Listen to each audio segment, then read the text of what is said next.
keep training. We are one quickly being involved because of Haley, but I just get Haley going.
Well, very good morning and welcome to the Hallyburton Johnston Shield final, coming to you from the University of Dunedin, University of Otago Oval in Dunedin. Overcast conditions, as you can see, and we're getting set for this decider in the women's one-day competition. Auckland against Otago. It's hard to argue that the best two teams haven't got all the way to the final. Otago dominant in the regular season with 9 wins. Auckland, well, they had to do it tough at the back end, needing a couple of wins to get here, but they did, and they are here. The news from Dunedin, there has been a slight delay to the start of play due to some dew on the outfield. Some of the aspects or parts of the oval here in Dunedin just took in some shade at the start of the day at this time of the year, but that is now dried, and so we are set to go at 11 o'clock. A half an hour delay. We haven't lost any overs though, so this will be the full 50 over game. Auckland and Otago coming to you from Dunedin. The sun is out, you can see there, and well, we've had a fair amount of good weather in Dunedin in the last few days. And of course, this is the first of the 2 finals. The Hallyburton Johnston Shield on the line today, and the Ford Trophy will go on the line in the men's competition from the same venue tomorrow. Emily Drum, former Whitefern, is alongside me. Emily, I said before, hard to argue that the best 2 teams aren't here, Otago and Auckland. Really looking forward to this one. Yeah, good morning, Tom. Absolutely. Otago, 9 out of 10 wins in the season. It's pretty dominant, and they certainly deserve to be hosting the rights of this final, and I think it's going to be a hard game for them. They've got a couple of player absentees, and Auckland are running hot. However, Otago have got a very good squad, and I hope to see a really good match from what they can put out on the field today. But I'm really looking forward to the battle. Auckland look pretty strong, so it'll be interesting to see how the game unfolds. Well, there is a bit of team news, and we'll go through the team sheets for you in a moment, but just some breaking news out of the Otago team. Hayley Jensen, the vastly experienced all-rounder, won't be playing in this game. We don't quite have the details about what's gone on there, but she has been scratched from the Otago 11. So that's a blow to Otago. But there are plenty of great players on display in this game. None more so than Polly Inglis and Maddie Green for Auckland. And we heard from them just 24 hours ago in the build-up to the final.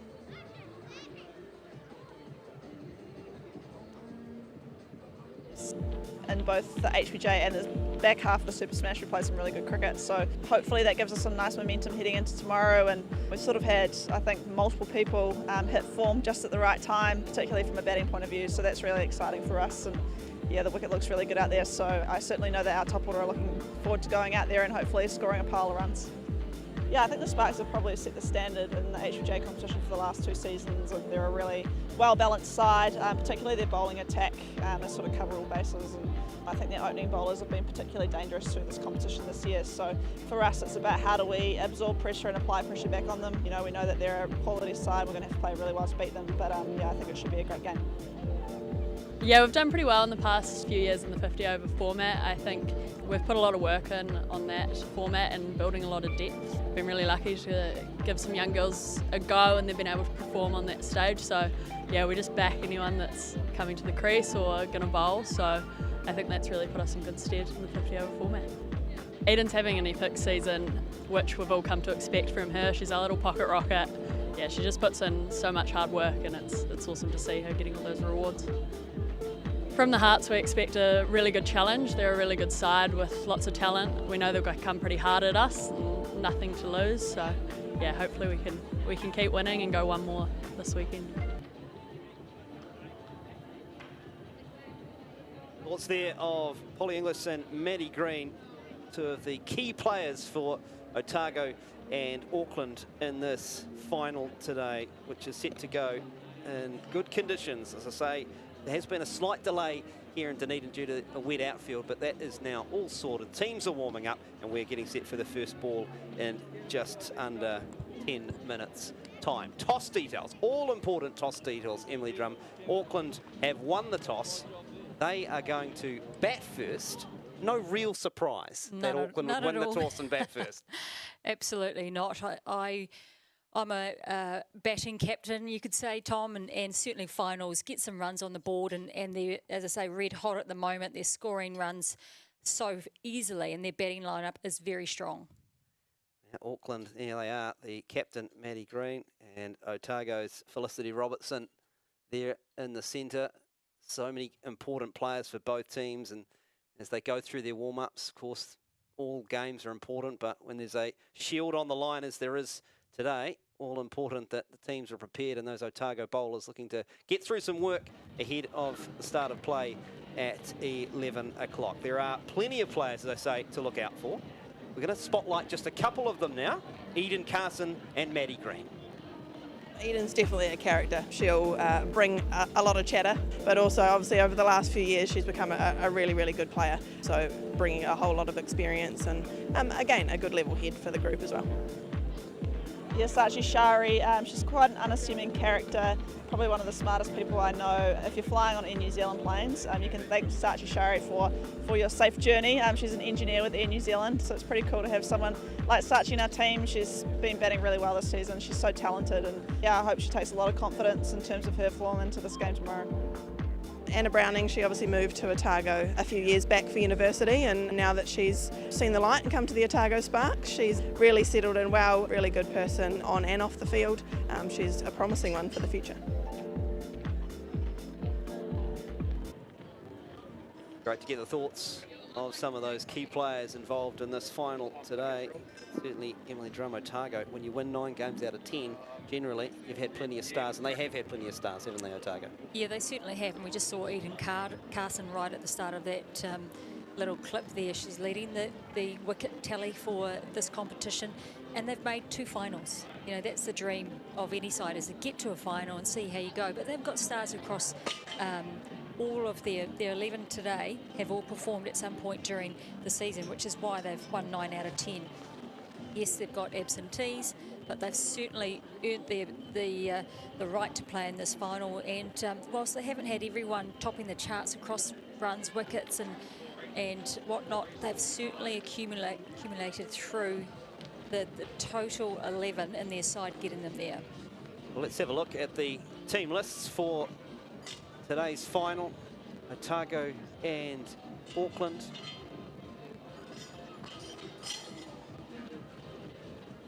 The two teams, let's give some information while waiting for that graphic about Hayley Jensen. Sore hip during the warm-up, so that is a massive blow. Here are the Sparks, minus Jensen. Felicity Robertson will captain, opening the batting with Bella James. The two teams, you know what, Robertson's been in terrific form, a terrific century just a couple of weeks ago, not even a couple of weeks ago, it was a week ago against Central Districts. She will open the batting with Bella James. Caitlin Blakely, Polly Inglis and Anna Brown in that top order, middle order. I'll have to wait. Heard from Polly Inglis earlier, important player. Otago could mix and match this batting lineup. Olivia Gain, PJ Watkins and Hayley Jensen, you can see there is listed in the team sheet, but she will not be playing. Out of the team. And then the bowlers, Eden Carson, Chloe Dennis, Molly Lowe, and they will have work to do in just a few moments with Auckland winning the toss and choosing to bat first. Here are the Hearts, Shari and Gaze. We've seen real dominance and a real star emerging in Izzy Gaze, particularly at this level. And the next one, of course, Maddie Green captains the team, batting at 3 with Brooke Halliday. Lauren Down, slated to come in at number 5. But like Otago, Auckland certainly will mix and match their 11. Bella Armstrong, Josie Penfold, Annika Todd, the bowling all-rounders, if you like. And then rounding out the Auckland Hearts, Amy Hucker, Fran Jonas, the White Ferns, left-arm orthodox, and Brie Elling also will hit the bowling crease a little bit later in the day. We are getting set for the start of play here in Dunedin. Good crowd starting to make their way into the University Oval.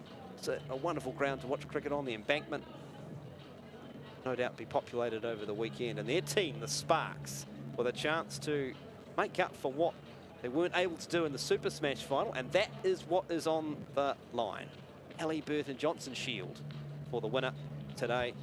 Otago, as I say, they've been in one final already in the Super Smash. Couldn't get over the line against Wellington at the Basin Reserve earlier in February. An opportunity here coming in. The dominant team in this competition, 9 wins out of 10.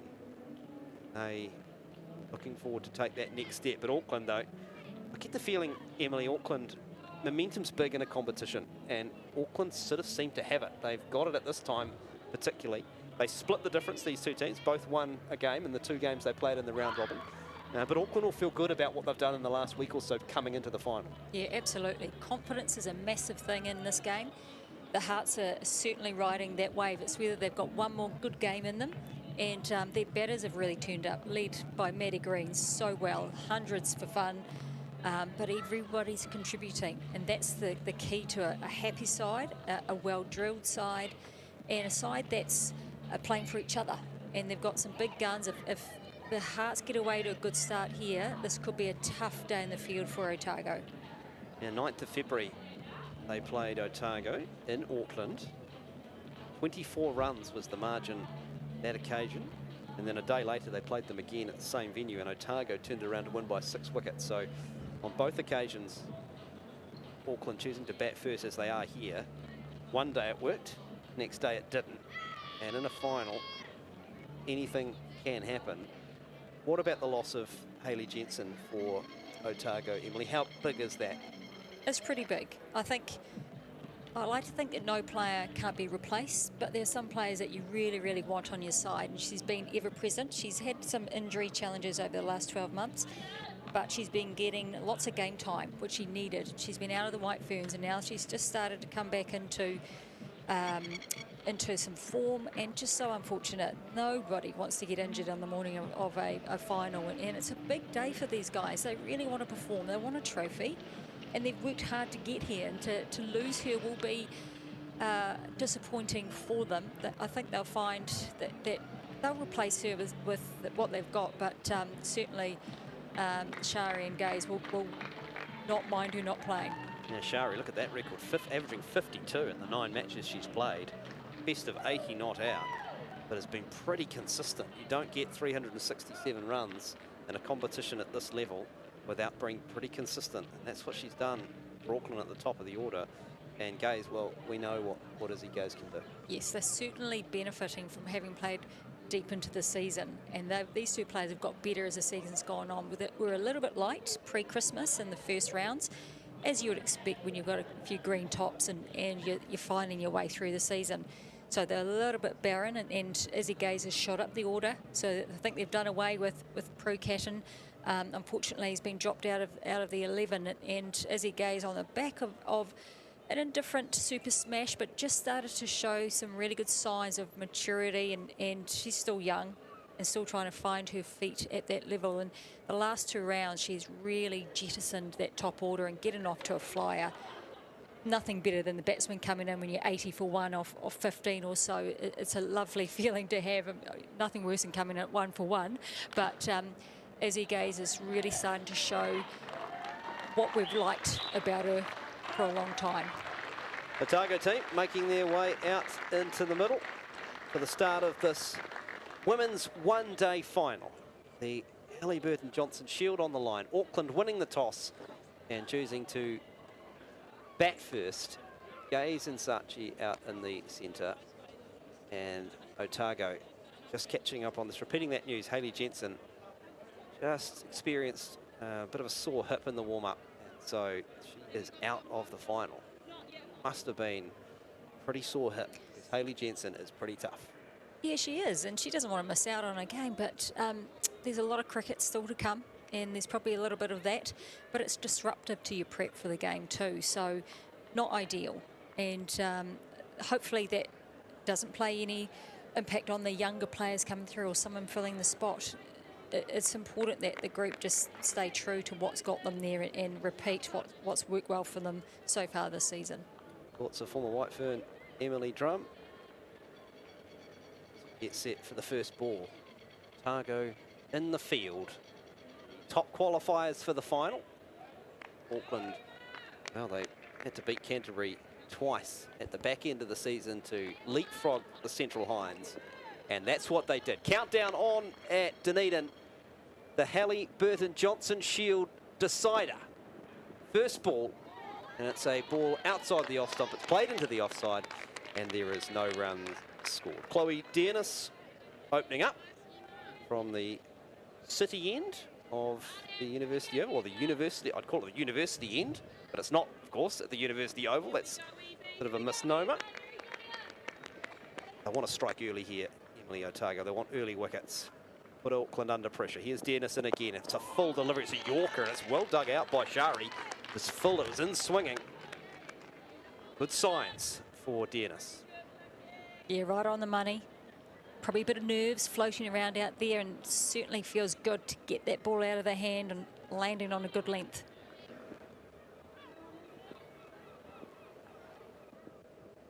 So it looks like it might be Emma Black who's opening up. This is turned on the onside this time by Shari. Again, looking for some shape back into the batter.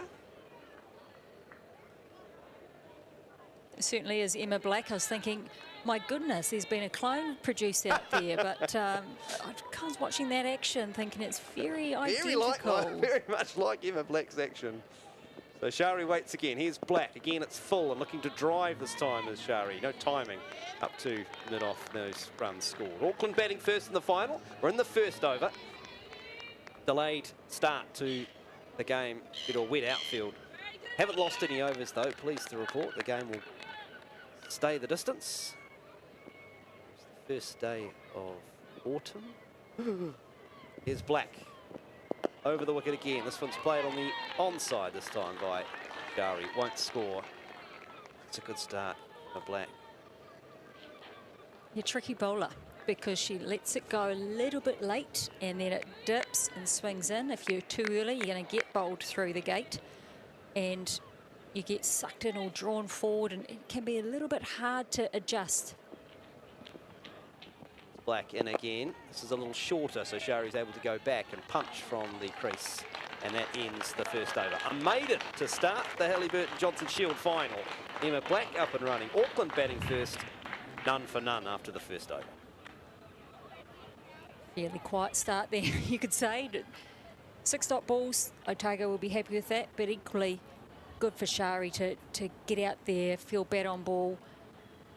I think they'll just want to make sure that there's a really good platform.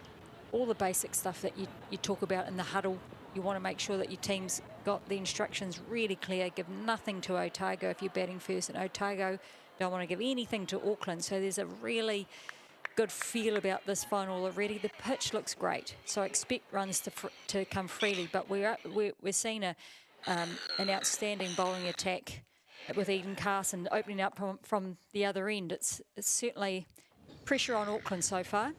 So here's Carson. First delivery is short and wide. It's pulled down. It'll go for 4 runs off the bat of Izzy Gaze. It was a bit of a loosener from Eden Carson drifting down that leg side, and all Gaze had to do was get something on it. It would have been, it might have gone for 4 wides if she hadn't. It was that wide. But Gaze takes advantage of the loosener, and Auckland up and running 4 without loss. No, not the ball you want to open up with. She'd certainly want to take that back and rightfully put away to the fence, and not what Otago wanted after a really good first over. Polly Inglis up behind the stumps, of course, as Carson goes over the wicket. Again, it's short, and so Gaze is able to go back and heave it through mid-wicket. There are a couple of fielders, though, outside the ring, as Otago are allowed at this stage. And they take 1 run. So Gaze, 5 from 2. And those runs are all that Auckland have. 5 without loss in the second over. It's a bit short. Not able to get the batsman coming forward just yet. Don't want to bowl those to Izzy Gaze or anyone else, but Izzy Gaze won't miss out. Carson into Shari again. It's short, and again she's just able to help. It's on its way. It's a fielder at backward square leg rather, will not catch up with it. And so Shari is off the mark with a boundary, and Carson's got a few issues. Hasn't quite got the line or the length right, and she's gone for 9 from the first 3 deliveries. That's the Auckland score, 9 without loss in the second over. Yeah, disappointing. She's usually bang on, right on the lengths, and certainly just gimmies at this level, and Auckland are going to cash in where possible. Shari waits again. This one a little fuller from Carson, and so Shari again going back and defending, this time on the onside. No runs scored, 9 without loss, Auckland. She's pretty experienced, Carson, so it won't trouble her too much. She just needs to find that rhythm, and once she gets it, she will certainly be on the money. Carson much fuller this time, driving through to mid-on. Shari again won't score. Carson just starting to get the line right. 1 ball left in the second over. 9 without loss. Wider. This time she's played with soft hands, and there's no one down at third man. There's a vacant position, but may not get all the way to the fence.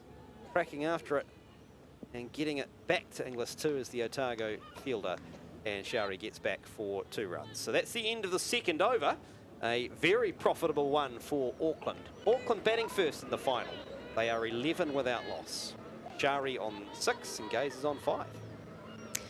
I'm sure Eden Carson will be disappointed with those first 3 deliveries. The last 3 were fine, nothing wrong with them.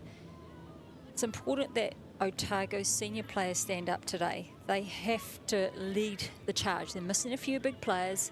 They have to make sure that their big players are able to show the younger players and the inexperienced players what you need to do in finals. They're tricky games. You've got to feel your way through the nerves, and once you settle down and get into your rhythm, you have to lead those youngsters through. Black starting the third over. So again, ball swinging back towards the batter, and she's played it so brilliantly. Gaze just waited, used the timing and hit it behind point. Again, there is no fielder down there on the third man boundary. So once it got past that player inside the ring, it flew down to the boundary. No problem with the outfield. 15 without loss, Auckland. Gaze to 9 from 3. Yeah, and all of a sudden you've seen that score really start to climb quickly. And Izzy Gaze looking to make sure every bad ball or slightly bad ball was cashed in, and she certainly didn't miss out there. Good start now by Auckland. Up and running. Here's Black using her feet too as Gaze and hitting this one down the ground, but mid-on is in business. There is no run. It's Fran Jonas fielding there at mid-on. 15 without loss. Gaze, she looks in the mood, Emily Drum. She certainly does, and that's great for us watching, right? Probably not if you're an Otago fan, or maybe. Certainly looking like she wants to get on with it. Black in again to Gaze, again using her feet, this time hitting in the air, down the ground, straight over the bowler's head, and that'll go down to the boundary for 4. Another one for Izzy Gaze, her third, and Auckland 19 without loss. Gaze 13 from just 5 balls. Wow. Not looking to see herself in and play down in the V and keeping it simple. Certainly the message is still the same. Play your own game, play to your strengths, and that's a good cricket shot. She hitting through the line of the ball. Bending this time is Gaze to another full delivery. Black certainly trying to give the ball the opportunity to swing. Yes, absolutely. First delivery was short and wide and got put away. Second ball was chucked up a little bit further, hit down the ground. So it's a matter of being patient as a bowler, putting the ball just back into the length and ask the batsman to make a mistake. Black over the wicket again, trying to heave this one as Gaze doesn't get any timing, hits her on the back leg. She's giving herself some room too. She certainly is. 19 without loss. Auckland, we are in the third over of this Hallyburton Johnston Shield decider. Otago and Auckland just joining us. Auckland won the toss, selected to bat. No Hayley Jensen for Otago. Scratched, injured in the warm-up. Here's Black, last ball of the third over. Ball's down the leg side. It won't be the last ball of the third over as the arms of the umpire are outstretched. 20 without loss. The hardest thing as a bowler is bowling to a player like this, who is very block bash, you could say. It disturbs your thoughts because you feel like you have to do a little bit more. So that detracts from what your game plans are and making sure you bowl to your field. So Black just has to be patient. Ball defending its Gaze.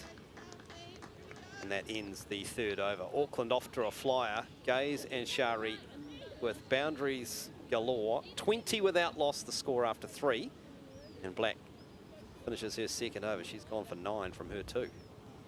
If I was Felicity Robinson right now, I'd want to be trying to get Izzy Gaze off strike. Try and give her a single somewhere. Hard when you've got the field up and you've only got 2 out. But trying to find a single, get her off strike, bowl to Shari, see if you can soak up a little bit of dot balls in there somewhere. Otherwise, this is going to really get away on them if they're not careful. So Carson is continuing, going from end at the opposite to the main stand here at the University of Otago Oval. 20 without loss. First delivery is full, driven into the covers, no run. Shari is 6. She's from 10 deliveries. Again, not trying to bowl that ball into the offside. She's pulled it behind square. There's a fielder on the fence. Shari will take 1, 21 without loss. Good wicket. Decent outfield. I expect lots of runs to be scored today. That said, you've really got to be true to your game plans. If Otago have prepped well, they want to keep these batsmen under control. Nelson again, Fuller to Gaze. She's driving the offside, won't score. The thing is, with Izzy Gaze, she's so powerful. She can just bunt anything over the field. So it just will be good to see whether she's prepared to soak some time up herself. Nelson again comes down the wicket, does Gaze. No timing though, can't beat the player at mid-on. Let's just say the fielders should be ready. Now, I'll be absolutely chomping and yelling, be ready, and expecting the ball to come harder in the air. A full delivery from Carson's the much better over, played to short sure wicket, is, won't score. Just seems to have got her line and her length, the combination, not giving Otago or the Auckland batters any opportunity to, any width, any opportunity to swing through the ball as we saw in that first over. The one from it so far. Here's Carson again. Gaze though uses her feet and hits this one over the top of mid-on and down to the boundary for 4 on the bounce. So just as I was saying, Gaze improvises and takes 4 runs, 25 without loss, Auckland. Yeah, good enough cricket shot. She didn't time it perfectly, but she's got the power, uses really long levers. Otago have got a challenge here to work out where they do put their 2 fielders out. I'd be tempted just to have that long on and mid-wicket out for Izzy Gaze and make sure that ball is full and try and get them hitting in those areas. Tough for Eden because she's getting a lot of pressure put on her and people expect, because she's a white fern and she's been leading this side really well. But you've got to give a little bit of credit to Izzy Gaze. She's taken them on. She's certainly cashing in while she can. So Black's going to continue. From the University end, full delivery is squared that way and good bit of fielding, good diving stop. That short mid-wicket. One again was well timed by Shari. Can't pierce the field. 25 without loss. It's been a good start from Auckland. Haven't lost a wicket. Gaze 17 from 12. Shari 7 from 12. Shared the strike. What they were after, having won the toss and batted first. It's a good delivery from Black, diving across on to her right in front of the non-striker. Prevents Auckland scoring. 25 without loss. Emma Black's been very consistent across the season with what I call little banana balls, where they just dip in swinging deliveries that don't quite arrive sometimes, and if she's just able to be consistent, she will cause problems. Black, and again a full delivery driven by Shari. Fielding's done at short mid-wicket. It's Robertson, the captain, setting the example there inside the ring.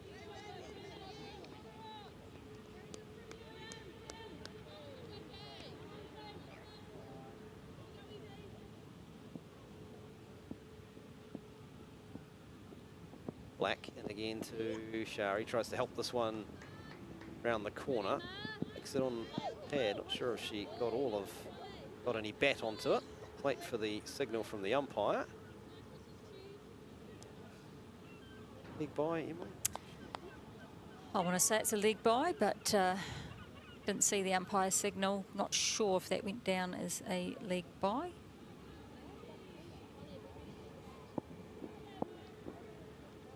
Another score to another Auckland score. 26 without losses. Black comes in. Gaze tries to swing, doesn't get any timing, ends up squirting the ball behind square. Take 1, but doesn't look too convinced on it herself. Rightly so, 27 without loss. Yeah, well, Emma Black's doing a great job for the Otago Sparks. Certainly bowling a good, consistent line and length and asking the batsman to do something a little bit different. And Izzy Gaze just a little bit iffy there. Black in again. Shari again. It's difficult for them to free the arms, which is what they got in the first over. Not getting it since. Good comeback from Black, who's now bowled 3 overs, has no wicket for 10, and after 5, Auckland 27 without loss. Yeah, Black's bowled well, 3 overs for 10. Pretty consistent. The trick you've got to, or the part that you've got to remind yourself when you're batting is to hit straighter. The temptation is to work it square. Problem is there's no pace. If you're a little bit quicker, you definitely flick it off your pads, but you have to hit through mid-on, mid-wicket to try and get runs forward of the block, because otherwise it's going to hit your pads and you're going to get dirty inside edges. Hit straighter to Emma Black and you'll certainly get more runs. Eden Carson continuing. Bowling to the right-handed Gaze. Comes down the crease and then checks the shot and ends up just pushing it out on the offside, won't score. 27 without loss. Gaze 18, Shari 7. And Carson wants a chase in the field. They're certainly persisting with Eden Carson, aren't they? She's gone for a few runs and some of them have been good shots and poor bowling. But they've got to keep and stick with their best bowlers. I think this is where they can make a difference. They've put long on back and third back. Down the wicket again comes Gaze to a flighted delivery from Carson. Won't score though, plays it into the covers. Interesting field change there. Put third back on the fence and long on back. So brought everybody who's square. So obviously now she's got the line right. Doesn't need anyone square. Wants to see the batters drive or take her downtown. So what does Gaze do? She walks across the stumps and tries to heave it on that leg side. Just gets a bit of a top edge and it's up flying down to short fine and they get through for 1. 28 without loss. Gaze to 19. Good cricket. Give it to the bowler there where a little bit of a victory. Those 3 balls, only 1 to come off it. So a little bit of pressure coming back on Izzy Gaze. She doesn't like dot balls and got a little bit frustrated there. Changing the field again. Square leg's gone back for the right hand and then the catch has gone down. Shari chipped that one to mid-wicket. I think that's Robertson, the skipper, who was moving to her right. And we'll look, see if we can get a replay of that, but that was very catchable. Looked like a catchable catch. Should have been taken by the Otago captain. Well, I was about to give her a rap saying she's been one of the best and consistent fielders in the competition. She's the highest catcher. So Shari gets a life. Auckland get one too as Gaze turns and stops and then goes through with the single as she realised she'd hit the ball between 2 players on the onside. They get through for 1 run. 30 without loss. Gaze 20, Shari 8. And we've got 1 ball left in the 6th over. A great start from Auckland, who won the toss. Maddie Green won the toss and chose to bat first here. University Oval in Dunedin. Carson tosses this one up. Shari hits again in the air. This time the catch is taken at mid-on. And so they do have the breakthrough. Anna Brownlee makes no mistake at mid-on. Carson gets the wicket and Shari goes. And Auckland lose their first, 30 for 1. Yeah, I think there's a bit of pressure. This is due to Emma Black bowling really well at the other end and Shari being stuck on strike. She couldn't rotate that strike, only scored 8 off 18. Probably built up a little bit of pressure based on the fact that Izzy Gaze was scoring so freely and she was stuck in a little rut. Threw a wicket away, you could say there, Tom. I didn't think this was a wicket delivery of any sort, but a little bit frustrated and a half-hearted check shot. Needed to go through with it and just bunted it down to mid-on. But Otago certainly fought back well there to take that wicket, and Eden Carson will be delighted.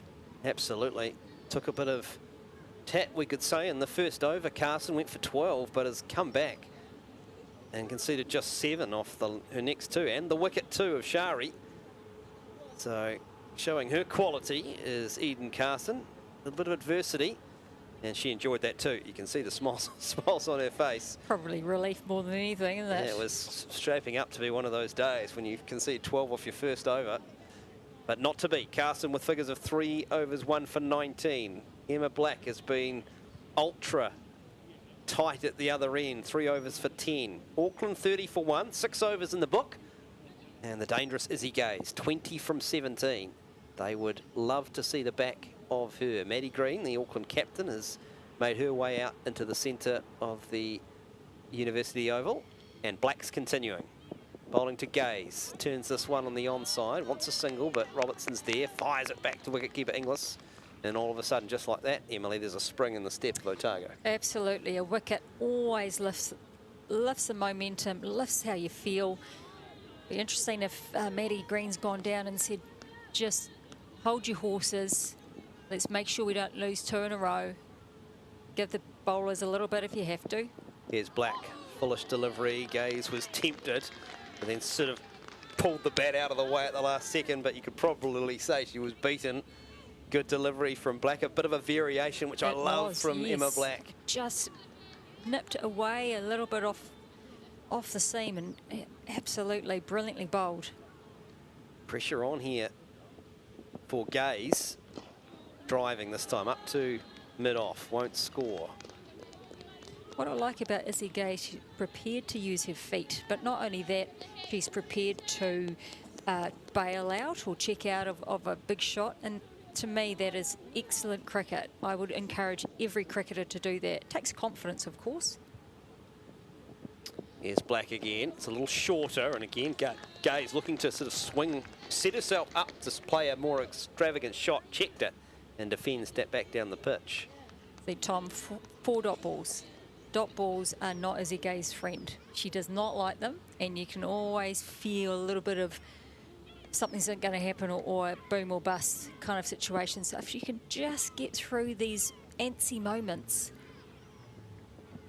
Once again, Black, it's a good delivery, swinging back towards those pads, and she can't get any timing inside edge onto her leg, and Black certainly winning this little head-to-head at the moment. You can see Gaze, the way she paces off in one direction. It's frustrating her. She is getting a little bit frustrated, but she needs to remember to play straighter. Wanting to turn that ball to square. There's a gap between, there's a huge gap on that onside. Just get off strike. Black, last delivery of the over, and Gaze respectfully plays it back down the pitch, and that ends a very good over. A maiden from Emma Black, who's now bowled 4 overs for 10. And after 7, Auckland, who won the toss and chose to bat first, are 30 for 1. Gaze 20, Green yet to score. Shari is the player dismissed by Carson. Bit more from Emily Drum. And then for the first time this morning, Willie Nichols. Well, the star of the show so far has been Izzy Gaze, 20 off 23, but equally Emma Black, none for 10 off 4, certainly has been holding the Otago side in this game to date. Bit of a ropey start from Eden Carson, and that first over going for a fairly substantial number, I think 11 or 13, and Otago have certainly pulled it back, got the wicket, and now we've got a little bit of parity. Absolutely. Good morning, Emily. Yep, it's been nip and tuck here early on, and Maddie Green, the new batter, to the crease for her first ball. And it will beat mid-wicket. They'll just get the one. So Maddie Green off the mark, and, well, you look at her record in this competition, she really has been leading from the front, Emily. 572 runs to this point. She's in good form. Absolutely, and already off the mark. She is the run machine.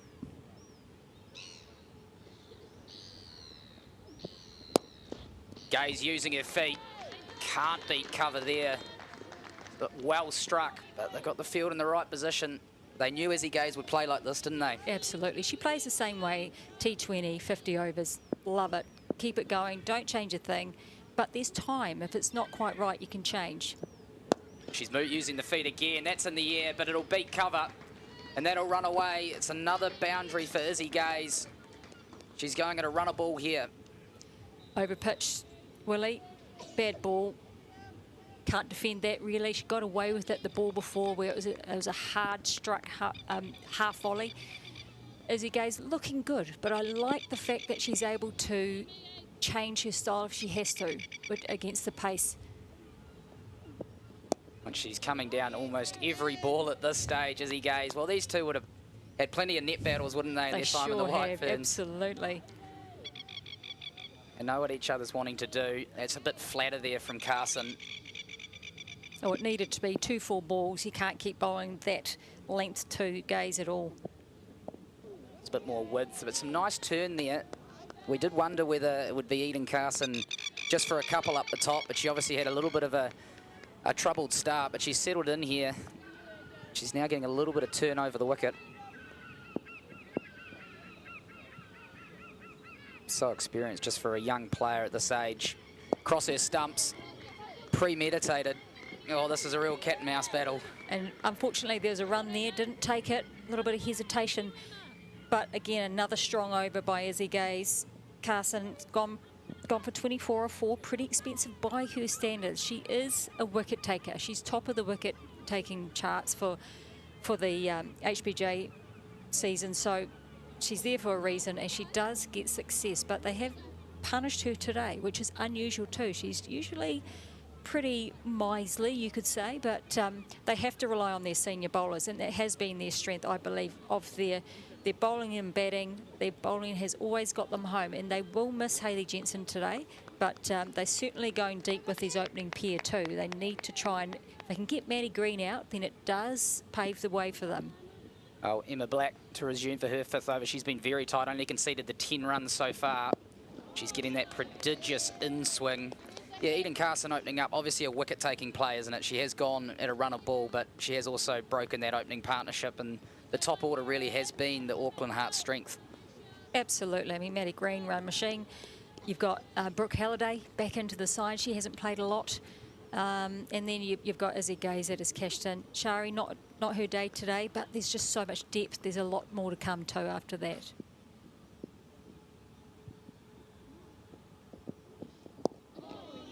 That's what she does. Emma Black just nailing down that off stump. I mean, she's been such a consistent performer on the domestic stage for so many seasons. I think she was the leading wicket taker last year. She's in the top 10 again. It's that accuracy, isn't it? Yeah, you can see why. She's very consistent. She's hard to score, a little bit skiddy, drops in, dips late. Very difficult for batsmen to score. This is full, but Green can't find the gap. Yep, you mentioned the injuries. Obviously, you lose Susie Bates with her fractured finger. Bella James also ruled out during the week, which is a shame for her in that Whitefern squad. And then you throw in Hayley Jensen, such an experienced player with bat and ball. You know, the likes of Emma Black, Eden Carson, a lot falls on them. It does, and that's why they're here, though. Those players have stood up. And they really have been the team to beat this season, the Sparks, sorry. Just the one loss all season, but who was that team who beat them? Hey, the Mighty Hearts. Not very biased, Willie, but the Hearts did beat them. But they have been super consistent, and they haven't had the real standout players, and that's what I've loved about these guys. The Otago side is just that. It is a blooming good side because everybody's contributed. It's another dot ball for Black. The Hearts 35 for 1 in the 9th over here. Emma Black, she is stringing together these dot balls, ramping up the pressure. The Hearts earlier winning the toss, electing to have a bat. That's worked for them in the previous game that they had to win against Canterbury. I think they put 260 on the board, so it's a method that they like. That one's on the pads and it's whipped away. It'll spoil the maiden, but it'll take Green to 2, and the Hearts 36 for 1 after 9 overs here in Dunedin. Felicity Robinson's got a real challenge on her hands today around her bowler rotation. Can't bowl Black for much more, maybe one more while she's on top and trying to get through these first 15 overs of the power play where you've really only got 2 fielders inside if you choose to go through with that. The challenge she's got is how to fold 3 more bowlers into the 50 overs, and there's a little bit of an experience in there, but they've certainly got the depth, and hopefully they'll be able to keep the Auckland batsmen in check, and if they can, it's a really good contest between bat and ball, and just see that first change coming on now, and the skipper's taking up the challenge with the ball, and certainly trying to lead by example, which is great. Absolutely. Emily Drum called it. How is she going to work the bowlers? Well, she's going to bring herself on for the final over of the power play. Just wonder whether the Hearts might try and take a little bit of cream here to finish off a power play with just the 2 fielders still out. She's got a deep third and a deep backward square. Captain.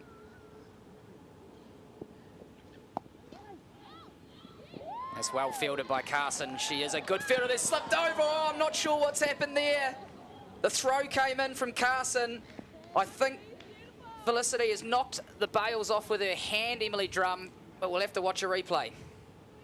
Yeah, this is a bit of a mess all around. It was hit hard to backwards, just slightly backward point. Eden Carson fielded beautifully, but Izzy Gay slipped over, was stranded mid-pitch, and Felicity Robinson, gosh.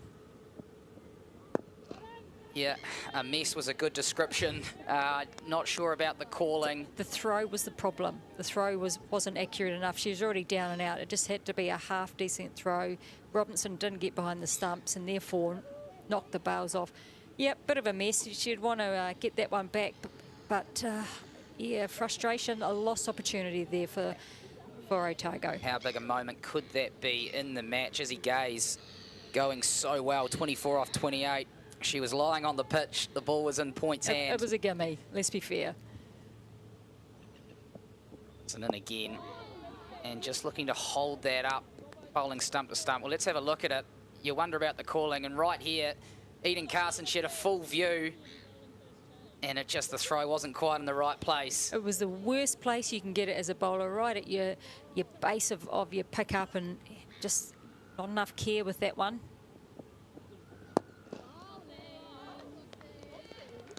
Well, when it all happens pretty quickly out there, doesn't it? It looks pretty pedestrian on TV sometimes, but, you know, the ball's in their hands. She's assuming that the batter is still on her feet. I don't know if she's had enough time to compute that. But that's as it is, 36 for 1. 2 left in the power play. That's short. Maddie Green on the pull. She struck it well. It's cleared mid-wicket, and that'll race away. Yeah, you don't see Maddie Green miss out on these. This is fairly basic for her. I'm not sure what the tactic was, bowling so short. Robinson's not bowling quick enough to really get it up and quick into the grill, so not able to get much out of that one, and it actually sat up in the pitch, and it was an easy put away for Maddie Green. Potentially the surprise delivery. She had a deep backward square. The final ball of the power play now. Robinson, it's line and length. It's respected from Maddie Green, and that will close the opening power play and close the opening stint from White Ferns World Cup winning captain Emily Drum. The score is 40 for 1 here, the Hearts, after 10 overs. And we welcome in, for the first time today, former Hearts and White Ferns pace bowler Holly Huddleston. Holly, welcome in. What have you made of the first 10 overs? Well, I think it probably was at the start the Hearts wanted. They probably would have been a little bit hesitant maybe with the delayed start, but I think they probably would have wanted about 5 overs, 5 runs and over. But I think, yeah, losing Sachi was probably not the best idea in terms of trying to get that momentum with a run rate, but obviously Maddie and Izzy, class players, and obviously starting to come into some form today has obviously a good help. I think Emma Black has been, as per, she's really held it together for the Otago Sparks, and then Eden Carson was able to bowl a bit freer, potentially with a bit more attacking field, and yeah, may have gone for some runs but got the breakthrough. Well, it's Emma Black to continue here in her 6th over. 2 maidens, just the 11 runs. She's been impressive. Oh, and just holds that one up outside the off stump. She's obviously got the big inducker, which is her staple, but she does have this odd one that can just hold like this, Holly. Yeah, she's probably rolling her fingers on it to have that hold so that the shape doesn't really come into the batter, and it's a great option, especially as an opening bowler. You want to be able to get the batters thinking, especially with that big swing that she does get. Couple of steps down from Gaze there. Sorry, Holly. No, I think Izzy is trying to negate that swing by coming out. I think Megan Shute is, in Australia, obviously is massive with those induckers as well, so it's potentially something that they're working on to negate that swing maybe early on, and I think it's a really positive way for Izzy to kind of keep moving, keep that momentum, and yeah, hopefully get it going. Gaze just tucks that into the onside. Yeah, well, no surprise, this is how Izzy Gaze has made a real, you know, career, particularly in this season of being aggressive at the top. We saw her in the Super Smash, particularly late in that competition, looking to play that aggressive role, and she's done so again today. But we're into the middle overs now. You know, the fielding restrictions out. It'll be interesting to see how she plays. Black, that one's down leg, well kept, picked up by Inglis, but it's going to be a wide. Yeah, I think Izzy's still playing straight and playing her shots forward of the wicket has been her strength today. I think she can obviously play the ramp and the paddle, and that's potentially something that may come in later in the innings when maybe she's feeling a little bit more freer and into the wicket. I think the wicket looks a little bit slow. It's holding slightly. That one from Felicity, when she tried to bump it, didn't really get up, and it held and made it too easy to bat on. It's if you're going to bowl a bouncer, it's like you're either hitting the head or you're going wide. So potentially a little bit dewy in the morning. So it'd be interesting to see if it does dry out for the afternoon. Yeah, of course, for those just tuning in, there was a delayed start of half an hour, but now they're underway. Blacken again, and that's a little bit of a flick. I was going to say a hoik, but I called it more of a flick. That's from Gaze. Will get to the other end. Is deep. A player in the deep there. 42 for 1 here in the 11th over. How many can Black bowl up the top here, Holly? Well, I mean, there's nothing to say she can't bowl her 10 out, but I think she's also quite a good death bowler and through the middle just to kind of hold batters accountable. So potentially hold her here. You know, obviously it was mentioned earlier that Felicity's going to have to really rotate her bowlers in a smart way. So it's who she's going to bring on next, I guess, is the big question. And how do we... That one's down leg, another wide. You can see the frustration on the face of Emma Black at the moment. There's not many runs coming off the bat from her, so wides will mean she'll bowl another. And I guess back to how many Black bowls. Well, obviously Hayley Jensen's out of the side, so they've got to think about who they use at the death there. Yeah, and I think... hold. Blacken again. And she gets that in swing, and that's just tucked into the leg side by Maddie Green. That'll bring an end to the 11th over. It's the Hearts 44 for 1 after electing to bat here in Dunedin. The women's one-day final, the Hallyburton Johnston Shield. Holly Hoddleston in beside me here, someone who's won the HBJ on how many occasions? At least a couple, I'd say. Yeah, for when it was reinstated, yeah. So it was quite good from the New Zealand Cricket Museum, and a couple of past players and current players really brought that in. I think it's brought something a little bit more special to the one-day competition, and yeah, obviously it was nice for the Auckland team to win it the first year it was back, but it's just been awesome to see how other teams have kind of progressed and got better and started taking that opportunity to win them. Absolutely. Well, it is the home side, the Sparks. They are the defending champions, but they've got the Hearts in town looking to get on the winner's board. It's Felicity Robinson will just continue here. Not looking to bowl too quickly. She's just taking that pace off. You mentioned that it might be slightly slow out there. Yeah, and it looks like she's bowling stump to stump, which is smart as well. It really forces the batters to have to do something different. And it really puts pressure on the batting side. There's a bit of width. Maddie Green back cuts that. She'll just get one out to the sweeper. Yeah, pretty traditional field as well. The mid-off cover point, 2 at backward point as well, and the cover sweeper. Couple on the onside for she gets a little short like she did in the last over. What do you think a target score is here for the Hearts? They put on 267 against Canterbury in that must-win game at Hagley Oval. Also chased down a total in pretty quick time. So they've got runs in them, a very powerful top 6. Interesting to see what they think is a par total. Couple of steps down and then back. And is there an edge? Yes, there is. The finger goes up from Kim Cotton. Izzy Gaze is gone for 25. Yeah, and like I said, it's that stump to stump, just back of a length, taking the pace off it a little bit, forcing the batter to have to create that pace. Especially, you know, she's 25 of 33, runs weren't coming to her freely, so looking to create a little bit. Obviously started to come down, and then, yeah, just clinical bowling from Felicity, and well taken by Polly. Yeah, Izzy Gaze, 5 boundaries. She started off with a hiss and a roar, but the wicket of Shari just seemed to stymie her momentum a little bit, and you sensed she wanted to keep getting on with it. But that's the second wicket for the Sparks. It's the captain Robinson who's broken through, and well taken by Polly Ingalls behind the stumps. Very tidy keeper, and that's been rewarded with her call up to the White Ferns lately. Yeah, I really rate Polly as a keeper. I think she's also a really good asset as a batter as well. I think she plays in areas that are probably not the normal, being a hockey player.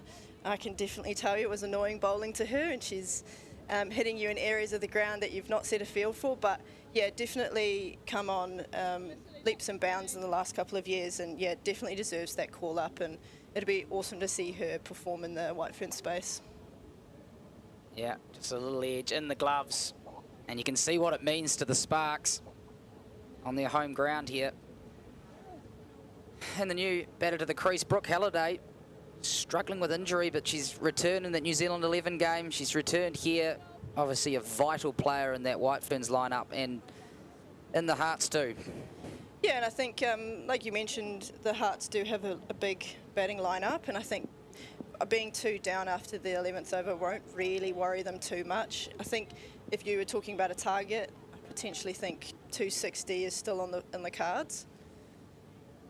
Robinson's going to bowl over the wicket. Just put that one in the air. It's stroked to mid-off.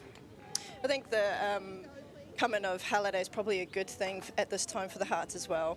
It means that their left-hand, right-hand combination fields are going to have to be moving, puts pressure on the bowlers to keep bowling consistently to both left and right hand.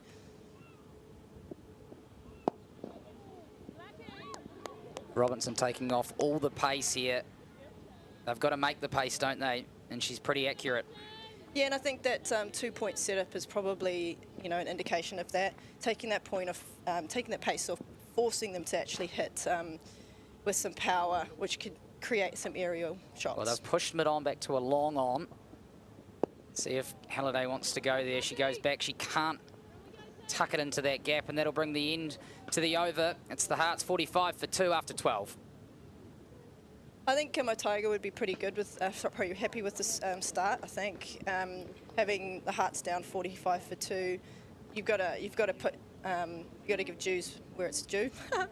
I think Emma Black has just really stumped the run flow, and then Eden Carson getting that wicket. It's just meant that the runs haven't come a lot freer than they were hoping. Well, for those joining us on NZC YouTube, TVNZ Plus, you can see the worm on the screen. A big second over, but it's been going downhill steadily since then for the Hearts, and they've also lost 2 wickets. And there's going to be a change in the bowling. I'm going to see Molly Lowe for the first time today. What are we expecting from Molly? I actually haven't seen a lot of her bowl, but I've heard that she's one of those youngsters that are up and coming, and she's probably one to watch. This slower wicket, 2 pace. If she gets it on that good length, it could cause some trouble for especially Green and Halliday, who like to hit straight. But a good challenge at the same time with the left-hand, right-hand combination. Yeah, well, they've got very straight field here, mid-wicket and cover, closing in on Maddie Green. Lowe giving that ball just a little bit of tail back. Yeah, it seems that she's a little bit in swing, which is cool. Another challenge, but maybe a little bit later, rather than Emma Black's, she starts it quite early, which is then adding another challenge to the batters having to really hold their shape. Yep, we see her season so far, a couple of wickets, RPO of 4.34. They'd take that today after the Hearts electing to bat first, wanting to put runs on the board in the final.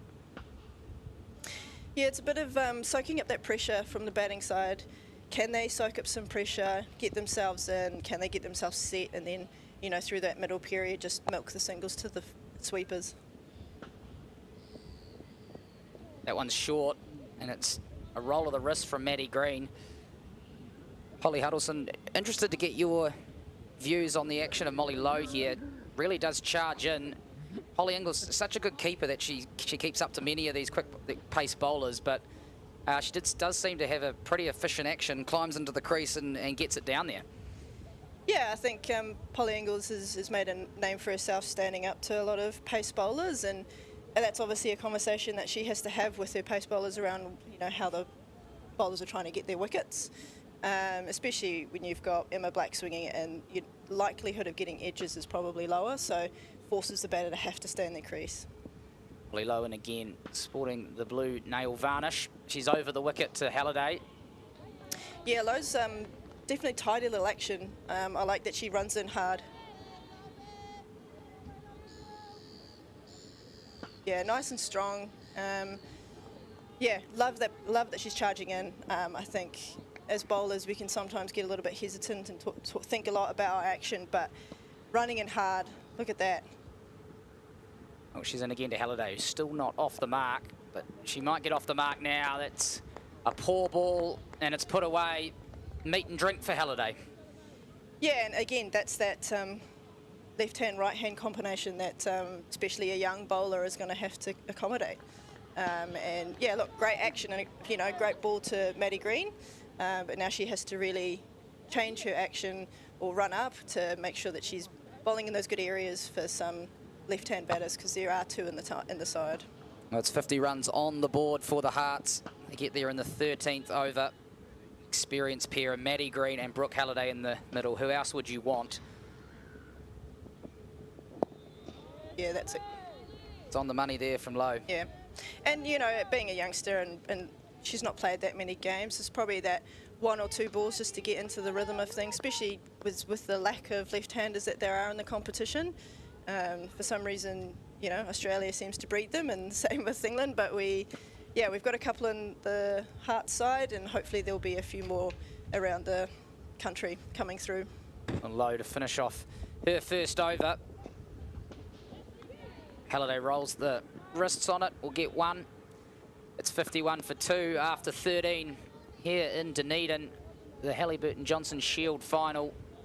It's the Sparks, the defending champions and the top of the table team all season, facing off against the Auckland Hearts, who have come to town after 2 must-win matches the weekend before. How much confidence does that give a side, Holly Huddleston, particularly your old side, having to win their last 2 games, doing it to qualify for the final?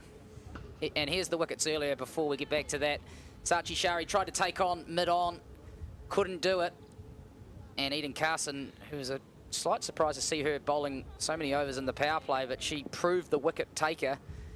And then Felicity Robinson just at the end, Izzy Gay, she went forward, she went back, and she went out in the end.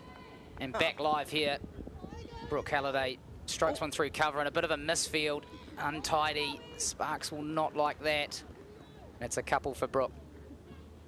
But yeah, confidence for the Auckland Hearts side coming into this match. Yeah, definitely winning's something that is a habit, right? The more you do it, the easier it seems. You've obviously got Maddie, who's played in a lot of the finals for the Hearts and Wellington. Gets down, drops the knee. There's just that lack of pace again that we've been speaking about. Yeah, and obviously you've got, you know, Bella Armstrong, not from Otago, but Bella Armstrong and Lauren Down, who have been playing in the side for a long time, who were part of those campaigns as well. They're an experienced side, the Hearts for sure, and 2 of their most experienced in the middle here today, Maddie Green and Brooke Halliday. And although run rate currently just slipping below 4, when you've got these 2 in the middle, Holly, I sense not a lot of panic in the changing room. No, definitely not. And even if one of these 2 get out, you've still got Lauren Down, who is still a quality batter coming in as well. So there would be a lot less pressure on them, knowing that. This one's over pitched and it's stroked. Can it beat mid-off? It can't. Just the single for Halliday. Yeah, Lauren Down, of course, called in to the White Ferns, I think maybe yesterday. Bella James ruled out. Shame for her. But yeah, when you've got 5 White Ferns in or 4 White Ferns in the top 5 for the Auckland Hearts, there's no wonder there's confidence in that batting lineup. Exactly, and if one of them doesn't perform, then, you know, someone else might step up, and I think that's the beauty of cricket, is that it could be someone else's day.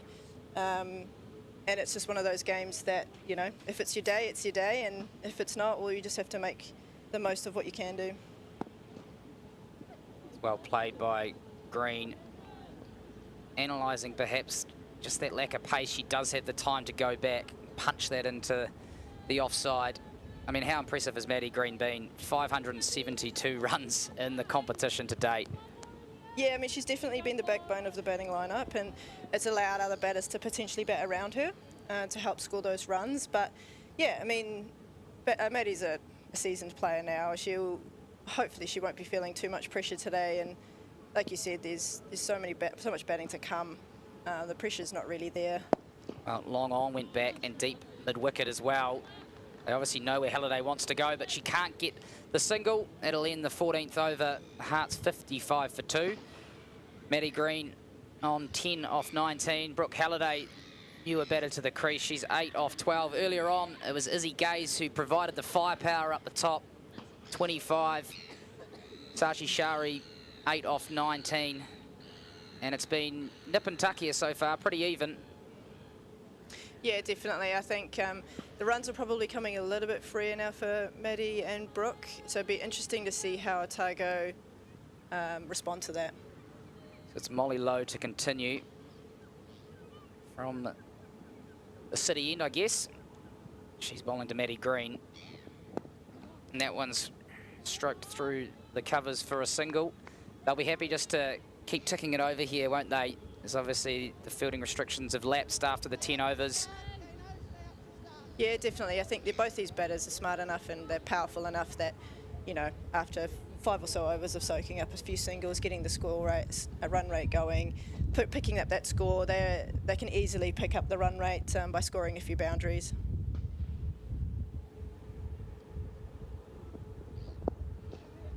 Flicked in the air, but vacant space. 2 out on the onside to Brooke Halliday. They've obviously, as we all have, seen plenty of how she bats. She can score all around the wicket, but particularly powerful through that onside. She drops that back leg. Yeah, and I think early on in her innings, she's susceptible to LBW. She does fall slightly early on in her innings, so they're potentially trying to be attacking that pad and see if they can get one hit on the pad to go LBW, which is probably why they're encouraging her to really look at that area. Well, a gully coming into place now for Green, wanting to attack the Sparks. It's eased. Oh, can't quite cut it off. The Sparks will be aware that these two experienced batters are just trying to tick it over. They know they need to try and keep taking wickets as the home side to put the pressure. You've mentioned that deep batting order, Ollie Huddleston. Sparks know that wickets, they need to try and keep picking them up. Definitely, and this is obviously a side that if you let players settle, they will become dangerous. Low, and again, it's a dot ball, 58 for 2 here in the 15th over. 4 bowlers used by the Sparks so far. We mentioned before playing the warm-ups, Hayley Jensen, talismanic player for the Sparks, ruled out with a hip injury. That'd be gutting, wouldn't it? Yeah, she's obviously a seasoned player, you know, in and out of the White Ferns with injury, but yeah, definitely one of their more experienced players that they'd rely on. Drops that back leg, flicks it round the corner. Brooke Halliday just get the single. Yeah, you feel for Hayley. She's been impressive across the competitions for the Sparks, captaining them in the Dream 11 Super Smash as well. Really impressive unit at the southern side. Craig Cumming obviously had a massive impact down there and building that consistency into this team. Yeah, and then that's obviously the beauty of what having someone like Craig Cumming build that legacy and just build that belief in the side. It's tailing back nicely. Green can't beat mid off. It's the end of the 15th over, 59 for 2.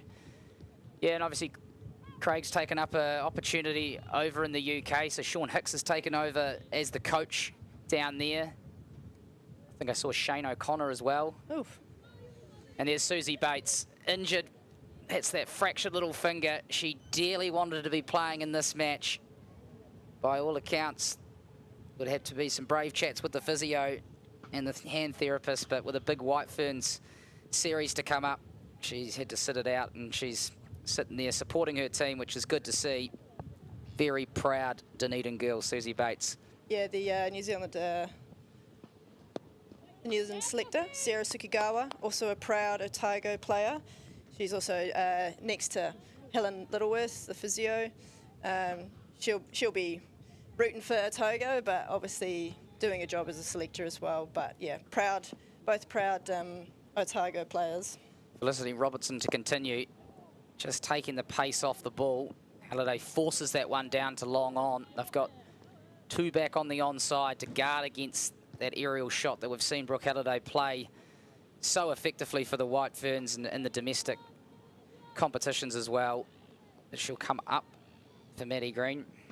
Yeah, it's an interesting one. Not many have gone aerially straight, so for them to drop that player back straight away was quite an interesting move. You know, as an attacking player, I would have probably said try and hit me over that area first before dropping them back, but is what it is. Robinson right on the money. Green can't beat it past her. Yeah, I guess on that, it just makes it a little bit too easy to get that single. Whereas, obviously Saatchi got out trying to play aerially straight, so, Potentially a tough option. Robertson in her 4th over, and she metronomic. And just putting it on an area, and just feel the pressure starting to increase here. That run rate, 3.83. The Sparks turning the screws a little. I dearly love a breakthrough too. Yeah, Felicity used to be a really good pace bowler.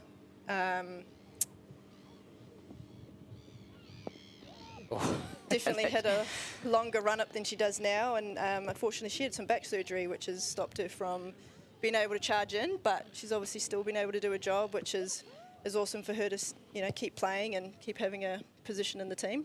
Awesome to see the fans in here getting a signature from Eden Carson.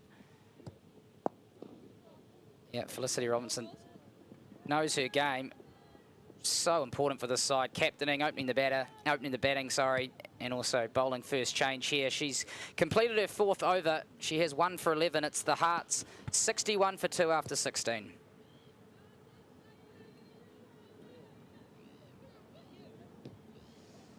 Well, it's a couple overs before drinks. It'll be interesting to see what the chat is and the changes that happen after that drinks break. Usually it's an hour 5.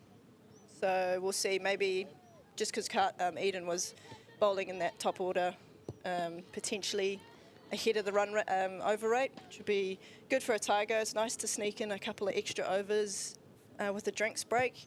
Makes you feel like you're ahead of the game a little bit. Molly Lowe to continue from the city end. The keeper's up, the field are crowding in, and she's getting that ball to tail nicely back into the right-hander. Maddie Green can't beat the field. If you look at the field here, for those joining us on the YouTube and TVNZ Plus, they've got sort of the slightly fractured umbrella field where they're trying to squeeze with 2 out deep on each side of the wicket. Yeah, and it's obviously there's no pace in it, so they're going to be slightly squarer. Obviously, traditionally, when there's more pace in the wicket, you're going to be a little bit finer. A short kind of catching gully in there for Green. Anything width like that, that's struck well. Cut into the wicket, and that'll beat the gully, beat the point, and it's another boundary for Maddie Green. A shot of class. Yeah, and that'll really just relieve some of that pressure that Otago were able to build. Obviously, Maddie's been able to soak that up, so it's been really good for her to kind of get that going. But back to the drawing board a little bit for Otago and start again with that pressure. A second boundary for Maddie Green. We've mentioned she's been prolific in this competition. In terrific touch. The Hearts captain. This one's short, and she's on that short arm pull that she plays so well. There is a player out there for that. Well, the Sparks won't need to be reminded of the danger of these two if they get going today, Holly Hallyburton. Definitely not. But they'll also, at the end of the day, they are still just batters, and, pressure is pressure, and if they can put enough pressure on them, bowl really well, field well, which they have all season by the looks of it. They've got...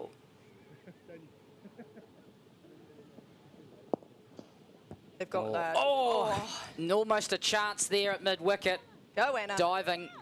Brooke Halliday, she whipped it off her legs. Looked like a tough chance. Would have to see a replay to see whether that carried. No, well short. But she got a crucial hand on it there, which saved the boundary. Brooke Halliday having a little bit of a laugh out there. Plenty of chat for Polly Ingalls as well, as expected. I think that's just keepers, right? Absolutely. Both teams wanting to win out here, as you'd imagine, on the big stage. In the final, as Halliday turns that around the corner. Run's starting to just come a little bit easier now. They'll be chatting in the middle about what bowlers they're going to attack, and obviously Lowe hasn't played much and potentially been stepped up to this game, so they'll probably look to try and get a few more runs of her over if there's, a better bowler or a stronger bowler, I guess, down the other end, like Eden Carson. Lowe to finish off her third over. That point has come up for Green. That's struck down to long on. Maddie Green will take the single. She'll move to 19. It's the Hearts 70 for 2. And I wonder as I make a change in commentary here, Holly Huddleston, what do you think that kind of par score is looking like here? Originally talking about upwards of 250. It does look a little on the slower side. You revised that target score for the Hearts after winning the toss and batting? Not with these two in, no, definitely not. I think with these two still in and with the batting that they've got, they'll look to really accelerate from that 34, maybe 40th over. And if one of these players is still in, one of them will be on a big score and they'll be able to just slot in around them and run ragged and hopefully just put some cream on the top of the score. But definitely 250, 260, easy. Robinson to continue. I think the more that they look to score freely like they have been, the run rate's obviously, it's playing around that 4 and over, but yeah, I suspect they'll look to rotate the strike a bit more. And a few hitters in the shed as well. Having to show enough respect to Felicity Robinson here. It's just working away. Yeah, they've got firepower in the shed as well, the Hearts. Yeah, players who can come in and try and finish off the innings, and you see the run rate there just starting to head in the right direction if you're an Auckland Hearts fan. This partnership is 26 off 34, so it's a profitable one for the visitors. Halliday strikes that but can't beat mid-off.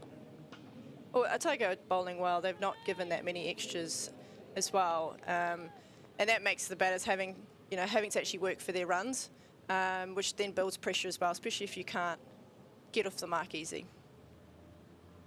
Halliday, she does have a mid-off up. I wondered if she wanted to try and beat her, but she can't. Holly Huddleston mentioned before, those straight shots have proved difficult on this wicket so far. A lot of the runs coming square of the wicket. Field is well set for that straight bowling. I think this wicket's a great wicket. It's going to be a batting wicket, and it's definitely going to dry out as the day goes. So we'll potentially see a lot more firepower as the innings goes on, but also from the Otago players when they come out to bat. Well, deep cover comes up, long off has gone back. Halliday, she just will ease that one down there to pick up the single. Smart captaincy from Felicity as well.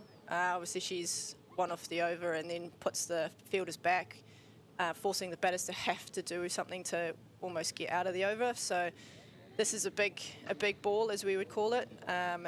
Finishing out the over with hopefully a single or a dot puts that pressure on batters for that next over.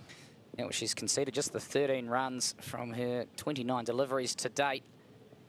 Final ball, Green rocks back, nudges that out to the cover sweeper. That'll bring an end to the 18th over. It's the Hearts 73 for 2 here in Dunedin, and myself, Willie Nichols, is going to swap out. Tom Bartlett's going to join Holly Huddleston.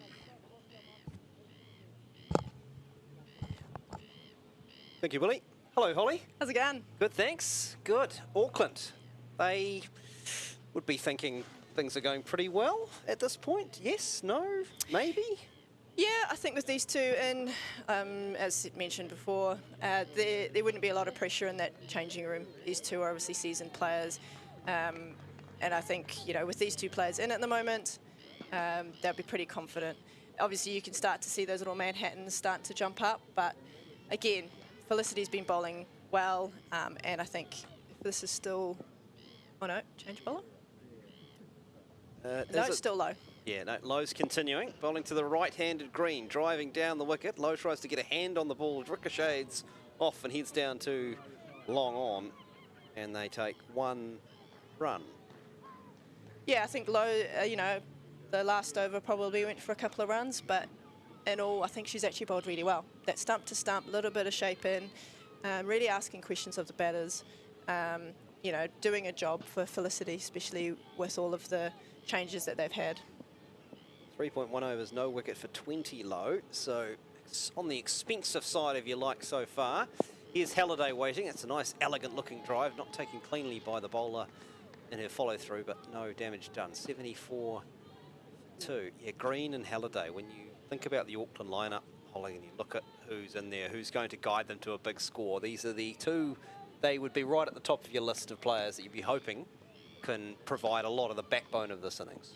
Yeah, definitely. I mean, I think Saatchi, she can, obviously attest to this. She probably wanted a few more runs today. Bullish delivery again, this time driven by Halliday, looking to run on the shot. But yeah, definitely Maddie and Brooke, and also Lauren. I think Lauren's also started to come into a little bit of form, which has been awesome. And obviously being called up to the White Ferns, this would be a good game for her to get some runs, get some, performances on the board, make her feel good going into that series as well. Fine leg and third man outside the ring.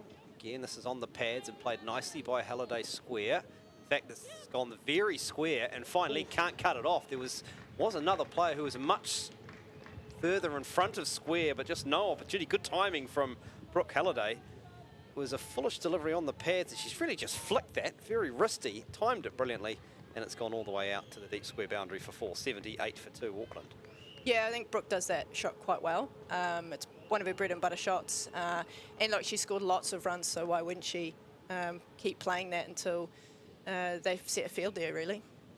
No change in the field from Robertson, the Otago skipper, as Lowe continues. A little shorter this time, turns square again by Halliday. Runs the first one hard, but won't get back for a second. 79 for 2. Halliday 20, Green 22. Yeah, interesting field set with the, looks like quite a forward square and then your fine leg to Brooke. But obviously with the change of field now with the left-hander, the field has changed coming up. It's a regulation point and a backward point. No third in. This one's full and driven by Green. Diving stop there by Blakely in the covers. No addition. End of the over. That's 19 bowled now by Otago. Auckland batting first, 79 for 2. Green 22 and Halliday on 20, and Lowe's 4 overs have cost 25. Looks to me like they might be taking a drinks break, and so that gives us an opportunity to review what's happened so far in the 19 overs we've seen. Shari and Gaze got Auckland off to a good start before Shari was caught playing down the ground. Mid-on was Browning, took the catch off Carson for 8. Gaze got off to a flyer, got pegged back a little bit, and then Inglis took the catch behind the stumps off the Otago captain Robertson to be dismissed. Wicket falling at 45 for 2. Since then, Halliday and Green have added 34 for the third wicket. As we look on these wickets here, and here is Shari, and she just was struggling to kind of get any fluency into her innings, wasn't she, Holly? Yeah, I think that both of them looked to try and hit shots that they weren't timing. I think they thought the ball was potentially going to come on a little bit more than it was. And that's obviously, you can see where Gaze is trying to come down the wicket and generate that force to play through that cut shot. But I think the wickets probably held a little bit more than they thought. So those straight shots are probably going to be a bit harder early on. But definitely at the back end of the innings, when we've got potentially the batting power to come, expect to see a few more hitting down the ground. Yeah, Gaze in particular looked to use her feet to try and, I suppose, give a bit of momentum into the shots she was trying to play. But even then, you can see Robertson quite clearly brought herself on and thought, I'll just loop a couple up here and see if I can just draw her into having to generate all their own power. And Gaze is a dangerous player, and they would have been very pleased to have seen the back of her, having conceded just 25. Exactly, and I think Eden coming on was definitely a matchup. They obviously saw that Izzy was wanting to come down, wanting to increase that run rate, and so they've brought on Eden to, she obviously changes their flight really well, and is reading batters, can read a batter quite well. So that was definitely a matchup, and it worked for them. Yes, she may have conceded a little bit, but at the end of the day, you've got to risk a bit to gain a bit, and they managed to get the wicket. So definitely in that first half of the game of the innings so far, Otago were definitely on top, but I think Maddie Green and Brooke Halliday have really brought it back, just calming it down a little bit, looking for singles, just pushing, soaking up some pressure from the good bowling, and then hopefully for them they'll look to continue that, I suspect, for another 10 to 15 overs, really start putting some runs on the board, and then Felicity's going to have to change up her bowlers really well. Keep chopping and changing so that there's not that, batters don't get used to the same bowlers. 4 bowlers have been used by Felicity Robertson so far. She's one of them. Emma Black was impressive at the top as well with those in-swingers, which really at times both Gaze and Shari just really struggled to get anything away from her. And I think at one point, I think Willie was talking about the fact that all the runs off Emma Black were coming through extras. They weren't coming off the bat. So a great start from Emma Black to give a platform for the rest of the bowlers to work off. Exactly, and that's what you want from your opening bowler. You want them to go up there and perform. And, those extras, you could argue maybe Emma was just trying to force that wicket, she's obviously bowled so well. And, as bowlers, sometimes we feel like we deserve a wicket. And, she brought it back, and I think she was definitely one of the reasons those 2 wickets fell. So drinks are off the field, and the captain, Felicity Robertson, is going to continue bowling to the left-handed Halliday. Chips to short mid-wicket, won't score. 79 for 2. We are in the 20th over. Just joining us, this is the Hallyburton Johnston Shield final. Otago, the top qualifiers. 9 wins out of 10 games in the regular season, and Auckland, well, momentum coming in off the back of 2 big wins over Canterbury to get them into the final. Here's a shot play back to the bowler, and the catch has gone down. Halliday just thought it was a bit fuller, went through with a shot, got a bottom edge. It sort of looped back to Robertson, and she was there. She had her hands in the right position, and Holly, it didn't stick. Yeah, look, that's 2 catches gone down, and especially being Brooke, what will that cost them, I guess, in the long-term part of the game? But again, playing straight seems to be hard, especially airily. Right, smile from the Otago captain. Here she is bowling. This is a leg-sided delivery. Looped, and it won't cost her anything. She's gone to play the shot as Halliday, and it's just caught the top edge, and it's looped to short fine leg, and the catch has been taken, and Otago have a big wicket. Brooke Halliday is dismissed. Robertson has her second, and Auckland all of a sudden trouble brewing at 79 for 3. Yeah, drinks is a funny period. There's usually a wicket before or just after, and as we can see, that's happened again today. Just that break in concentration, it comes down to who's switched back on after the drinks, and so far it's been Otago. Good catch. I think that's Saffron Wilson who's taken that at short. Or is that Fran Jonas? No, Wilson. Wilson's taken the catch at short fine. Halliday, they looked so composed, didn't they, Green and Halliday, through those overs preceding the drinks break. And Halliday couldn't go on. Dismissed for 20 off 29. 79 for 3, Auckland. And if Otago were on top 5 minutes ago, they're definitely on top now. Definitely. I mean, obviously Lauren Down coming into bat, she will probably play very similar to Maddie. They both like to play straight and, good square of the wicket. But yeah, Halliday, I don't know what was said in that drinks break, but just looked to try and increase the run rate for no real reason. But that's cricket, I guess, at the end of the day. And Otago, taking their chances when they come. But she looked more surprised than we did. But yeah, it's a good opportunity for Otago to really put the pressure on now. Force Lauren to really work hard for her runs. So a pivotal period coming up in the final. Auckland won the toss, elected to bat first. I've heard both you and Emily, Holly, talk about the track and the fact you feel like it's a good batting surface. It'll get faster as the day goes on. Maybe there was a thinking that they needed to start to move that run rate along. We'll never know. Robertson starts first delivery to the right-handed Lauren Down. Plays it square, points in quite close, and so she won't score.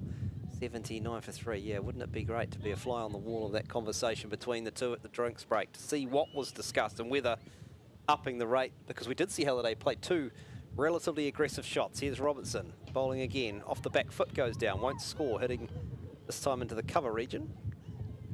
And you can see there Otago have got some, spark, lack of a better word. There it is. There's the pun of the day. Pun of the day. And, they're running around, they're laughing and joking, they've got their tail feathers up, and this is a really dangerous period for the Hearts, and, hopefully Otago can keep working here. Lauren Downs, very capable batter. 31 in the season, averaging 31 from the 11 games. It's a nice looking shot up to widish mid-off to finish the over. End of it.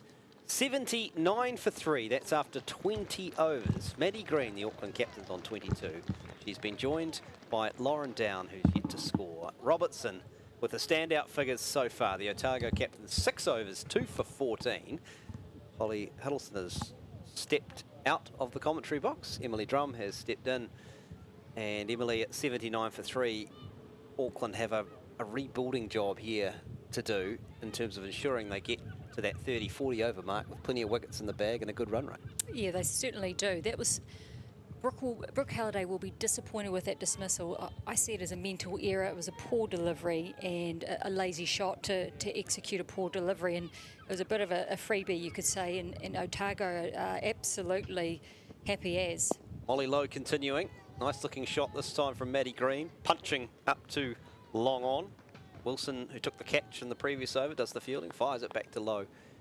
They have a single, 80 for 3. Yeah, we were just talking a bit about, with Holly before, Emily, about the conversation often that goes on at drinks around run rates, where are we at in the position of the game, how's our partnership going? Do you think, because we saw Halliday play a couple of semi-aggressive shots, the drop catch in the previous delivery, come back to that in a moment, as Lowe bowls again to Down, defending, no run. Drop catch in the previous delivery, then she gets a loosener down that which you'd think she would swat into the dirt and then away, but maybe just got a little bit over enthusiastic. Yeah, fair point. Halliday's a player that always looks good, and then all of a sudden there's a poor error or something happens that pretty much gets herself out a lot, and that was one of those moments, and it does creep into your game, especially around that after drinks time too. Here's Lauren Down. She's yet to score. It's a nice looking shot. It was full and width on that off stump. She was able to guide it through the vacant square leg for a single. So look at this in the replay. It was a sort of a loopy one down the leg side, and she just sort of got under it and scooped it. Leant back and she did it. But when we coach, we talk about high to low. That was a shuffle or a scoop. That needed to be hit hard and hit hard flat, and that would have raced away for 4. Low.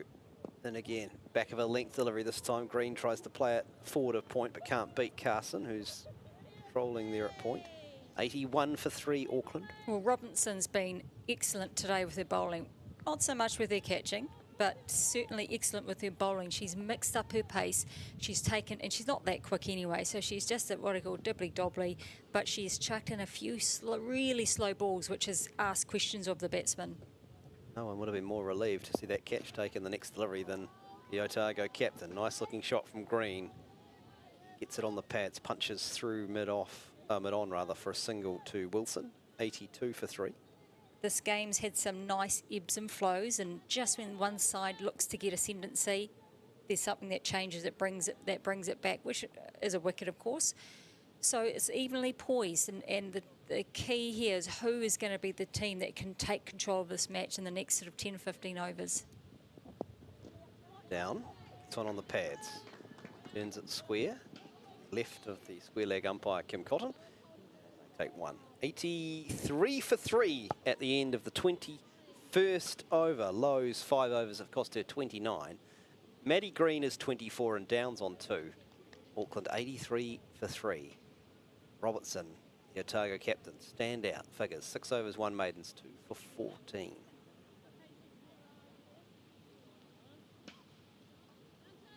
Seems to me the pace off, or the bowlers that are able to just be a little bit more accurate in bowling that back end of a length are causing the most amount of problems.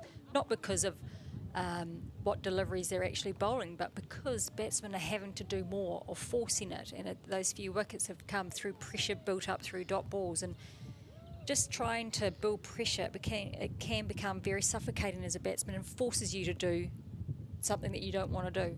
Robertson's going to continue. She's bowling from the broadcast end, if you like, of University Oval. The northern end, played back down the pitch, does Down. She's 2 from 7. Green 24 from 38. Tom, she's into her 7th over. She's bowling so well for her side, so she's got some decisions to make. Does she go through or save some overs? Again, fullish delivery, and Down goes back and punches to point. Diving stop won't prevent the batters getting through for 1, however. 84 for 3, Auckland.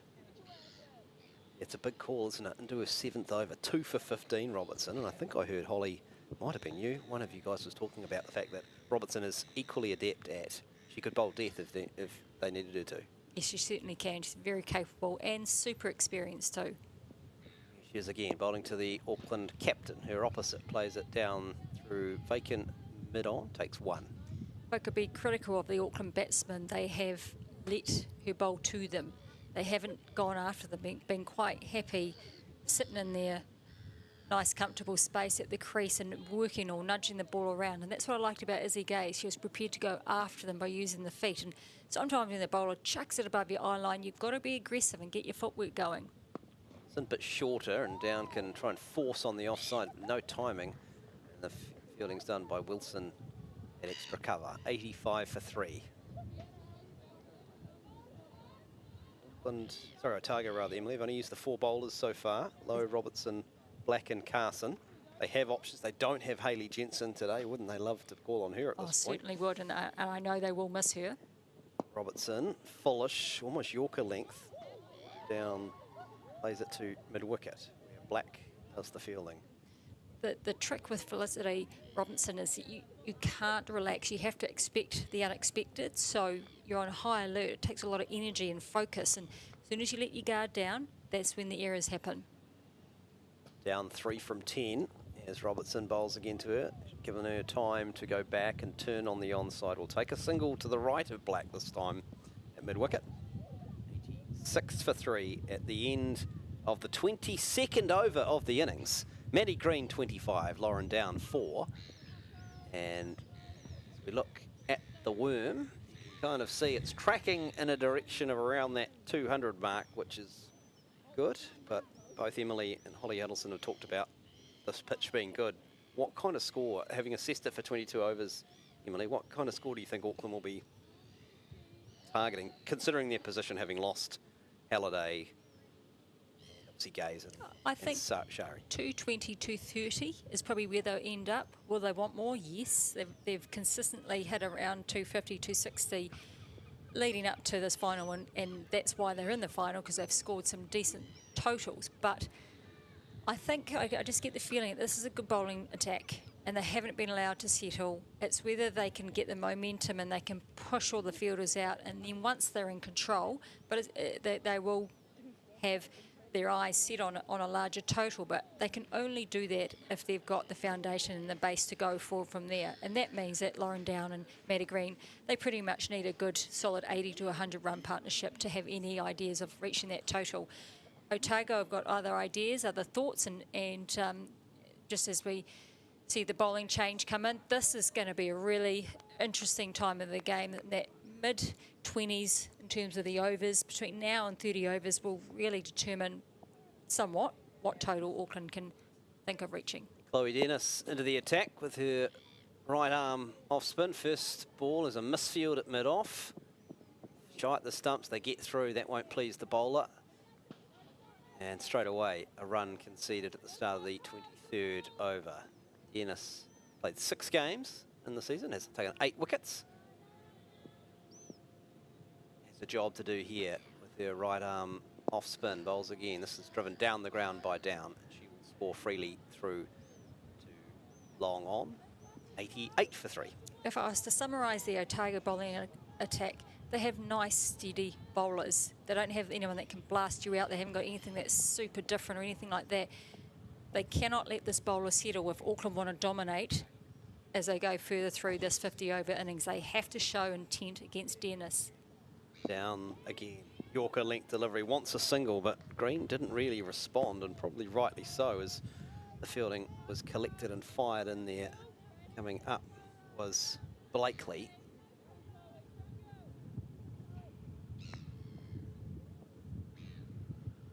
Dennis again. Using her feet this time is Down and guiding this one out through extra cover. Out to Anna Browning, who's fielding on the fence. One more to the total, 89 for 3, down to 6. I think Lauren Down will be delighted that she's actually getting a chance to have a long innings, because she's been sitting with pad rash on the sideline for a bit. Auckland captain driving and driving well. Good looking shot from Maddie Green. Work for the fielder to do out on the fence. Good little relay effort between the two Otago fielders. They'll high five on that. And Green will be restricted to just 2 runs when it could have been more. 91 for 3. Maddie Green 28. The Auckland captain settling in. And they need her too, having seen Shari Gaze and Halliday depart. This time she'll score again, this one through point. More work out there on the fence for Browning to do. Maddie Green certainly looking comfortable again. We've seen a lot of runs from her this season, top of the charts, and she's making batting look easy. Now, commentator's curse has happened before. Don't know whether... will happen again. Yeah, possibly, but I like the way that she's crisply hitting the ball. It is a hard hit, and that's the best thing you can feel as a batsman is hitting the ball hard, getting value for shot. The worst thing you can do is hit the ball hard straight to fielders. So gapping's good. She's milking it, and in this phase of the game, we do know that these middle order overs of the innings are the ticking it over, strike rate, scoreboard runs, and she's doing a fantastic job at that. And her teammates love her. They absolutely love playing for her, and she is such a leader. She will always lead well, and she's got so much respect. So she's doing it again today. So Browning, double change for Otago. Here's a full delivery driven up to mid-off by Green, can't score. And just going back to Maddie Green, started the day with 572 runs in the season. So add another 29 to that. She is well clear of the next best. Won't be overtaken unless Felicity Robertson was to score a double century. Can't see that happening, but you never know. There's a full delivery smashed down the ground by Green. Takes 1. Fielding is done there by Blakely again. Anna Browning, another good person to call on as Robinson has got many options and done a good job. Had a solid season. Would have liked probably a few more runs, but she's been another really good contributor to the overall success of the Sparks. Right arm over again, turns to Down, who turns square. Won't score though. Black is in at short mid wicket, doing some good work in that position, just to the right of that old pitch. Of course, the block here in Dunedin features about 7 or 8 wickets. This is some feet work from Lauren Down. Again, won't score. Can't pierce the field. PJ Watkins is at mid-on. 93 for 3 is the Auckland score. Green's on 30, Down's on 6. And just a little squeeze going on here. Otago just putting a little bit of pressure. Just wonder how long it will be until either Down or Green looks to up this rate. Nice use of the feet from Lauren Down. It's the kind of initiative that is a little more obvious. She only scored 1 there when she did beat the player inside the ring, 94 for 3. Well, Browning started really well, and this is creating, you already feel a little bit of tension and pressure on the batsman to create something different. Browning in again. It's another full delivery, hit hard by Maddie Green, hit straight too, but that fielder down at on the boundary, Watkins, is pretty straight, and so just 1 more to Maddie Green. 31 for her, 7 for Down, and after 24 overs, Auckland, the Hearts, 95 for 3. Running at just under 4 and over, as you can see on that graphic. There are wickets at regular intervals, which is interrupting the flow. Got off to a flyer with Izzy Gaze. That little towering start was Izzy Gaze getting them going, and then it's just been slowly being pulled back, a bit more consistent in the last 10 overs or so. But the wickets, the part that holding Auckland back at the moment. In a partnership, you can see this is another good indication of the way the innings has gone, Emily. 30, 15, 34, now we've got 16. Need this one to be a big one, Auckland. Dennis continuing from the southern end, goes back to Green. She'll score another single through mid-on. 96 for 3. Typical final cat and mouse type cricket. No side wants to take risk. This is the Izzy Gaze risk that we enjoyed at the top of the innings is not present at the moment. These two are just continuing on. Full delivery, driven nicely by Green, but won't score as Fielding is done in close by Blakely. Yeah, it's very safe and assured cricket by both batsmen at the moment. Dennis continuing. Swan came down at the ball, did down rather, and just sort of lost her grip a little bit and then lost control of the bat. Ended up squirting on the onside, doesn't score. Still got PJ Watkins up her sleeve. Robinson, if she wants to use another bowler. Full this time, and it's a full toss that everyone's missed. Batters missed it, keepers missed it. It's heading down towards the boundary, but Wilson will not allow it to go into the rope, and they'll get back for 2 byes. Just wait to see the umpire's signal.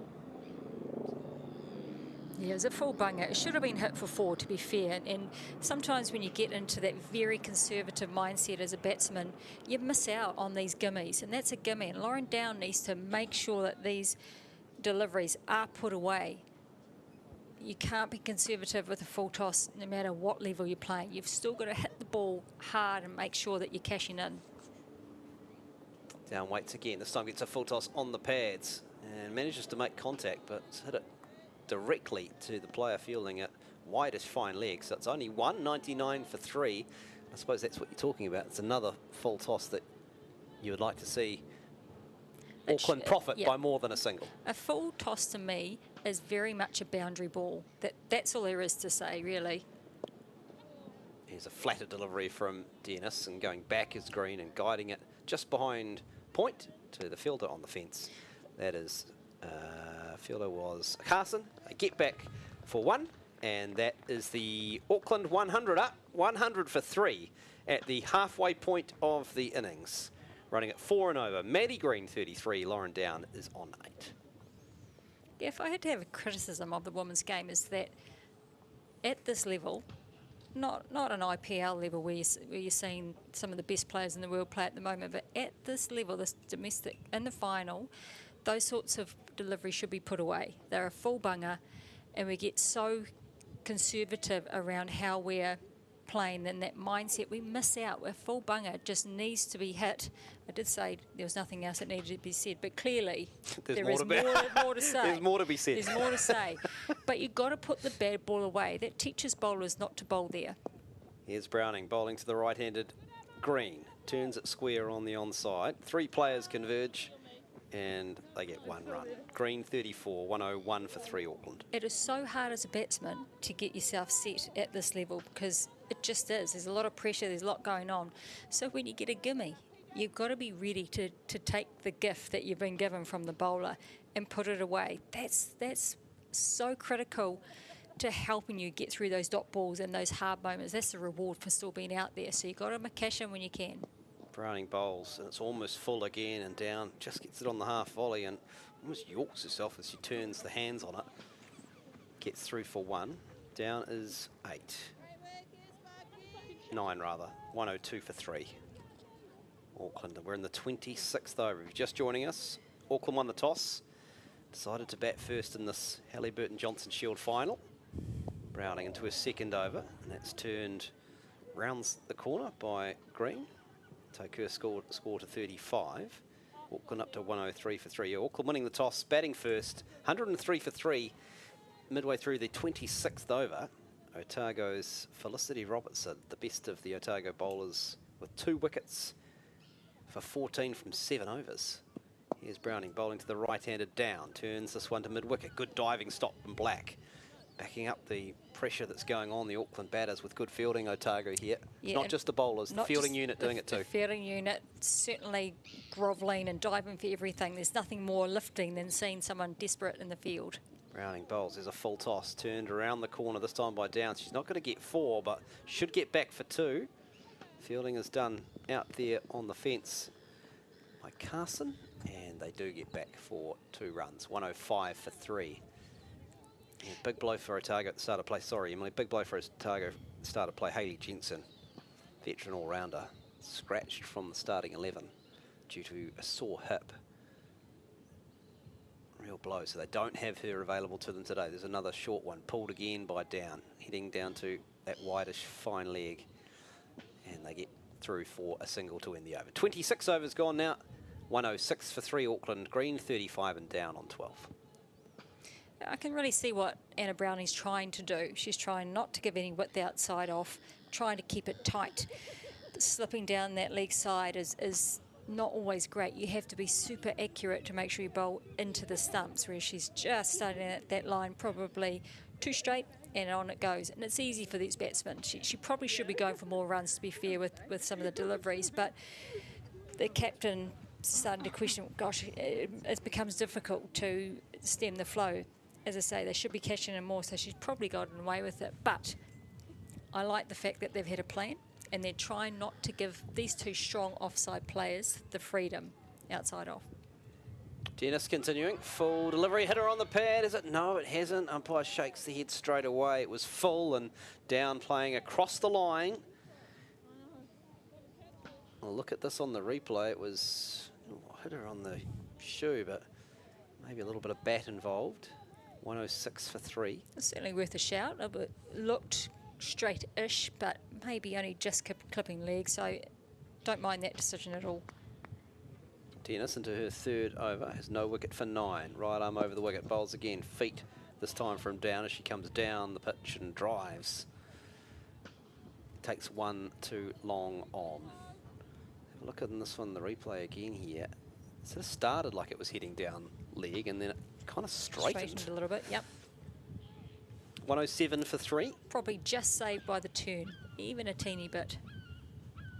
Dennis again, bowling to the right-handed Green, driving forcefully. Good timing. She looks in great touch, doesn't she, Maddie Green? She certainly does. Everything's coming off the bat. Yeah, long levers, really still at the crease and hidden through the line of the ball. It's an easy game, right? When you're in absolute vintage form, really easy. It can bring you down pretty quickly too, but I have enjoyed watching her play in this domestic level for a long time, and she just keeps turning up and doing it day after day. Dennis bowls to her again, full, driving. Can't beat Robertson at short mid-wicket. Just makes it look so... She's just moved through the 35 without a care in the world as Maddie Green. And here's another delivery. This time she will score. Work for long on to do. In my opinion, I think she's a better, longer format player. I think she certainly plays better without the pressure and the hustle and bustle of T20 and the pressure of having to force something. As soon as she starts to force her technique, mistakes happen, or it's the bottom hand takes over. So for me, this format suits her absolutely 100%. Dennis coming around the wicket this time, down the leg side. That'll be a wide and is wided by the umpire. 109 for 3.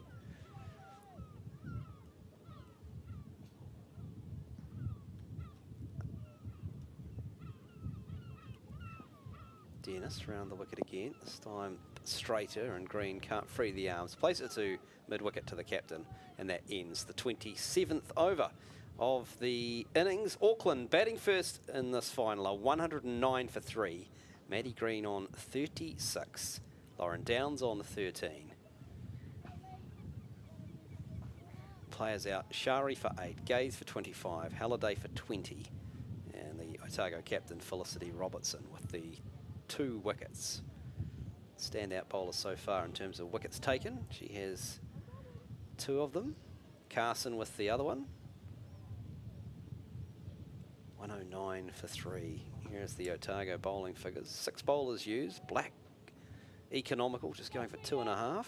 Carson, a little expensive, but got a wicket. You can see Robertson there, standout. 2 for 17, and we've had 5 overs from Lowe, 3 from Dennis, and a couple from Browning. Carson back into the attack from the northern end. Bowling to the right-handed Green, goes back, won't score as Robertson's in play at short mid-wicket. Good move this, Tom. I think you need to really keep your big players in the game as much as possible. The young players will do a job, but you can't rely on them all the time. This time she'll score, Maddie Green. Got to the pitch of this one and chipped it down to long on. A lot of runs straight down the ground, aren't there? Certainly are, and that picket fence is looking very good right now. Just taking it over, and this suits Auckland to a T. If they can keep going to that, reach that 30 over mark on 125 or 30, they would be in a really, really good spot. This one swinging down, hitting in the air, on the bounce to the player at deep mid-wicket. Blakely on the fence, just moving to her left. No chance of a catch, but good fielding. Restricts the scoring to 1. 111 for 3, down to 14. Sparks would dearly love to break this partnership because it feels a little bit ominous for them right now. Carson, and again, full delivery. Green digs it out, plays it up to mid-off, won't score. Well, you feel the longer they stay here, Green and down, they will lift that run rate. Yes, they certainly will. It will grow. It's hovering just around that 4 at the moment. And they want a few more than that. Here's a nice looking full face of the bat shot from Green to mid-wicket, won't score. Get the feeling Green and down have the ability to up the rate. They certainly do. They won't want to leave that. They don't want to be up in the rate until they need to. Yep, they're probably just trying. They've got some goals and targets and then trying to meet them. Here's Carson, but shorter this time. Green tries to play it square, but Black's in the game at mid-wicket, and that ends the over. The 28th of the Auckland innings. They are 111 for 3, batting first in the final. Green's on 37, Downs on 14. Dennis, 3 overs for 12. Carson, 5 overs, 1 for 26. Bit more from Emily Drum and then Willie Nichols. Well, I think Auckland will be the happier of the two sides slightly. They certainly would probably like a few more runs and a wicket or so in the bank more than what they have now. But 1-1-1, Willie, it's feet up time if you're an Auckland supporter and feet down if you're an Otago supporter. Absolutely. One set of feet up in the box here. As Down milks that to long on. Yeah, a lot's been talked about the top 5 of the Hearts here. And you mentioned there with Tom Bartlett, when is the time to go for this pair? But if they look down that order, do they feel like they have to score the bulk of these runs? Or do they have that confidence that if they do push it too early and lose wickets, they can rely on that bottom order? That's over-pitched and struck beautifully through the covers. Will it beat the sweeper? No, it's well done down there. I think that's Caitlin Blakely. Yeah, how much confidence will they have in that lower order, Emily Drum? Well, they've certainly got quick scorers. Whether they've got confidence in them or not is another matter. I truly believe that your top 5 have got to score that 70 to 80% of your runs if you're going to have a decent total. Oh no, this is well over pitched, and Green, she'll be frustrated she couldn't put that away. Another full toss that we talked about. There's been a few. Now, we've probably seen about half a dozen in the last 3 or 4 overs that haven't been scored. They haven't hit a boundary for a while, and that's why. They're not putting away the bad deliveries. Oh, that snuck under the bat and almost went back onto the pegs from Lauren Down. So you've got Bella Armstrong and Josie Penfold who can come in and escalate that run rate really quickly. They can really get after the ball, but for a short time, not a long time, perhaps. That's right. You don't want to give them too long to do that. So for Auckland, batting for this next 5 to 7 overs will be really critical for them for that platform. And then after that, that's when you slip into that T20 last 10 overs or so. But it's such a long time. 50 overs is a long time, and you can score quickly if you need to, if you've got the platform. DNS to finish with a single down the grounds. End of her 4th over. The Hearts 117 for 3. Sun beating down here at the University of Otago Oval. Playing in the centre of the block, of course, that match there yesterday in the men's game, the elimination qualifier, 327 runs were put on the board by the Auckland Aces. And from your observations, Emily Drum, of the wicket, it's been mentioned fraction slow, but not too many demons in there. No demons whatsoever. It depends on the type of bowlers. I think the slower bowlers are going to have success. But you got to bowl well too. You can't just expect the batsman to make mistakes and give the wicket away. One-day cricket or the longer format, the 50 overs, 40 overs, you have to build pressure. You have to be able to be super tight and feel well. Well, one of those bowlers who likes to think she can is Eden Carson. It is a bit of a wobbly start there. Another one of those full tosses Emily Drum has mentioned. Carson's into her 6th over. We mentioned she's a wicket-taking option for them, and is that why you think they've brought her back in here? Well, not with balls like that. She's not going to take too many wickets. The full toss can bring a wicket on occasions, though. We call them shickets, Willie, shickets. Say no more. A little bit of turn there. But this is the Eden Carson that we know. She has the ability just to bowl some very, very handy deliveries, flight, loop, bit of bite, bit of turn. And you can see there, once she gets it out of the fingers right, it asks question of the batsman. Bowling to her White Ferns teammate Lauren Down. Drops the back leg, sweeps, almost a diving short mid-wicket there. So creating chances. Lauren Down knows she just needs to bat with Maddie Green here, who's going nicely on 42 off 61. They've got to build a partnership. And as Emily Drum mentioned, set that platform to have a go at the back end of the innings. The Sparks, well, they want to break the partnership. They certainly do, and they'd dearly love one now or sooner. That's why Eden Carson is into the attack, but it's well milked from Maddie Green. You've obviously seen a lot of Maddie Green in your time, Emily Drum. You say where she's at in her career now, such a senior player for this side, so important. Yeah, it is, and we've got the World Cup coming up, 50 over World Cup. Really important for her to, one, cement her place and just keep batting, keep scoring runs. On the slog sweep again, that's well struck, just the single. Yeah, the one-day Women's World Cup in India. Quite 25 years on from that magnificent 2000 World Cup victory that you led. Emily, did it feel like 25 years? Well, some days it does, some days it doesn't. I certainly don't mind not playing in India for a World Cup, if I'm being honest. I'd take Hagley. Oh, just Hagley any day. Yeah. Thank you. Yeah, the Lincoln Burt Sutcliffe Oval. That'll bring an end to the 30th over.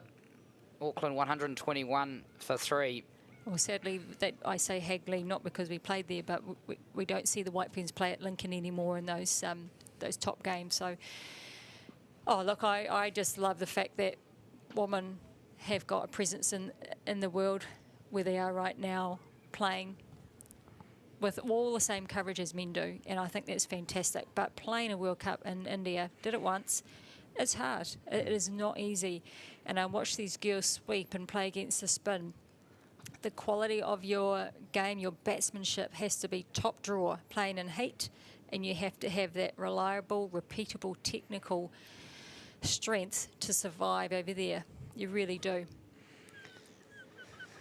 You can see Maddie Green's wagon wheel just popped up on the screen there through long on. Yeah, Emily Drum, you mentioned the advancements in the game and that 2000 win. A lot of the current players talk about that was the first time they'd seen women's cricket on TV. I guess for you, a bit of pride in how far the game has come for these women, not just in terms of the promotion, but also the skill level. Oh, for sure, but we've still got a long way to go, Willie. We've only really scratched the surface. We don't have I don't mean to sound negative, but we don't have that first-class professional presence yet. And that, for me, is the most critical component to getting the New Zealand format to the level where we need to be. Well, here in the one-day final, 121 for 3, it's the Hearts. Because it's no good having 15 or 17 fully contracted players and then the rest are trying to work and do bits here and there. It's not a level playing field yet out on the international stage, and that's where I'd love to be. That's me. I know because I'm in the weeds and I see it happening all the time, but we're on that journey, which is fantastic. Oh, and down. She sweeps that, but that's, I think, Eden Carson scampering around there. Yeah, the depth in skill level, and I guess the exposure of players playing more cricket is a big one, isn't it, for these women, that when they do come onto the domestic stage, just that volume of cricket. Absolutely. We've got to be able to set the players up to succeed as well. So having the pre-season, the prep, the fitness and everything, gearing them up to cope with the pressures, everything that comes with playing. Emma Black's back into the attack here, into her 7th over. First 6 overs only went for 16 runs. Emily Drum with me in commentary. White Ferns captain of that victorious 2000 World Cup win. Just mentioning the upcoming World Cup, 25 years on. The White Ferns will go to India September, October. But right now, there's plenty of White Ferns in action, and Lauren Down and Maddie Green will be featuring in that series coming up. Lauren Down, obviously a late call-up for Bella James, who was ruled out of the White Ferns squad. But right here in the middle, that run rate at 4, and I'm just hearing a stat in my ear, 12 overs since the last boundary, Emily. And that's why that run rate's still at 4. They can't seem to get or break the shackles. And that's absolute fantastic captaincy, mixing up those bowlers, so the short spells, short turnaround times, that's brilliant because it doesn't allow the batsmen to settle. Even though we know that they've probably missed out and they should have cashed in a couple of times. They've been good field placements, they've bowled to their field somewhat. On another day, those could have gone for 4, and then all of a sudden that score starts to balloon out. Well, Black to finish her 7th over, spares it in at the pads, down, knocks that onto the leg side. They might look for a couple, they won't, because it's Eden Carson hustling in there. She bounces the throw in to Polly Ingalls, and that brings an end to the 31st over. The Hearts 126 for 3. They have wickets in the tank. They have 2 White Ferns at the crease. Where are they looking at for that updated total? I know we talk a lot about the finals and finals pressure. What would you be aiming for if you were still in that with that captain's armband on? Well, if you were to look at it like a T20 game from now on in, you want to at least look at 6 and over, and that might get them to 240, 245. They would take that right now. I really do believe that.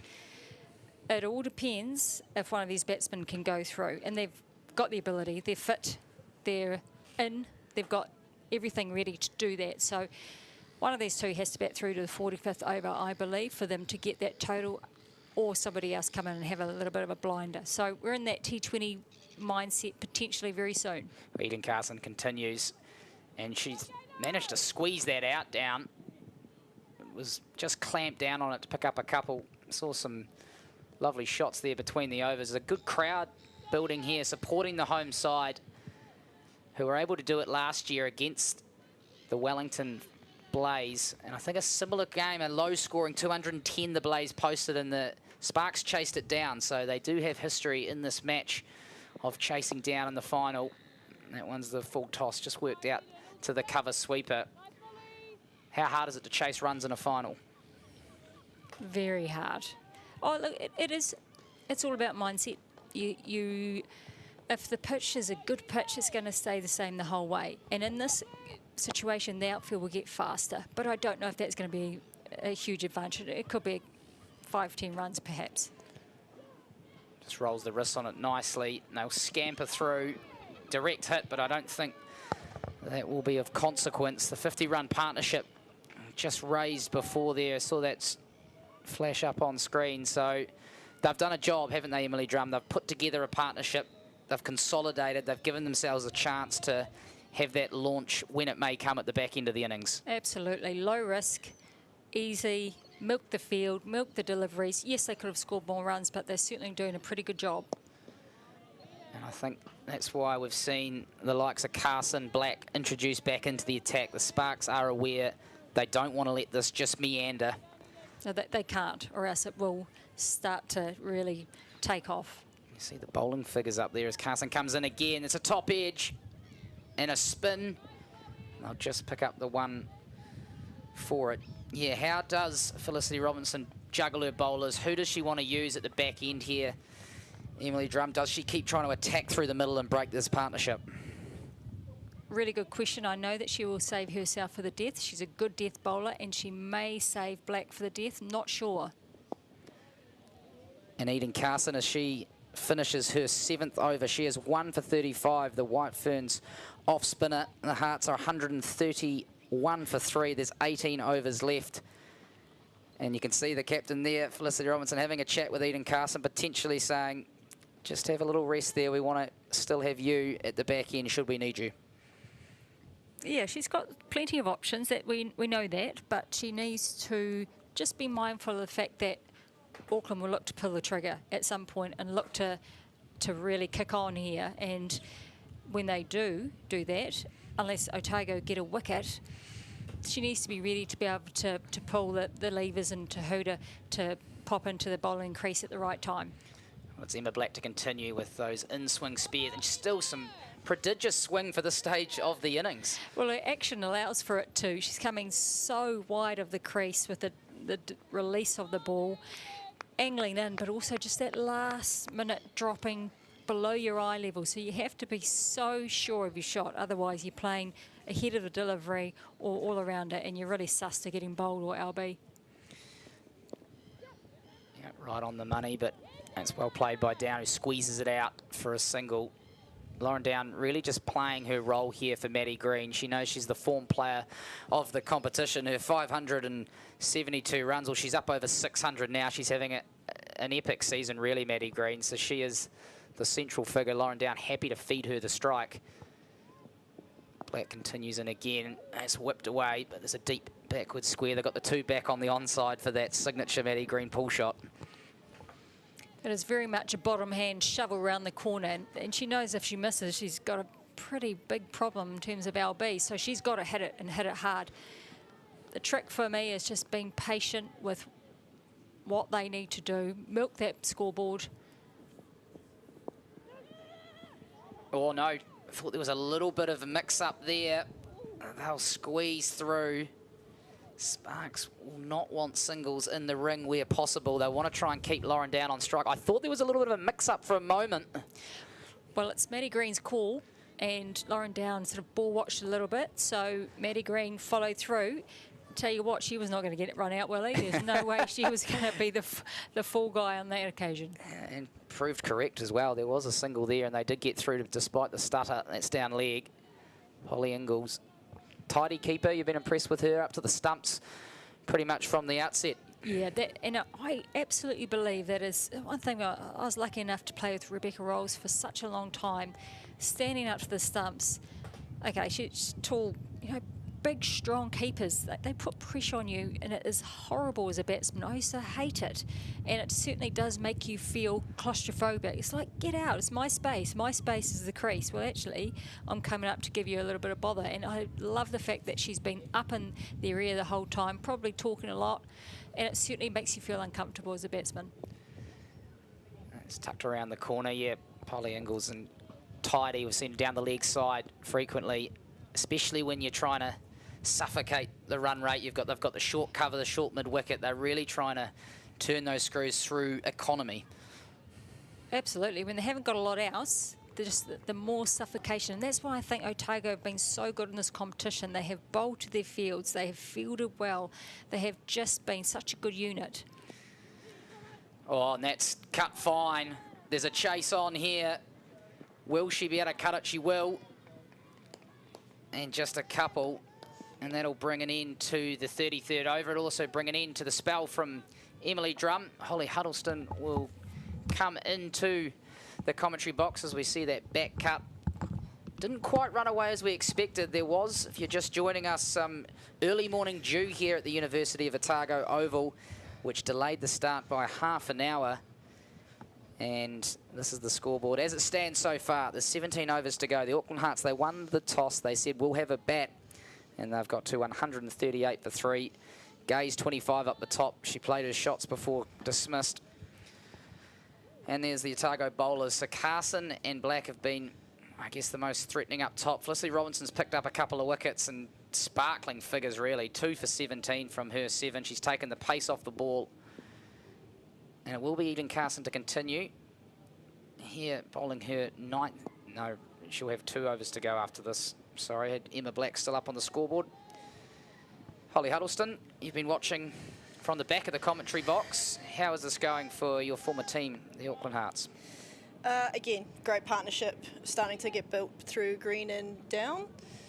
Eden's obviously a class bowler. I suspect she'll probably only bowl 1 and keep 2. She's certainly looking to flight it. She's trying to take wickets here. They want to break this partnership. They know, I think it seems obvious to everyone, these two are trying to take it deep to set it up for those hitters down the order. Definitely, yeah. If they can get to 40 with these 2 batters still in, I think that's a great setup for them. Down on that sweep again. Just be the single. Lauren Down, 29 off, well 30 now, 49. Maddie Green, she's on 49, approaching a half century. The run rate is 4.18. The Hearts are 140 for 3.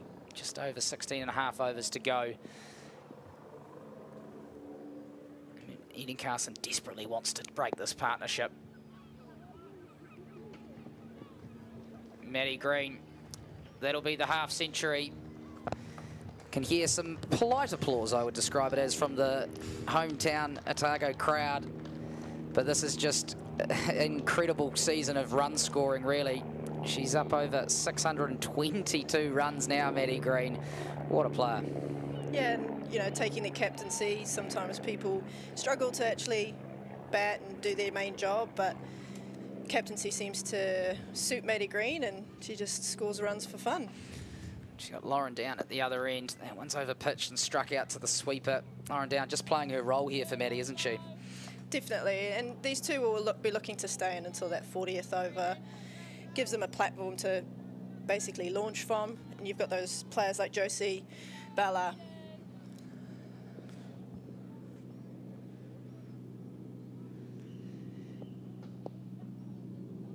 And just tucked away. They're going to push hard for 2, and they might just get it. That's terrific running, Maddie Green. She'll get there.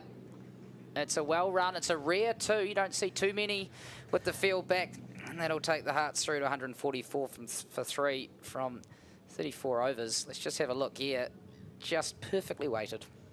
Definitely, and I think they'll be looking just to do this off Eden. 1s and 2s. No pressure on them to score off her and take her out of the game, essentially. Maddie Green, we mentioned how impressive she's been. Nothing through the mid-off area, but very strong in that long on area, either going forward and flicking it or going back and punching it. Obviously, just the 2 boundaries, so she's been busy at the wicket, hasn't she? You know, if you're only scoring 2 boundaries, but to get her through, she's been able to keep it ticking over. Yeah, and that kind of shows what kind of wicket it is today. It's been a little bit slower, so those down-the-ground shots have been a lot harder to play, and that's a true testament of it. It's good that Maddie's been able to just tick over those runs, and yeah, definitely two boundaries is something she'll be wanting to improve on, but that's, you know, when she can get to party time at that 40th over.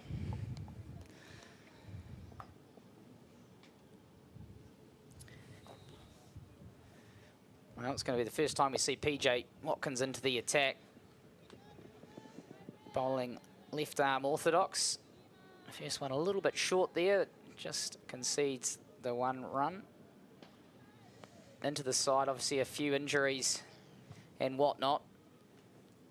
She's got a job to do here as the Sparks look to go spin from both ends, and that is, as Holly Huddleston mentioned, a testament to this wicket, which is a little slow.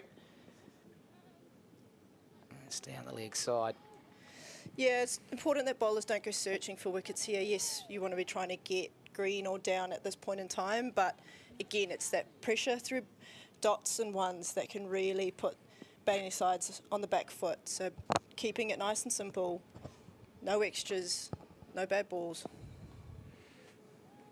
Maddie Green cuts that one on out there. Yeah, we're talking with Emily Drum before.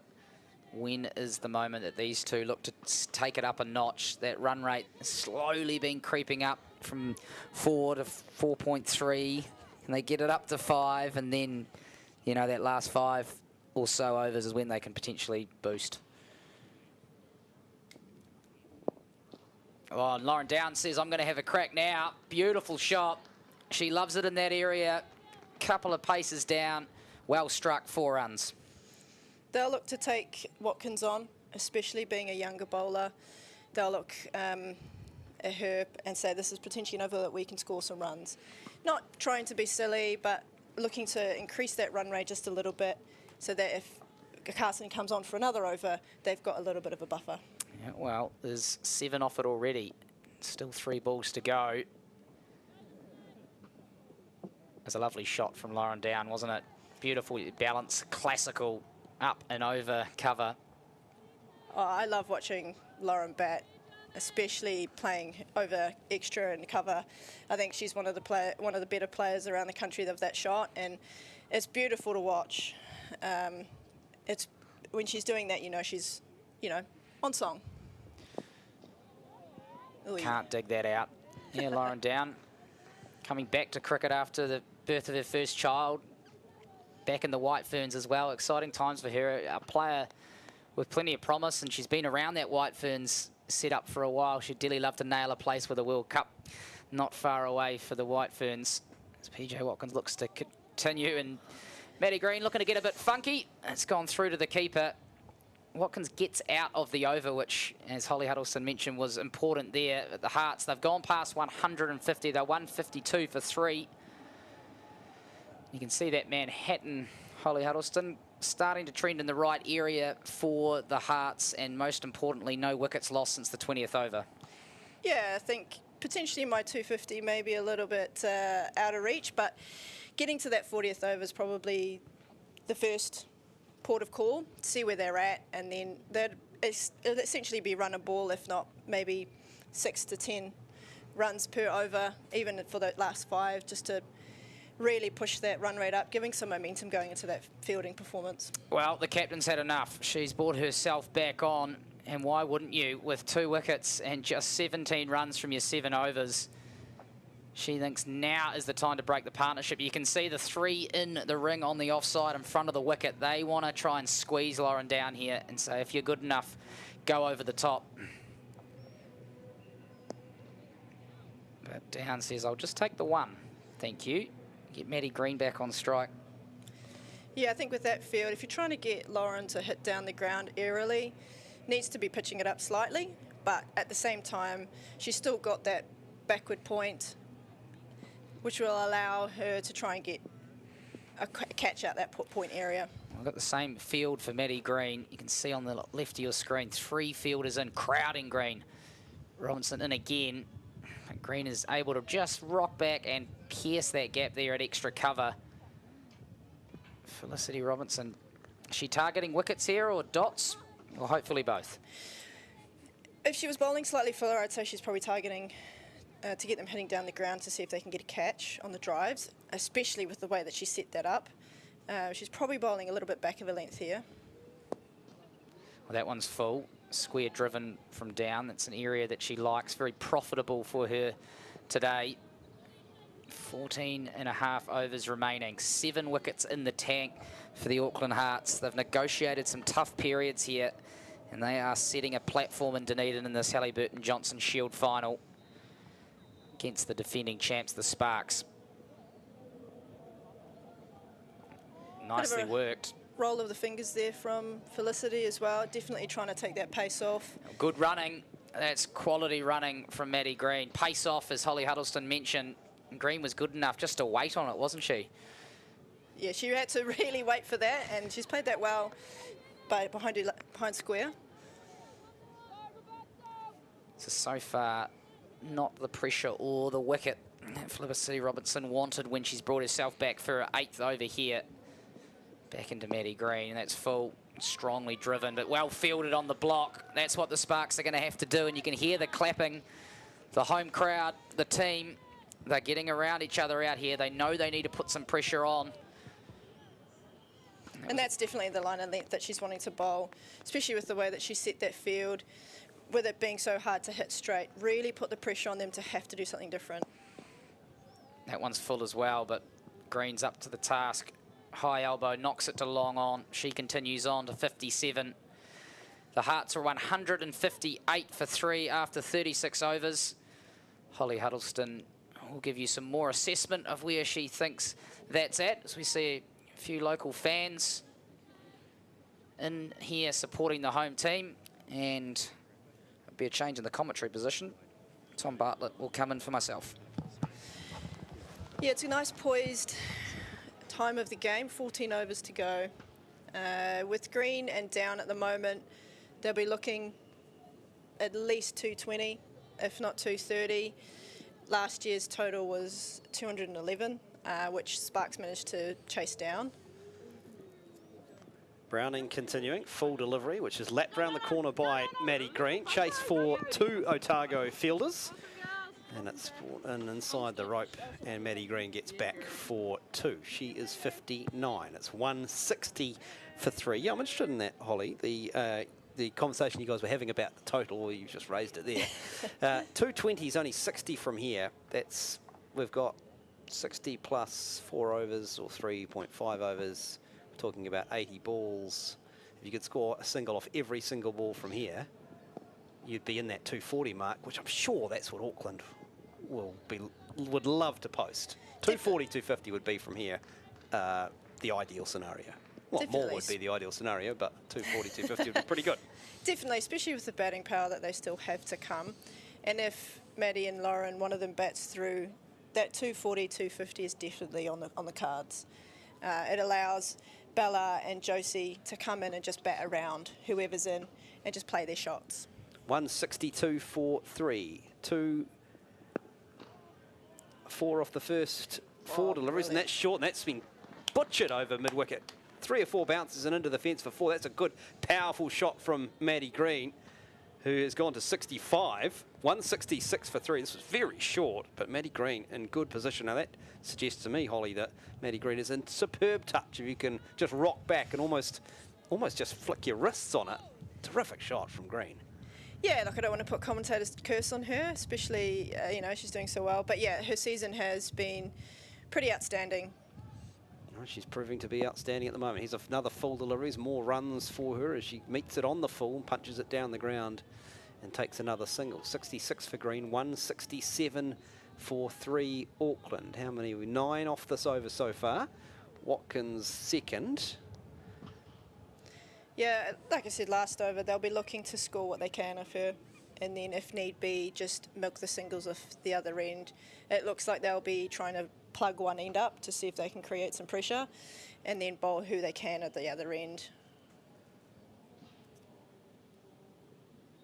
Here's Watkins again, round the wicket. Good looking shot from down. She will score through extra cover. Fielding's done out there by Blakely. 168 for 3 Auckland. Just need a couple of these 10 run overs. You can see there, didn't actually get all of that, Green. Got it quite high on the bat, but still managed to get the timing and power behind it. Yeah, she's a strong girl. She lifts weights, so yeah, she's been able to muscle that. Watkins full again. That's met on the full by Green, and she's hit that, and that'll be one bounce, and that'll be into the fence as well. This is proving to be a very, very good over for Auckland. They've taken 13 off it, and at the end of it, 14 off it. The end of the 37th, 172 for 3. Green on 70, and as we look on the replay, Holly, she's just got a couple of free ones, Green, and she has not missed out. Yeah, I mean, obviously when you've been in for 70 to 80 balls, you're starting to see the ball well and know the wicket. So she's actually been able to capitalise on some of those bad balls, which is then going to help with that strike rate and run rate. So I think the Hearts will be in a good place at the moment, especially with these 2 in. And they'll be now talking about what are we trying to get here and what can we push through, Especially, like you said, there's 13 overs to go. So it's 74 balls or something like that. So yeah, definitely at least a run a ball and then see what they can kind of go from there. So we're in the drinks break in this first innings of the Hallyburton Johnston Shield final. Auckland and Otago. Here are the Otago bowling figures. Robertson with 2 overs to go. She's got figures of 2 for 23, so a bit more to come from the Otago captain. You can see also Black, pretty economical, only gone for just under 3.4. Watkins a little expensive, but pretty steady from everyone else. No one's really gone big yet, but no doubt that Maddie Green in this kind of form will be looking to target someone. Yeah, just some of the boundaries from the last couple of overs. Potentially looking for some wickets. They're only 3 down, so the pressure will be on Otago to see if they can stop this run rate from climbing. And that unfortunately can cause some bad balls. Now, Otago would have felt pretty good when they got rid of Brooke Halliday. Bring up the scoreboard for you in just a moment, but no doubt that Otago, when they got rid of Halliday, would have been thinking, right, 3 in here. Yes, there's some firepower to come in this Auckland lineup, but the run rate was, I think it was below 4 at that stage, and you can see now 4.65. They have upped the rate. It's just starting to creep in the right direction from an Auckland perspective, not so much Otago. But Yeah. Auckland, they've just given themselves the base now of which to kick on. Yeah, and you can see from that 19th, 20th over, they've kept the pressure on with those singles, not really accelerating too much, but have managed to create a really good partnership. And like you said, that little worm's starting to go up, and that as a batting side, that's what you want to see. And it's Otago now need to really dig deep and see if they can get a wicket early on after the drinks. Yeah, the partnership worth 93 between Green and Down came together when Halliday was dismissed at 3 for 79. So 93 for the 4th wicket so far, 105 deliveries, 60 minutes. So they're going at a reasonable clip considering the context of the innings. And you can kind of see how they are trying to increase the run rate. Rather than going for those big shots with a few dot balls in between, they're just trying to milk those singles and those twos, and then because of that, you're going to get the odd loose delivery, and they're starting to capitalise on those now, allowing that run rate to really climb. And also, when you're talking about run rates climbing, individual strike rate starts to go up, and I think the last time I was sitting here, Green's strike rate was something in the 60s. She's now 70 from 84 at 83, and I think you and I were discussing that how easy it is for these players who play at the top level to accelerate through the gears once you're in. It sort of can look like they're sort of hacking around a little bit and fudging, but Green always looked in good touch. She wasn't scoring at a great rate, and all of a sudden at 83 without really getting out of second gear. Exactly, and that's just testament to how good a batter she is, and especially this season as well, with her scoring so many runs. So it'd be a good challenge for her to keep going. 13 overs to go in the innings. It's Robertson who's back in. First delivery is a little short, and Down's able to swivel around and play it to deep backward square and take one. Down 41 from 57, so her strike rate's also going up. It's 71, and it's 173 for 3. Felicity Robertson's got 2 overs. Do Auckland just, I don't want to use the word see her off, but just look to play a little conservative, considering her return of 2 for 24 so far today? She certainly has bowled well. Yeah, so when they had the bowling card up, you've got Robertson, who's now only got 1 over after this, Carson, who's got 1, Black, who's got 2. So you've got 4 overs there from your strike bowlers. So it's going to be really interesting to see how Felicity uses those 2 bowlers, particularly in those last 10 overs of the game. You'd probably see them in those last 4 overs of the game to really try and nail the strike rate or even get some wickets. But Lowe, I think she's actually bowled really well. She came into the innings and went for a little bit, but has come back really well. Here's Robertson into the right-handed Green. Goes back, tries to force on the offside. Won't score as it's played out to extra cover. 173 for 3. I think Felicity will probably bowl herself out here. She's bowling well. She's causing dots. At this stage, dots are gold. It's a Yorker length delivery dug out by Green. Forces it down through mid-on, down to long on. Takes 1. Green 71. It's 174 for 3. 2 balls left in the 38th over. Robertson, I think you and I talked about it earlier, Holly, about you really have to have your guard on with her. She appears to have this ability to sort of throw something. Her variety is what I'm trying to get at. It's really good. There's a chip shot from Green, and she's got it over. Sorry, from Down rather. She's got it to the right of the fielder. Wilson's put in a brave chase, but hasn't been able to rein it in. So Lauren Down takes 4. It was just a little bit fuller, and she waited, and then found the gap between those 2 players. And Wilson chased to no avail. 178 for 3 Auckland, down to 45. Good shot. Yeah, I mean, Felicity is looking to roll her fingers, take the pace off. Yeah, she's again a little wider this time, but it was inside the black line. Kim Cotton gave it a little bit of a look and kept the arms by her side. End of the over, the 38th of the innings. It's 178 for 3. Robertson's gone for 29 from 9 overs, so she's got 1 over to go. And as you say, Holly, a couple left from Emma Black. But Auckland doing a good job of sort of almost, they are forcing Robertson's hand here a little bit because of the position they've got themselves into, and it could pay a dividend for them down the back end of this innings. Yeah, it's that risk of it to gain a bit. Does she bowl Carson out to try and break this partnership? Because this is probably the partnership that they do want to break. Or does she just hold her off slightly for the back end of the innings? Blakely, not seen her bowl much, but be interesting to see what she can do. Well, Felicity Robinson's decided, obviously, to throw something a little bit different at Maddie Green and Lauren Down here. And look, this could work. How many times have we seen bowlers come on that haven't bowled much in the season come on and take a couple of wickets? Just purely because no one's seen them. And that could be interesting. So here she is, Blakely. First delivery is full, driven forcefully by Green. Back to the bowler, does her own fielding. Took one on the wrist. That's a dot ball. All crucial at the moment. 12 overs left in the innings. 178 for 3 Otago at the moment. They're going to have a challenge in the second innings. Whatever the score is. It's a final, remember. Winner takes the lot. Using her feet, Green. Lovely use of the feet. Shot. Just clips it through. And the player coming across from long on cuts it off, so prevents it from going. But that's a lovely use of the feet from Maddie Green. Lovely timing. Only gets one. The partnership is now 100. It's come off 113 balls in 67 minutes. Yeah, it's definitely starting to increase that run rate, just slowly.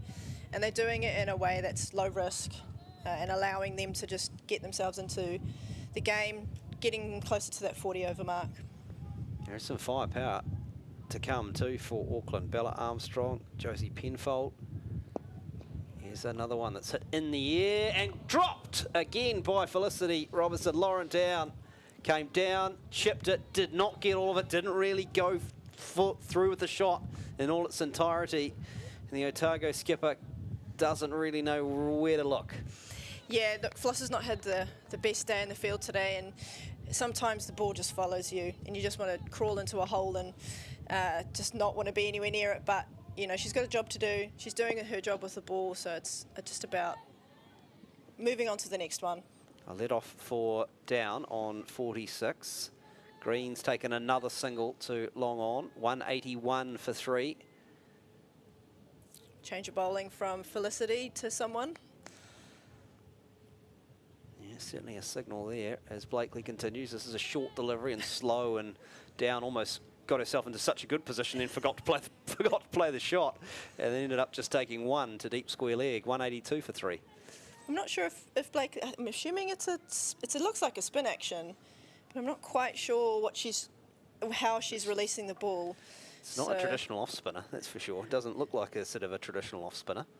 It's more like I was about to say it's like a leg spinner, but it's not. Here's a delivery that Green uses her feet to, chips down to long on, takes a single, 183 for 3.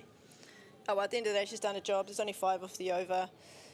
You would expect that Auckland would try and go at her a little bit more, obviously, when you saw the drop catch from Lauren Down. Be interesting to see who they bring on here. Anna Browning looks like she's taken the hat off. Oh, the Blakely decision, though. Holly almost bought them the wicket they were after. It was set. Felicity Robertson had done everything right. She'd taken a bit of a gamble, brought Blakely in, and that catch aside, drop catch aside, it would have been the perfect play from the skip. And that's the thing. That's what happens when you have players who haven't bowled much, people who haven't seen what they do. So it allows them... Oh. Let's see here, the use of the feet from Down. It was a pretty comfy height for Felicity Robinson. She will not want to see that replay again. A little bit on the move, you could maybe argue. So it is Browning who's continuing, bowling from the northern end, short and pulled in the air by Green, and she's found the gap, has she? No, she hasn't. Yeah. Oh, she had found the gap. The player had done a good job, Blakely, to cut it off, and then the old didn't quite control the ball, and it dribbles into the rope. So it's a boundary to Maddie Green. She's 78. 187 for 3 as we look on the replay. Good movement from Blakely. Did well to get there. And she'll be livid with herself that she wasn't able to paddle that back infield and avoid that one going into the fence. Here is Browning again, bowling to the right-handed Green. Green slaps this one, hit it a bit more straighter towards the field of Blakely this time. So only gets one. It's 188 for 3, Green 79. Yeah, I think Blakely is one of those batters who will enjoy this wicket. She hits in odd areas, but is very good at manipulating the field. So I think Otago will be looking to her to score some runs. Down on 47, goes back and plays up through mid-off, won't score. Batters will probably start thinking about what they're going to be doing, especially from the Otago point of view.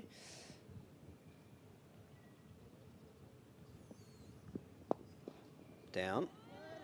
Does a good job, got it to the pitch of it. Good bit of fielding from Brownie, diving to her right, in front of the umpire to cut that one off. It was hit with some velocity by Lauren Down. She's 47 from 63, 188 for 3 Auckland. Partnership of 109 between Green and Down. Down gets one on the full and heaves it down to long on. Watkins does the fielding, 189 for 3, down to 48. I think Otago's field sets have been pretty good. There's been the odd occasion where batters have been able to manipulate it, but for the most part, they've stopped a lot of boundaries through having really good cover fielders as well as bowlers bowling to their field. There's a reverse sweep this time from Green, and she's got all of that. That'll be 4, down to the vacant third man boundary. Waited in the crease, did Green, got into a good position and played it as we've seen before. Didn't try and overhit it, Holly, did she, Maddie Green, on that occasion? Just sort of paddled it. It's the key to the reverse sweep. You often see players just try and whack it, and she didn't on that occasion. Yeah, you can tell when Maddie's in good form when she starts playing her reverses and her laps, definitely. 193 for 3. 40 overs have been bowled at the University of Otago Oval in Dunedin. Maddie Green, 83. Lauren Downs on 48. There are 10 overs left. Otago will go back to... Wait to see who's going to take up the attack here. Dennis, I think, is coming in. Yes, she is. Bowling a right arm off spin. That's wide and played square by Lauren Down. She's run the first one hard. May think about a second as Watkins comes around, and she will get back Lauren Down, and she'll get back for 2 runs to bring up another domestic one-day half century. Lauren Down, 50 from 65, waves her bat to acknowledge the applause from the Otago crowd. Gets a high five, glove punch from her batting partner, and that's a great innings from Lauren Down. Good afternoon, Emily Drum. Afternoon, Tom. Certainly has been a well-measured 50 and certainly a hard-earned 50 and fantastic partnership too. Sweeping this time is Down. She'll think about 2 again, but the 2 players out on the square leg boundary have converged quickly. Collects, fires it in. Down 51 from 66. And Maddie Green, she's on 83 from 94. The partnership is all of a sudden just lifting in its intensity. It's worth 117 now. Green, 83 from 94, going at 88s. And there's some feet from Green, using her feet coming at that delivery from Dennis. Doesn't score, 196 for 3. Well, a while ago, Tom, I thought 220, 230 was pretty good, but that's when the scoreboard was around 70 for 3 with the new batsmen in. These two have taken control of the game, measured their approach to this innings perfectly.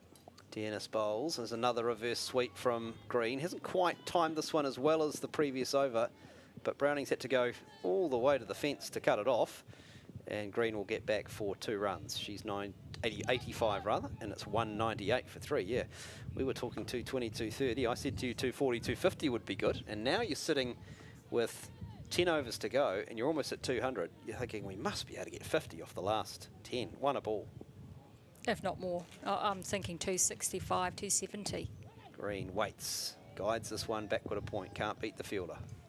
But the greatest thing about these two batsmen is that they were quite happy with that picket fence collecting during those overs, 20 to 35, and all of a sudden this last 5 overs, boundaries, high returns on their shot. Dennis bowls to the right-handed Green, hits through mid-wicket. Player is 2/3 of the way to the fence, cuts it off, and they get 1. 86 to Green, 199 for 3 at the end of the 41st over, which costs 6 runs. Looking at the Manhattans, and all of a sudden there's a few taller, consistent between the 33rd over and the 40th.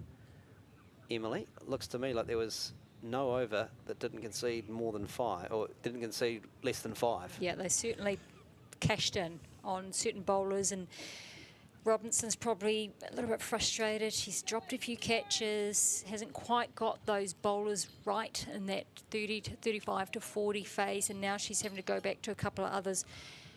It's very hard. Auckland are so on top, and as a bowling and fielding unit, you're a little bit powerless right now and you're looking for answers anywhere, to be fair. Browning continuing from the northern end, bowling to the right-handed green, goes back. Hits on the offside, but will take a run to the left of extra cover, who has to scamper to the inner ring. 200 up for Auckland in the 42nd over. They are 200 for 3. Green on 87. Lauren Down on 51. Platform set now for Auckland to accelerate beyond that 250 mark if they are good enough. Browning continuing, bowling to the right-handed green, and Down, and Down's timed that one. That's a beautiful shot. Over, wideish mid-off, and down to the extra cover boundary for 4. Good looking shot. Good use of the feet from Lauren Down. It's 204 for 3. Yeah, it certainly was a good shot. Opened up a little bit more face of the bat. She's a typical bottom hand closer, working the ball to the onside, but this has gone over off, and a really good cricket shot from her. Browning in again, so changes her length and is pulled behind square, but picks out Dearness on the fence, does Lauren Down, which was unfortunate because she timed it really well. Only 1 to her score. She's 55, it's 205 for 3. Down's a deceptive player. She's got more firepower in there than you think. So just when you think you've got it contained and under control and bowling to your field, she can pull the trigger, and then all of a sudden you've got to think twice as hard. Here's another short one, and this is hit hard by Maddie Green this time, but again, Dearness is in action at deep backwards square on the fence. Again, the timing was really good from the Auckland batter, but picked out the fielder. 206 for 3 now. Green up to 88. 12 away from what would be a richly deserved century, Maddie Green. Here's another delivery full to Lauren Down. Plays it with power to mid-off. It's a throw at the stumps. It's hit the stumps. There's an appeal by the Otago fielders. We'll wait to see whether Kim Cotton's got anything to say about it. But she hit that hard. Used her feet again to Down. Hit to the Otago captain. And I think Lauren Down was comfortably home. 57, 207 for 3. 1 ball left in the 42nd over. Auckland really set here. 7 wickets in the hut. 2 set batters. Brownie bowls to Green. Green forces this one on the onside, out square. Has run the first one hard. And 2 Otago players converge, but they'll get back for 2. Good running between Green and Down. Green goes to 90 at the end of that over, the 42nd, and Auckland 209 for 3. Well, it's all one-way traffic at the moment. Big over, 10 off it. If they keep going along those lines, Tom, we're going to see a pretty big score posted here by Auckland. A little bit of fatigue probably going to come into it for the batsmen. But if you get one of these players out, you've still got plenty of firepower to come. So damage limitation control now for Otago. This could be a really defining period of the game, is if they let Auckland get up to 280, 290, which could be possible. That's going to be a very big chase for them. If they can keep them down to around 265, 270, wishful thinking, but possible, then they're still in the game, I believe. Dearness is going to continue her 6th over. She has no wicket for 24. She's bowling from the southern end. That's a wide to start with. 210 for 3. Still 8 overs left in the innings. That run rate, which for a long part of this innings was hovering below 4, is now at 5 exactly. And goes Dearness, but Down pulls out, so she'll have to go back again. They have just slowly but surely increased the pace. Brilliantly timed innings this from these 2 Auckland batters. This is another wide, this time down the leg side. 211 for 3. We still haven't started the over. Yeah, this is tough going for Dearness. She just needs to maintain her composure. Just get that ball out of the hand. Passes the umpire again, does Dearness. She'll concede a single as Down hits it down to long on. 212 for 3. She'll be relieved to have that one landed in the area of... The legal area. Yes.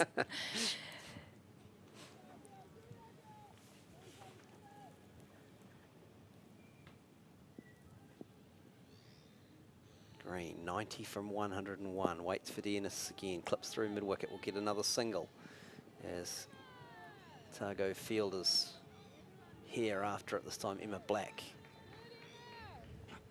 213 for 3. Green to 91.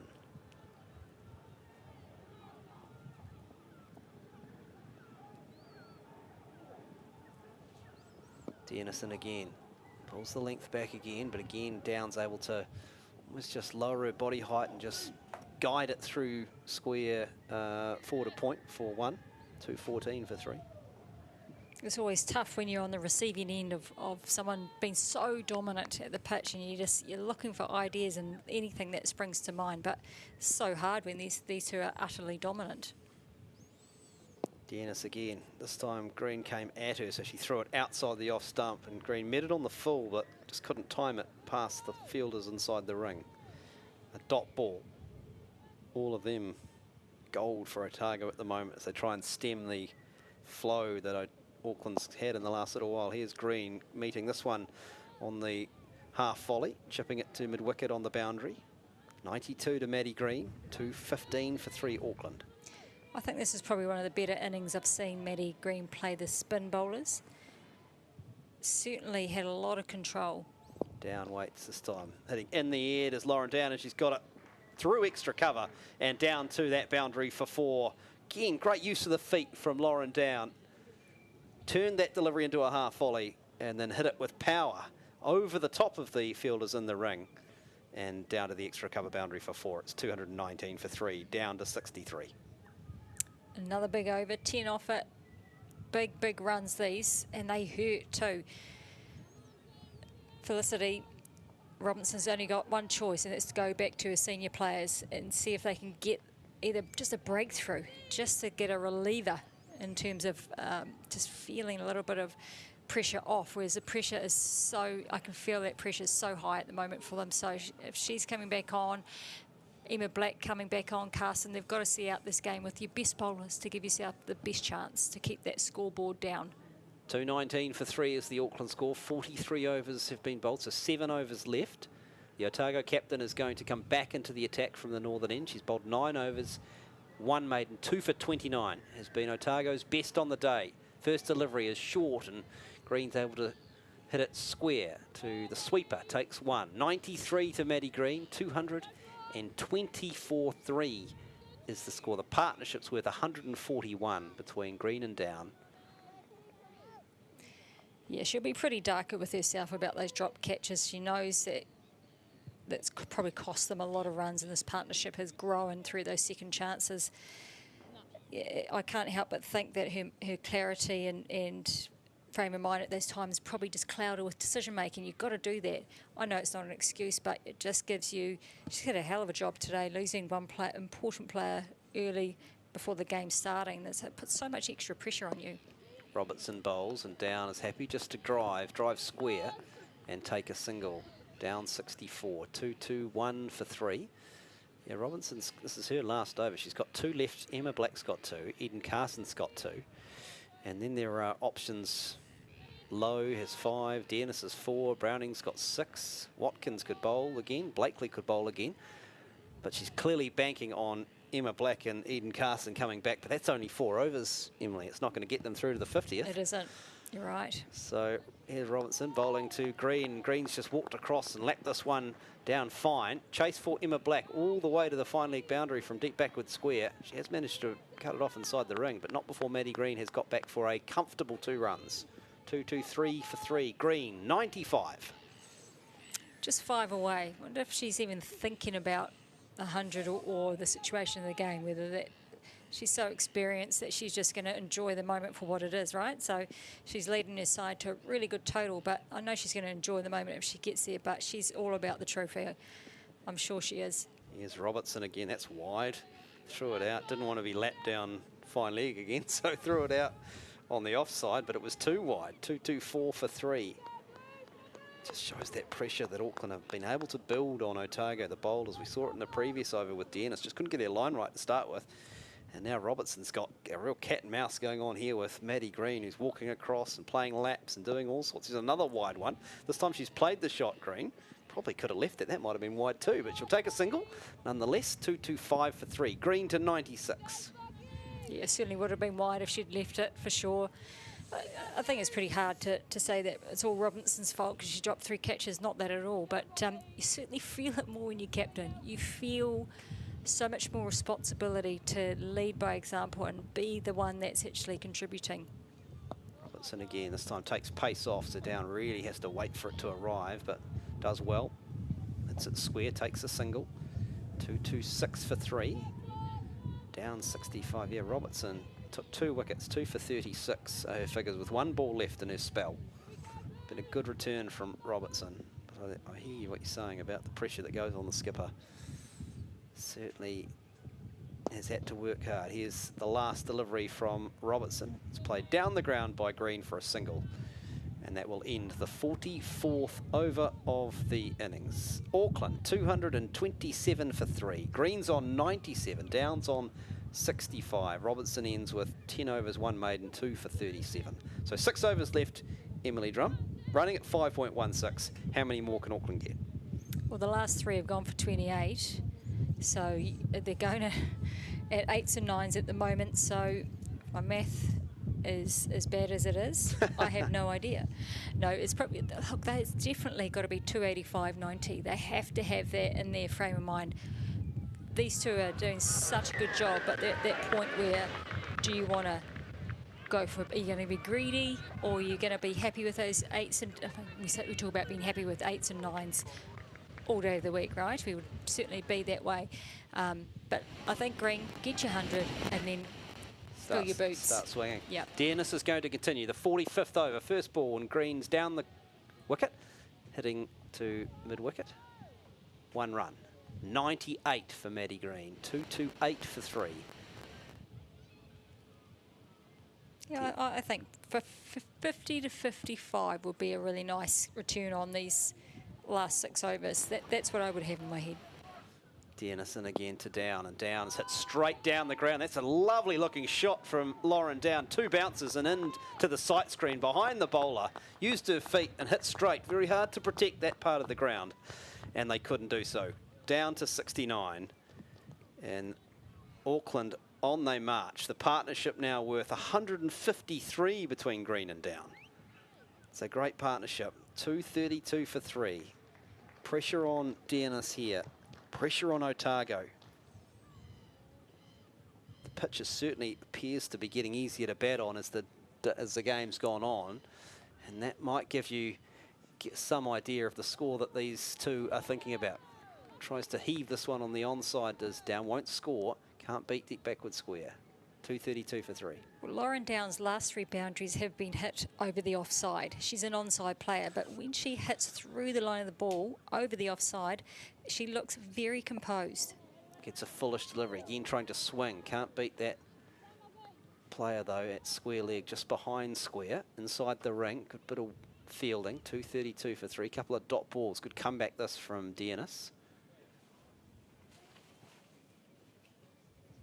Partnership 153 from 151 balls, so they've gone at more than 1 a ball, and this is what you're talking about, Emily, just playing through the line. Exactly what Lauren Down's done there. When she does that, it's elegant, but it's also powerful. That's right, and she tends to use a bit of a stronger bottom hand grip, which will drag it across the onside. You lose your timing, but this one's different.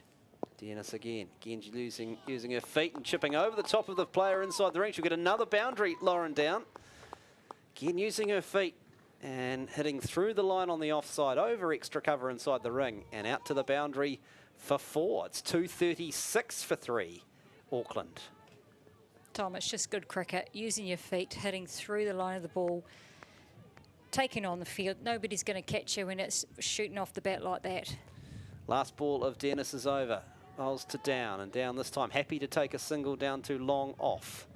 Fielding is done down there, and Down will keep the strike. She's 74, and with 5 overs left in the innings, Auckland 237 for 3. Lauren Down's on 74, Maddie Green's on 98. The partnership's worth in excess of 150 for the 4th wicket. And now it's just about how many can Auckland get, or how many can Otago restrict them to. Decisions here for the Otago captain, Felicity Robertson, around who bowls, because it can't be her. She's bowled out. And at what point do you go to Carson, do you go to Black? They have 4 overs left between them, but there are 5 overs left in the innings. Yeah, they've got to find one from someone else. Maybe Anna Browning. Look at the skyscrapers on the Manhattan. It makes encouraging viewing if you're Auckland, but not so if you're Otago. Skyscrapers have been pretty prevalent at the back end of this innings. Lots of 10s and 9s, as you've been talking about, Emily Drum. Yeah, it's very hard when they're so set and so clear on what they're doing out there. You're a bystander in the opposition. You're just watching, going, okay, yep, next. It is very frustrating when you're on the other side of the fence. Eden Carson back into the attack from the northern end. Concede a single off the first ball as Lauren Down plays down the ground to Blakely. Cut up, sorry, that's Watkins down at long on. 2:38 for 3. We're at the start of the 46th over. Down 75, Green 98.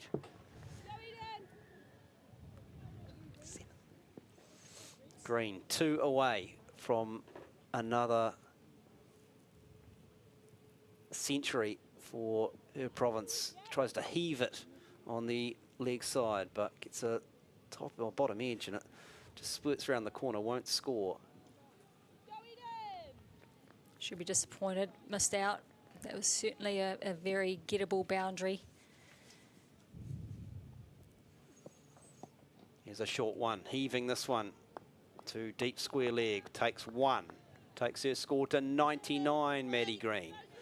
2:39 for 3, Auckland.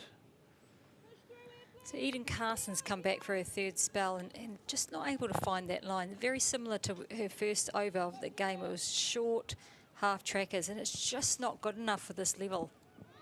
Here's Down trying to work this one on the onside. Takes it on the top of the leg and ball spills onto the wicket. No run. 2 balls left in the 46th over. 2:39 for 3. This has been a good over from Eden Carson. She's conceded just the 2 runs. And again to Down. Down will turn it on the onside and will trot through for a single to take her score to 76. And Maddie Green comes down to face the music at 99 from 111 deliveries. 240 for 3, Auckland. The Auckland captain has put her team in a terrific spot in the game. A personal milestone. Now just 1 shot away. Carson into Green. Green drives it up through mid-on and will trot through for the single. And that is a wonderful innings from the Auckland captain.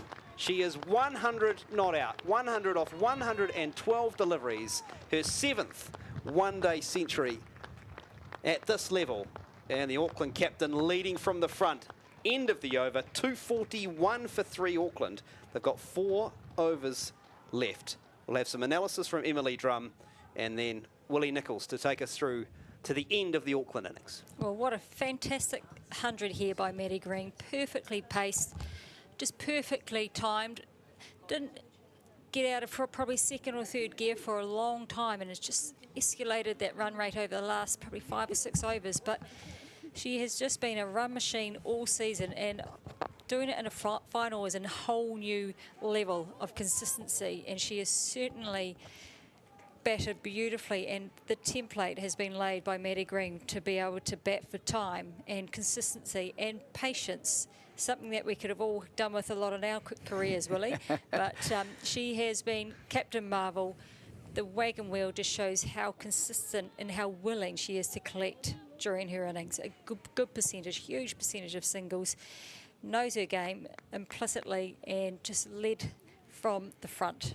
Yeah, superb knock from Maddie Green and high praise from former captain Emily Drum. And Green now looking to lift the intensity. She hoists that one away to the leg side.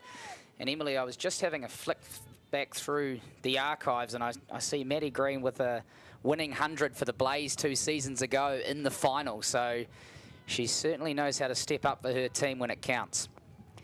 Well, she can do it for multiple teams. It takes a quality player to be able to do that. Doesn't matter what colours you're wearing, whatever team she's playing for. She has always produced at the domestic level. She's probably been one of our best domestic players ever. Oh, Emma Black looking to try and finish her spell, but that's a wonderful shot from Lauren Down. Gee, she's good in that area. She finds the fence again.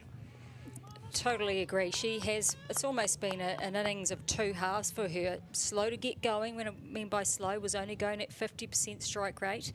And then all of a sudden we see getting into those mid-30 overs and just the tempo started to increase, and then the offside becomes her playground. She's been dominating on the onside, now she's scoring all around the park. Yeah, classical batting indeed. And this one now, she gets to the ball a bit straighter and then she'll pick her off to the onside.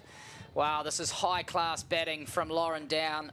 The blowtorch is going right on the sparks here as the 250 comes up in Dunedin. Well, there's nowhere to look. You just got to get that ball back to your mark and pitch it up. That's all you can do. You can't be bowling half-trackers. Eden Carson got away with it the over before. Should have been put away for more than a small amount. But these two, it's just go fetch it. A big test for Emma Black. We mentioned that's going to be 4 more. Well, she's been hit over cover. She's been hit over square leg and now hit square through the offside. 3 straight boundaries. Top quality batting. Yeah, she's lost the line and length, had a bit of pressure put on her probably for the first time in the whole innings as far as being punished. And as a bowler, you certainly feel, where on earth do I land it? She's just got to pitch it up and bowl straight. Lauren Down is going hell for leather here. And you mentioned that 12 runs off 3 balls there. She was, before this over, she'd just gone for 27 from her 8. So, but a good challenge here from Emma Black, bowling to, you know, an international player who's putting the foot down. She's 88 off 86. Well, she bowled short half-tracker, 4. And then she compensated, full, wide, smashed. And then you just can't be consistent to 2 really good players. And sometimes you have to be happy to concede. Everybody's got to be back on the ring, on the boundary, and just pitch the ball up, Yorker length deliveries. That's all you can do, and hope that they make a mistake or you're giving ones. Well, they've brought the field in on the offside here now, trying to squeeze her, and they will get Lauren Down off strike. Well, yeah, you think back to that first boundary in the over, which potentially wasn't the worst ball, and you get hit over cover, and then from there, you get the short one, you get the wide one. It was good batting, positive batting from Lauren Down. Certainly destructive play, punishing any inconsistent length and lines. Tough as a captain, you're second guessing, you're trying to find answers, and there aren't any coming. So you've just got to ask your bowlers to bowl to a field. What's your plan? Have a plan, don't be aimless. What is your plan? What are you trying to do? Whatever it is, you've got to stick to it and have faith that it will work. And some days it just doesn't. That's life. And then you've got to reassess afterwards and reflect. But these two, tip your hat to Green and Down. They have been utterly dominant. These last 10 overs have been punishing for the Otago side. And some of the girls are quite young, so they'll probably be finding it pretty hard to take. So it's good cricket by the Hearts, and these 2 experienced players are certainly showing the quality they have. Yeah, well, they came together. It's 79 for 3, and they've put on 176 from 165 balls. It has been quintessential one-day international cricket batting, really, hasn't it? Wasn't always. They've earned the right to play these last 7 or 8 overs and more through the graft, and they set the platform. It doesn't always come off when you set a platform, but it gives you a chance. And the quality of players that are able to soak up pressure and just find those scoreboard runs, they are gold. And these 2 players have really shown exactly that templated form of cricket you need to play at this level. Right, well, Caitlin Blakely's back into the attack, and this is going to be a tough ask. She's on for a second over. It's belted back to her by Lauren Down. She can't hold on. She'll probably just take the 1. That was struck hard. It was almost hit too hard. You know, she was probably never going to catch it. Burst through the hands, and even though she saw it coming, obviously, but the ball's been hit around the park so hard, and you're probably never going to get those ones to stick. You've got to get a little bit of luck. They've had none. They've had no luck, actually, to be fair. They haven't had that many chances. I think they've had 3 chances and 1 other catch, and it's just been slim pickings. And Green advancing. She struck that well, and she's found the gap. Another boundary to Maddie Green. She moves through to 105. The scoreboard up to 260 in the 48th over. Great balance as she advanced down the wicket. She knew where she wanted to hit that and placed it to perfection. Yeah, absolutely knew perfectly her spot, bisected the field. just awesome batting. It's so hard to get that precise control, but you'd like to think so after 100 or so deliveries, you're going to get it right or pretty close to it. Felicity Robinson talking to her bowler here. This is a huge challenge. You're back on for your second over in the 48th over. She's into Maddie Green again. Green coming at her and smacks it back into that area, but will only get one, which will bring Lauren Down on strike, who's up over 100 strike rate here after, as Emily Drum mentioned, just accumulating her way into the innings, but she's flying now and she could be looking at 100 as well. I'll be disappointed if she doesn't get one if she's still in by the end of the innings. She's been dealing in boundaries lately, so there's pretty high possibility. Down the wicket again, although she's hit this one up in the air, and this is going to be out. We've put the curse on her from the commentary pod. Lauren Down is dismissed. Blakely has made the breakthrough, but a quality innings from Lauren Down. 90 off 89 deliveries. She played a perfect foil for Maddie Green, but just deceived in the flight there. She's been playing beautifully over the offside for the last 10 overs, and all of a sudden she starts to work that one to the onside, loses a little bit of shape, leading edge, pops it straight up in a very simple catch. She will be disappointed, no doubt, but she will reflect once she sits down, takes the kit off and going, geez, that was a good partnership, Willie. It really was. Yeah, from your two more experienced players to come in, as we mentioned, and put such a dominant partnership on the board, which has taken their side to already a strong score here in the final. And you could hear the applause for Lauren Down as she walked off, and playing in that number 5 role. We've seen her used at different areas in the order, perhaps showing to the selectors that she can in that middle order score at a rate that you require. Absolutely, and what I've loved about her innings as well, it was what we would deem to be on the slower side to start with. She certainly made use or didn't waste all the effort that she put in, and those shots straight down the ground. She has got power. She's a deceptive player. She has the ability to go from that 50% strike rate up to 100 within half a dozen overs, and she's a very, very underrated player, as we know, so she'll be delighted and can bat from 1 to 6. She's a great team player, former captain, so well done to her. And back live here, those fantastic shots from Lauren Down, as we mentioned before, being undone, but a quality knock.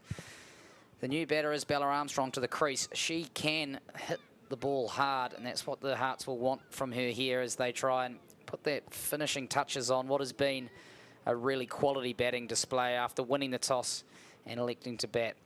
It is the undefeated Centurion, Maddie Green, and she comes down again, just flicks that into the onside where the protection is for the Sparks. It's a pretty good over from Blakely to come in under those circumstances. She's just conceded the 8. She's also taken the wicket of Lauren Down. It's 263 for 4 with 2 overs remaining. Yeah, well, they've been dealing in those high numbers that we talked about in the overs, 8 and 9 runs an over, if not more.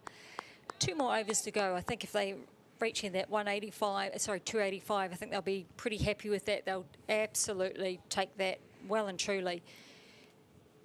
And it's what effect that has on the Otago side is yet to be known. Whether they can actually come back from that is another matter, but the quality of batting we've seen today has been totally top class.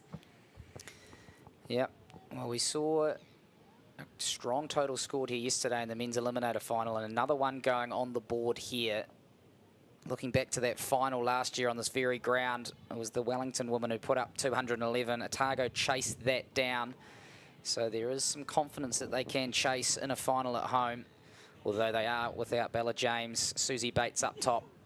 But it's a team that's showing they can be resourceful. And here's Emma Black to finish off her 10 overs. Leading Carson will take the last. She's into green, and it's a full toss. It's been punched down the grounds. We'll have to have a look at the square leg umpire, whether that one was over the waist.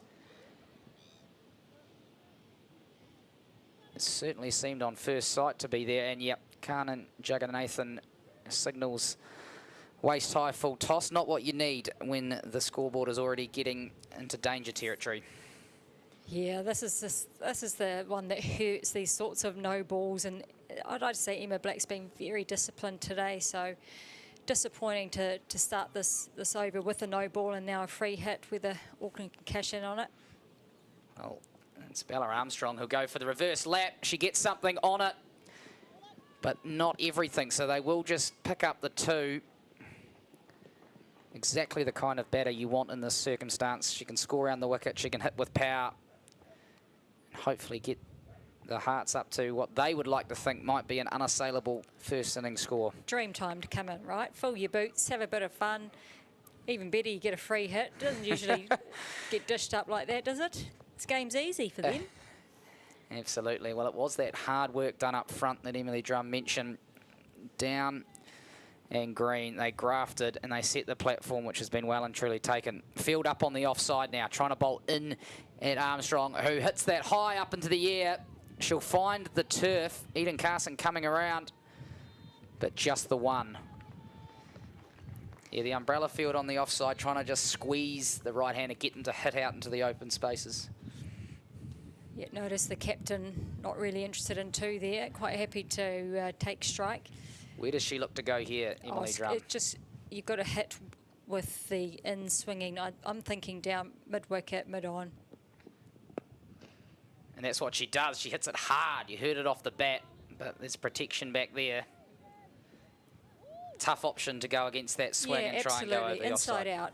Lauren Down did it a couple of times very, very well. Maddie Green's in, the ball's a balloon to her. She's seen it so well, and she just wants to hit hard and see if she can find a gap or 2 on the onside. She doesn't need to invent something. She's already found a way to score 109. Oh, the old French cut. They'll take them how they can get them. That's been chased down, though. They'll just get a couple. Yeah, you mentioned that luck when it's going, and it continues to go, or at least from the Sparks perspective, against them. Yeah, you can't see the field for this, and you certainly feel these sorts of moments where you just, it's just not our day at the moment, so you just got to suck it up, unfortunately, and get on with the next delivery. Beautifully struck from Armstrong, straight back over the bowler's head, but well done down there. Robinson tosses it in. Good, strong cricket shot that, and well fielded. Yeah, it was good cricket all round. Hit the ball beautifully there, Bella Armstrong, and this is pretty solid fielding here, saving 2. Can't fault the commitment of the Sparks today. They have tried very hard in the field, dived, saved a few runs here and there. Whilst that might not feel like that, it certainly means that they're a well-drilled side, I believe. Black looking to get out of her spell, and she'll get on the pads. Holly Ingles comes around. There'll be no run there. That'll end the 10 overs from Emma Black. A real story of 2 spells there. She bowled terrifically up front, but coming back, the Hearts put the pressure on her. She's finished with none for 49. Hearts through to 273 for 4 after 49 overs. Maddie Green, her 7th list A100, her 2nd 100 in a HBJ final as well. She really has carried the team on her back alongside Lauren Down, who gave her terrific support through the innings. But still another innings to go. It does look like a decent wicket, Emily Drum. You can see the dejection on Emma Black's face and the disappointment. And sometimes it's okay to tip your bat to the other side and say, well played, you played brilliant innings, and we haven't had our turn yet with the bat. Carson to finish, and down comes Green. She hoists it high. 6 runs, the first 6 of the innings, I believe. Absolutely. What a shot this was. She's certainly fit enough. She's got enough in the tank to belt one over the boundary, and beautifully struck. You could just see as soon as it left the bat, it was going to trouble the embankment.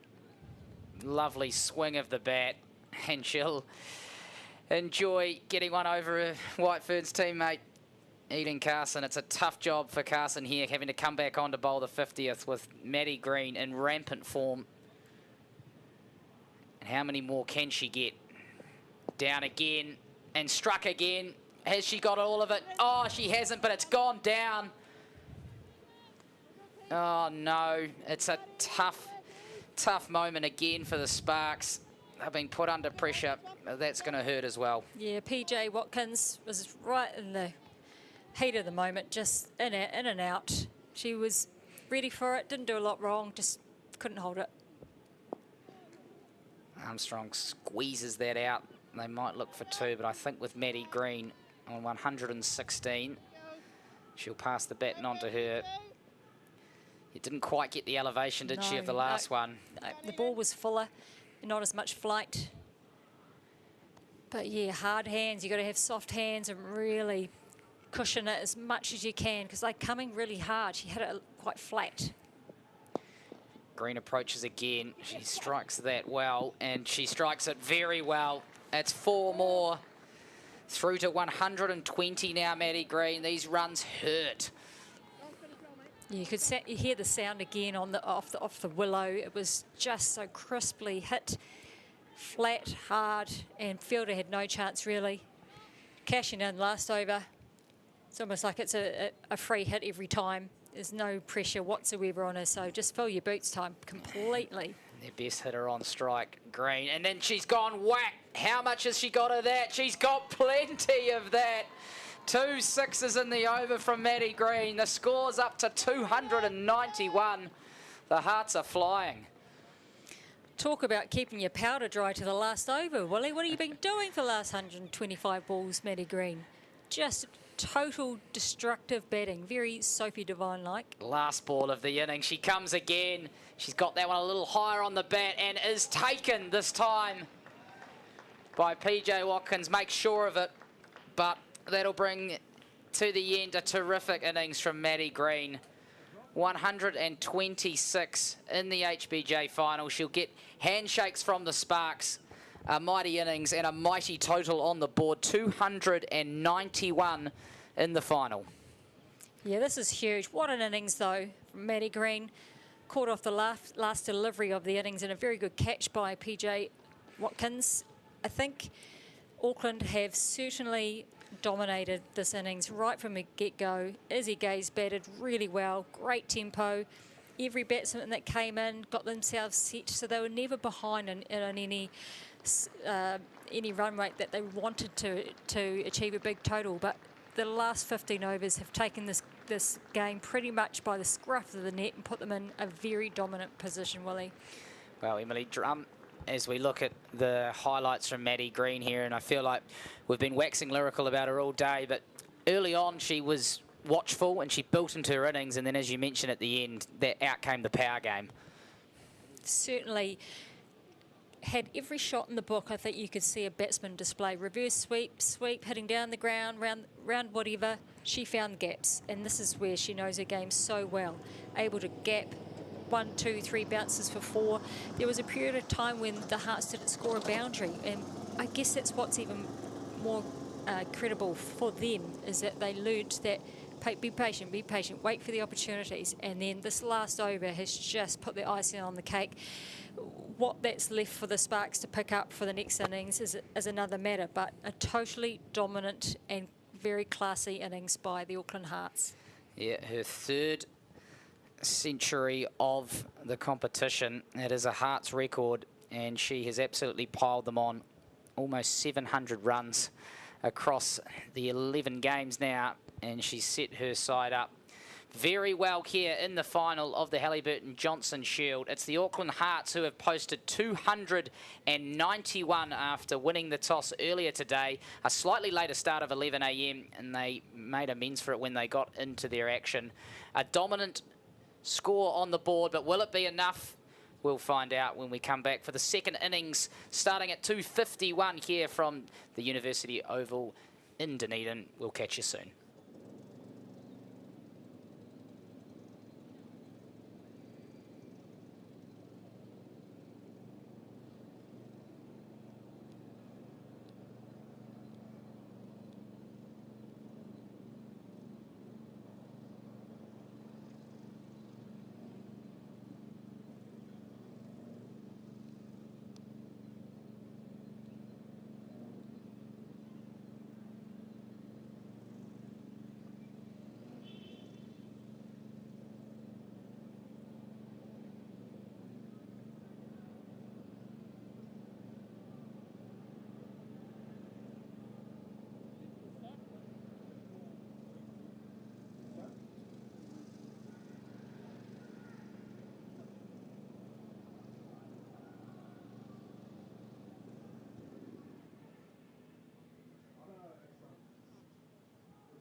Yeah. Bye. Yeah. Bye. Bye.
Now we keep chipping away. It's still here.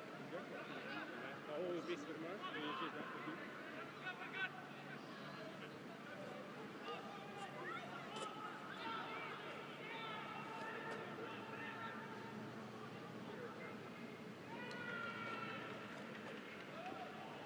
You all good? I think it's looking alright.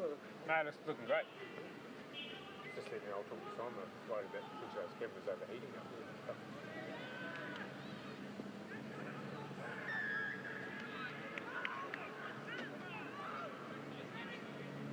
Overleaning, so that people I was spinning with the ball and stuff, and it was gross. So, we run around and go around.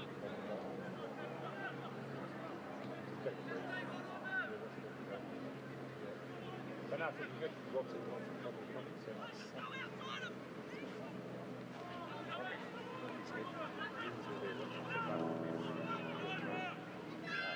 They'll fuck around a lot more between balls.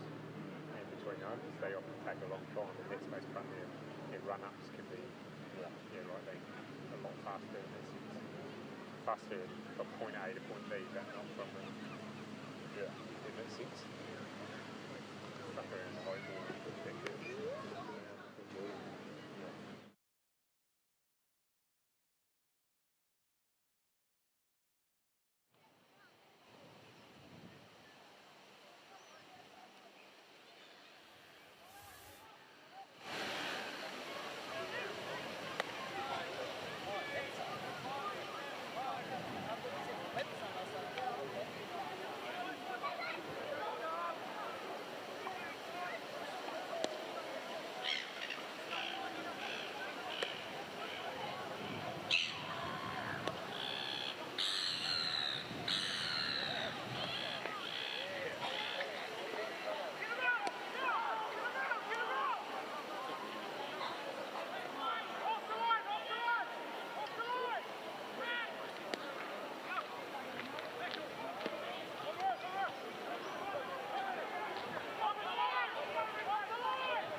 What do you want to have, the cars or the camera? I'll be in front of the camera. Do you want me to ask how what you got? We can guess the cars.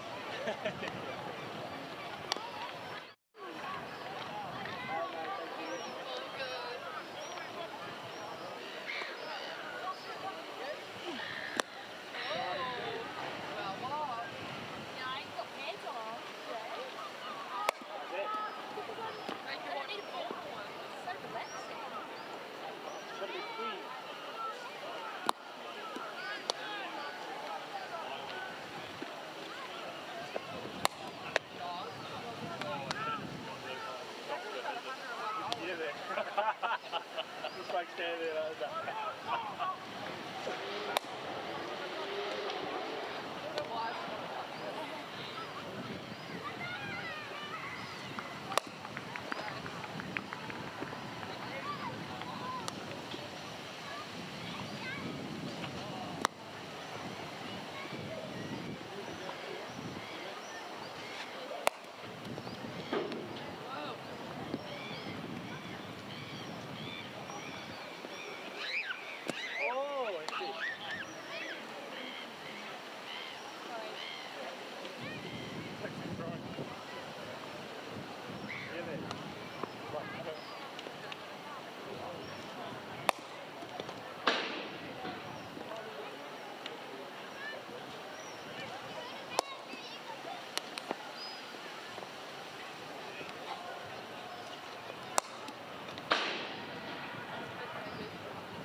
Shane, I will apologise.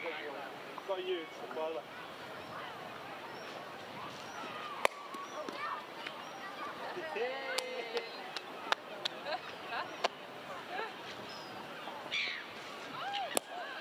No, there you go, mate. No, you say this, Shane, we'll get it later otherwise.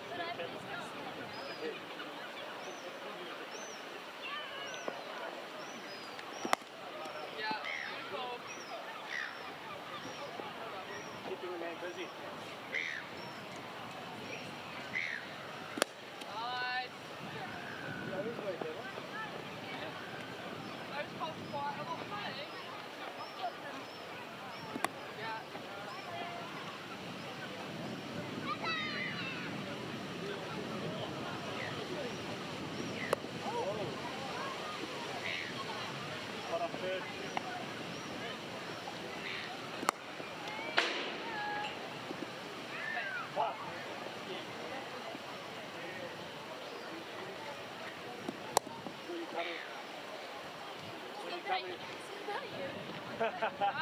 Oh yeah, sorry.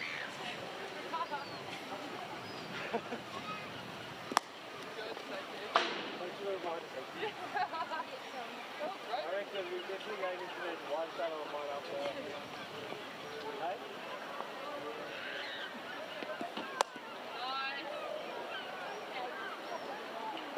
Hey? Rod. Yeah, Rod.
What's this? Oh yeah. Yeah, get it going. I'm gonna show no shape of the glory. Right on the camera. Right, go Timmy.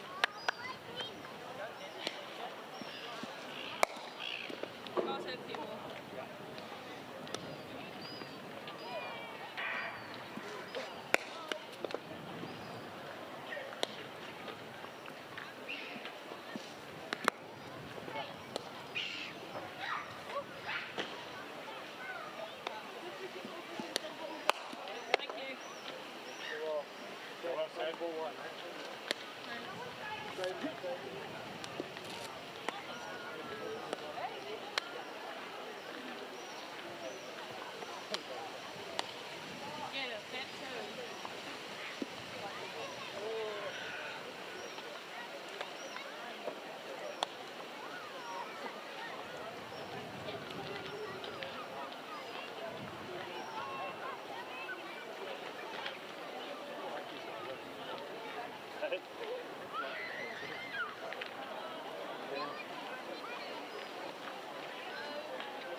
Oh my goodness. It's a shocking underarm.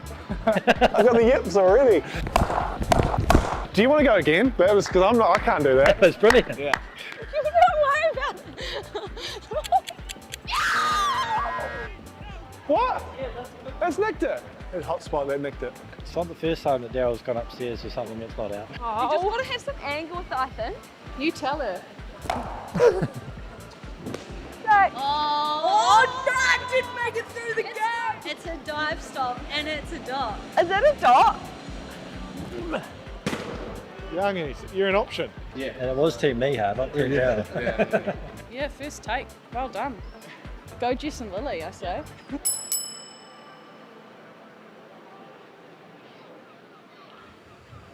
Yes, welcome back into the University of Otago Oval here in Dunedin.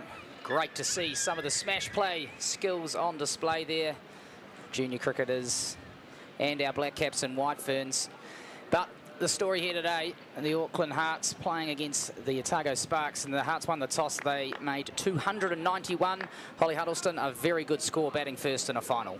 Yeah, definitely. Maddie really anchored that innings and showed her class really down that back end of the innings. Absolutely, and she obviously was well supported by Lauren Down, an innings of class through the middle, and she was able to put the foot down and allow Green to continue to accumulate, and you know, they put on a mammoth partnership really, which has made a big mark on this match. Yeah, Lauren will be disappointed not to get the 100, but yeah, definitely that over 100 strike rate for both Maddie and Lauren will definitely be hard for the Otago girls to have to chase, and it set that platform for them to be able to do that. Yeah, we look at the bowling card. Well, it was a story of two innings really. They started well. Emma Black was tight at the start. Eden Carson, Felicity Robinson came on and claimed 2 wickets. I think she had 2 for 17 off her first 5 or 6 overs, but as you mentioned, that large partnership for the 4th wicket there. They came in at 79 for 3 and took the game away, and they put pressure on all the bowlers there in the end. You know, other than Felicity Robinson, who finished with just 2 for 37, the rest of the bowlers all came in for tap at different times. Yeah, definitely. It's smart batting from both Lauren and Maddie. Plugged away, took some pressure from the bowlers, and then when they were able to put the foot down, really managed to access some good areas of the ground and take down some bowlers. Yeah, well, play to resume here in about 5 minutes' time. Looks like a little bit of cloud cover has set in, and the Auckland Hearts, they'll be happy with the first part of the job that they have done, but now it is over to their bowling attack. And Holly Huddleston, do you think they'll look to start with a little bit of spin? We saw spin work for the Sparks. Is that a possibility up front, or expect to see the new ball of Hucker and Illing? I think they'll probably stick with Bree Illing and Amy Hucker. I think they've bowled well this season, and I think obviously with Bree being called up to the White Ferns unit, she'll be wanting to get out there, use some overcast conditions will be good for a swing, and then Amy down the other end, hopefully getting a bit of a way swing as well. So I think they'll probably stick with that. It's their attacking option, and it'll put batters under pressure if they can get that back of a length, especially with the wicket at how it is. Well, you see the Hearts there, all in a huddle there. Shane O'Connor helping out, Sean Hicks, the coach, as well. Some words there. Bella James, Susie Bates, obviously both out with injuries. Hayley Jensen out with injury. They've got it all against them, the home side. But this is a team who have a lot of belief and have been playing good cricket across both competitions for the last 2 years, in both finals, and of course the reigning champions, and of course the local crowd in behind them, who I'm sure will get in behind them for this run chase. The Dunedin players will love this. The crowd in Otago is always nice at the University Oval. They come out, they enjoy the cricket being played there, and you know, they really support their Otago players, and they'll need it today. Especially with, you know, unfortunately missing out on a couple of players, but Felicity's coming into some run form. She's scored 100 in the last couple of games. Polly Ingalls is also a really good batter, and I think Caitlin Blakely will also need to stand up to really put some pressure on the Hearts players. Yeah, well, it's going to be Felicity Robinson and Saffron Wilson opening up, as Holly Huddleston mentioned. You can see just in the background there the Hallyburton Johnson Shield, what they would like to do and give to be able to lift that at the end of the day for the second straight year. In terms of how these two will look to bat together, I mean, 291, that is not far away from a runner ball, and they're going to have to try and stay on the run rate, because if you get behind, it can be tough. I think Hearts showed the way that you can tempo an innings as well. There's no need for them to go, you know, 8, 9s and overs if they don't need to. They can take their time, get adjusted to the wicket, and then kind of adjust how they need to depending on wickets. And if they're able to continue just plugging away, getting runs, you know, the odd boundary, that'll build some pressure for the bowlers to, you know, keep putting it in good areas. So there's still pressure on the Hearts players. They've got to bowl well, because these batters can still play. So we need to make sure that we're still putting pressure on Otago, and then on the flip side, Otago need to make sure that they're still keeping up with that run rate, keeping it, you know, a runner ball, just to give it some at the back end. And some learned eyes on the game there. Ben Sawyer, the White Ferns coach. So no better time if you're an Otago Spark to put some runs on the board, taking on the Auckland Hearts, who have put 291 on the board. And you can hear the locals getting around the Sparks as they take the field to try and chase down what would be an incredible effort to get 292 in a final. And Holly, you were talking just off air before, the second half of this HBJ season, and Ford Trophy, to be fair, has seen a lot more runs scored the first half of the season, which is obviously played earlier in the year, earlier in the summer. Yeah, definitely. I think we've seen hundreds from Caitlin Gurry, Kate Anderson, Felicity. Maddie seems to be scoring them for fun. So it just kind of goes to show the wickets and how good they have been. It also, there's a flip side to that as well. Bowlers have been also getting a lot of wickets. Jessie Prasad getting a fifer. Is it Hannah Francis as well? She's getting fifers. So there's a bit in it for both, and I think it just is a testament to, you know, where the domestic competition is going, and, you know, players are standing up with the bat, but also standing up with the ball. Well, it's going to be the captain, Felicity Robinson, to take the first ball. She is in good form, as Holly Huddleston mentioned, coming off that 100 in the last round. And she sits 5th on the run-scoring ladder so far. It's going to be Amy Hucker to open up to get this run chase underway here in Dunedin. One slip in place, and there's width, and it's just stroked out to point. What do you think the Hearts will be looking to do, Holly? Try and squeeze them, or try and take early wickets? They have got the slip in place. Historically, we've talked about the war of attrition, and that's basically just bowling in good areas, creating pressure, dot balls, not allowing them to free their arms. A little bit of swing, and Robinson's off the mark, turns that away to the onside. Always a good feeling to get the first one in the book, and the Sparks are underway. Yeah, just pushing that run rate up, making it hard for the batters to feel like they're in control of the game. Maddie's got some good hands in the slips areas, so she'll be looking for Amy to swing it, getting that edge. Yeah, Amy Hucker, obviously a bowler you've had a little bit to do with. You talk about her swinging the ball up top.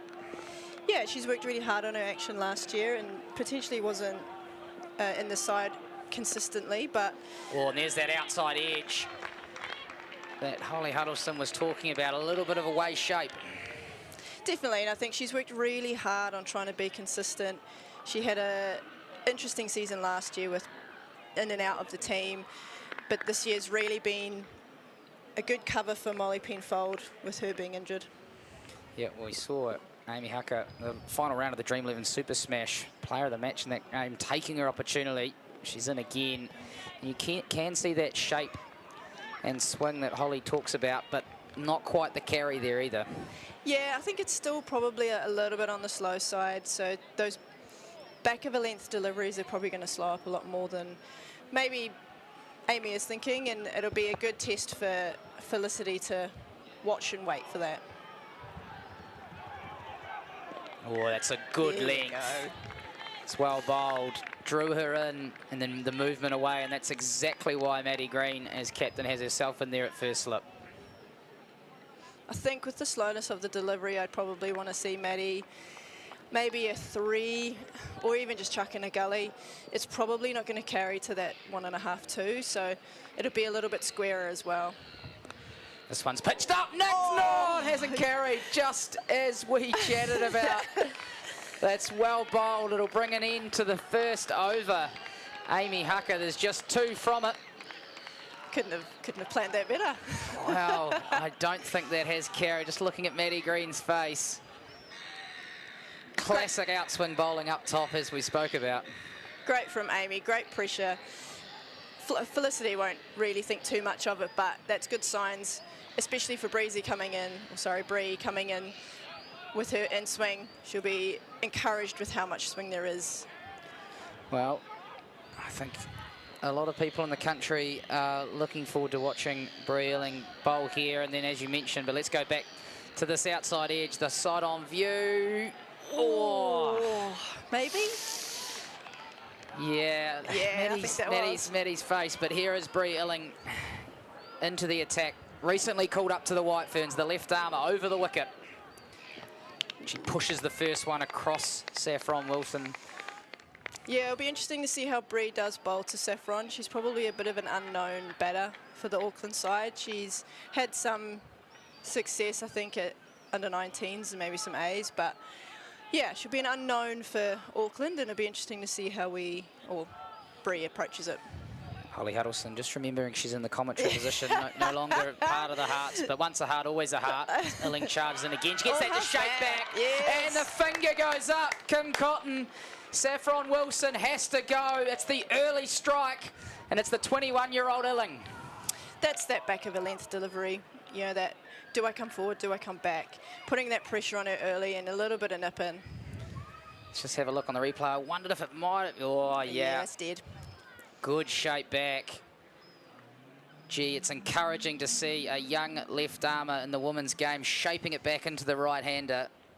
And you can see why she has been called up to the White Ferns.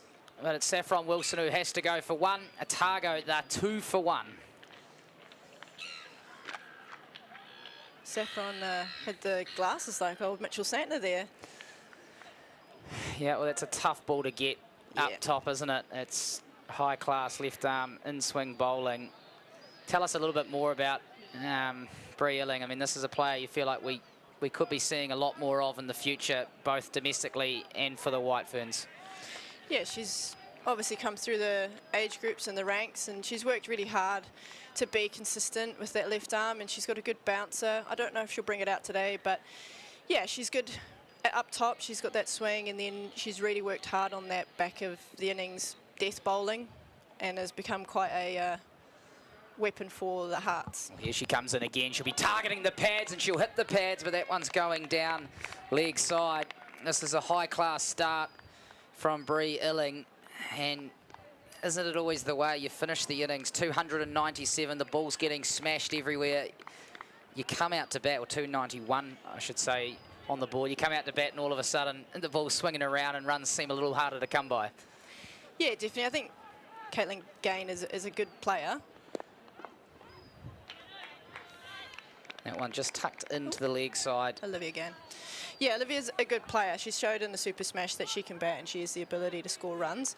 So if she can do that for a longer period of time, especially needing such a big total, and if she can hang in there with Felicity, she'll be able to really make a dent into this score. You can see a straight field there for Illing. She is attacking the poles over the wicket. Pushes that one across, though, and it's well struck by Gain. That will go away to the fence for the first boundary. That'll feel good, and you can hear the home crowd showing their appreciation. Yeah, definitely. She just waited for that. Nice half volley. It's not a bad ball to get in your first couple.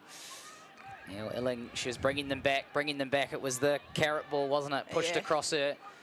But Olivia Gain was up to the task. One to come in the second over. Does she look to shape it back in? It's full. It's driven up to mid-off. There'll be no run.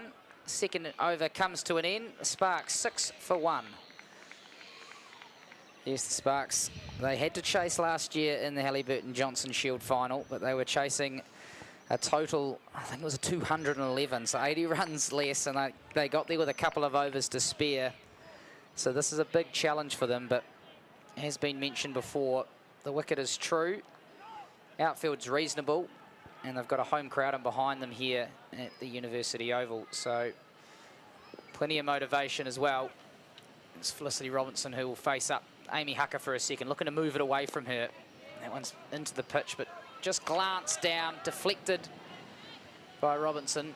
And in this pair, Holly Huddleston, do we expect Gain to be the aggressor or Robinson? How do you see these two looking to work together? Floss will probably look to anchor the innings much like Maddie did. I can imagine Olivia will still probably take her time in terms of watching a couple of balls, but definitely she likes to score, she likes to rotate the strike, and she'll be probably will be the aggressor. Yeah, Felicity averaging 40 this season. Gain takes one step forward and can't beat the bowler. Yeah, it's a pretty impressive opening bowling duo, isn't it? The right armour out swinging away from the right-hand batter, and then of course Brie Illing coming in. There's Olivia Gain. 132 runs so far this season, best of 55. She'd dearly love to post a new best here for the season in this match, in the final. Just drop the bat on that and they will scamper through. Got to keep ticking the scoreboard over here as well. If it's not boundaries, then trying to get to the other end, keep the momentum going. Yeah, and like you said, like what a game to maybe get a PB and, you know, get a high score of 80 or 90. I mean, hey, let's hundreds, the sky's the limit with so many overs left. So they'll be trying to build an innings, build a partnership. Someone is going to have to go big, and that one's full. Felicity Robinson just knocks it into the onside. Yeah, you look through the batting lineup. Polly Inglis, Caitlin Blackley, PJ Watkins, Anna Browning. Of course, out of the team today, Hayley Jensen in the warm-ups, injured herself. That's such a shame. Quality all-round player, talismanic. But the Sparks are going to have to do it without her today. And Holly, we've also mentioned Bella James, Susie Bates. You know, it's three really top-quality players to come out of this lineup. So it's going to test everything that this Otago Sparks team have got. But we've seen across both competitions, they're a team with plenty of skill and a team with plenty of resolve. And definitely, I think, you know, Craig, having built that foundation, has been really key in that. Obviously, you've got a lot of young players in the Otago side, and he's obviously been able to create a culture where the players are coming in and being able to perform, which is, you know, something that you want to see, especially coming into domestic competitions. And so he'll be sorely missed, I suspect. Craig Cumming, of course. Yeah, done a superb job down there. Sean Hicks, former Volts player. And we also saw Shane O'Connor in the team kit there, so he's helping out. Not a bad man to have around, and I'm sure he'll enjoy as a left-arm swing bowler watching this young Auckland Hearts quick Brie Illing. Exciting is an understatement here. Just called up to the White Ferns, and she's charging in. Pushes that one across. Olivia Gain. Yeah, just 21 years of age. Obviously, starred in the Super Smash, and she's had a good Hallyburton Johnston Shield campaign as well. Looks like she can bring the ball back in, but also have that one that holds up across her. And that's really important, especially when you're wanting to try and, you know, oh, there you go, there's Sean Hicks. And Shane O'Connor as well. New Zealand's left arm swing bowler. There's Illing in again, and there's on the pads, can't quite get it away. Yeah, it's good for bowlers being able to bowl into their pads, you know, stock standard, and have that one that does go away if you're in a swing.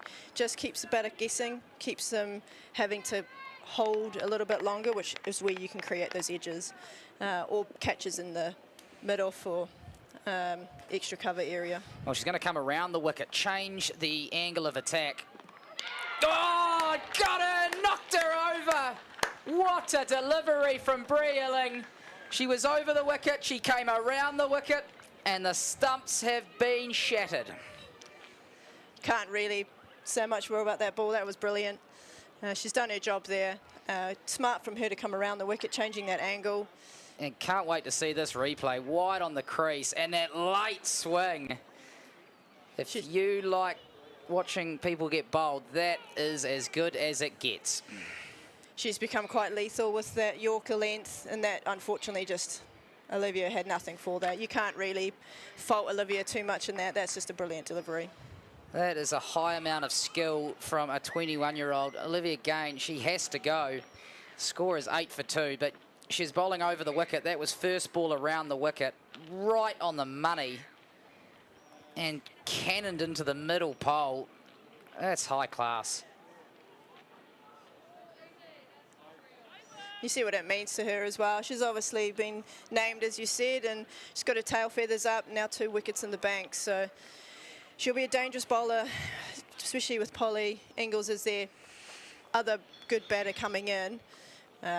Be a good contest here for her. Well, if you're just joining us, Breeling has her tail up. They've got 291 on the board, and Otago are 8 for 2.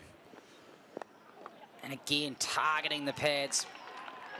Polly Ingalls, though, is good enough. She's tucked that away. Amy Hucker will cut it off. So off the mark. It's going to be a good challenge. Polly Ingalls right from the first ball with positive intent. First 3 of the day, I suspect, as well. Not many of those are out today. No, she did well to dig that out. She potentially knew what was coming. We've seen these big hooping in-swingers to the right-hander. But yeah, really impressive to go over the wicket, then to come around and be right on the money. Good aggressive stuff. And no wonder she is going to be joining the White Ferns for the first time in their upcoming series against Sri Lanka, starting next week in Napier. Zilling again around that wicket. There's that late swing. Just too much with that angle. Yeah, just going a little bit down that leg side. But yeah, again, hooping and swing. Again, changing that angle, forcing the batter to have to think, have to change. So it's good bowling from Bree, and you know, this is a good challenge for Felicity to really kind of put her stamp on this game. She's 2 of 10, so Hearts have been bowling well, so it's important that she stays in there and gives her team a chance. She's back over the wicket. How much skill does that need to just chop and change in your over, or is that got the expected level now? Or she does bowl that bouncer, but it's cut away nicely from Felicity Robinson, and well saved by Amy Hucker down there, or Nika Todd, I think, excuse me, at third. And they'll get a couple, and that'll bring the end to the 4th over. It's bought a wicket, and the Sparks are 13 for 2, and Holly Huddleston just getting back to that point, the skill level to chop and change in your over, particularly up front when you only have 2 out in the outer ring. What does that say about her as a bowler? Just shows her confidence. You know, that is the lever that you're expecting our bowlers to have, the ability to be able to bowl round the wicket or coming wider of the wicket. It just allows the bowler to come at a different angle. It's good to see that she's using that as an option as well. And then you don't really change a lot when you change sides either. It's just running in and bowling and just doing what you do. But it just gives that perception of something different, and that's what you want. And as it proved as well, you know, the first ball around the wicket and into the stumps. So it's Amy Hucker to continue. This has been a quality start from the Hearts. They've got the runs on the board, but as Holly Huddleston mentioned, they've still got to go out and bowl well, and they have done that so far.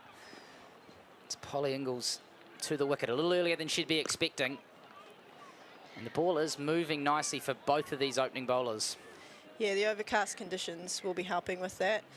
Obviously, the early dew in the morning helped Emma Black this morning, and we'll see the ball probably lose a little bit of shine as they hit it into the turf, but definitely these 2 bowlers are really asking questions of the batters. Pretty impressive when you think Molly Penfold not playing this game, but this young Hearts attack, very impressive. Oh, and she's cut that off stump. And it might... No, it split the 2 fielders. They had the catches in there. Maddie Green down on her haunches. She thought they'd pulled off the great heist there by bringing in the slip and almost going straight to hand. Yeah, Polly loves to cut no matter what the line, as you can see here. Oh, just through that gully region. But it is a dangerous area if we've got those extra catches in there. Yeah, well, they're looking to attack. We wondered earlier whether they'd look to just squeeze, but they've had the 2 catches in. The ball is swinging around, and we've already seen 2 nicks through the cordon. The Hearts want to really get stuck in here early, and you can see that required run rate already up at 6.1. Oh, and she's got through Felicity Robinson there. Probably not quite the line and length she was looking for, but I can understand what she's trying to do there. As a former Hearts pace bowler, this must really bring, you know, joy to your heart, Holly Huddleston, seeing this from, you know, players I imagine you've had a bit to do with. Definitely. I've seen Amy progress and grow as a player, and it's been awesome to see who do so well. It's a nice shot, just leant on it from Felicity Robinson. Will she get two? They won't get two. She's a good hard worker as well, which is really important when it comes to that next level. And she wants to play, and she wants to get better, and she wants to, you know, get wickets. She wants to be that aggressive bowler, and she's growing in confidence over the season. And it's awesome to see that she's been given the new ball and see what she can do with it. Yep.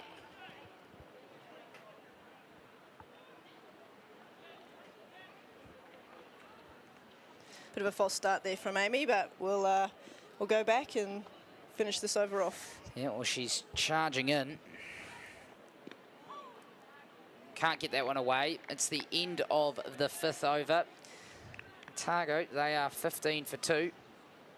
Now, we're just going to go back and have a look at that LB up front from Bree Illing.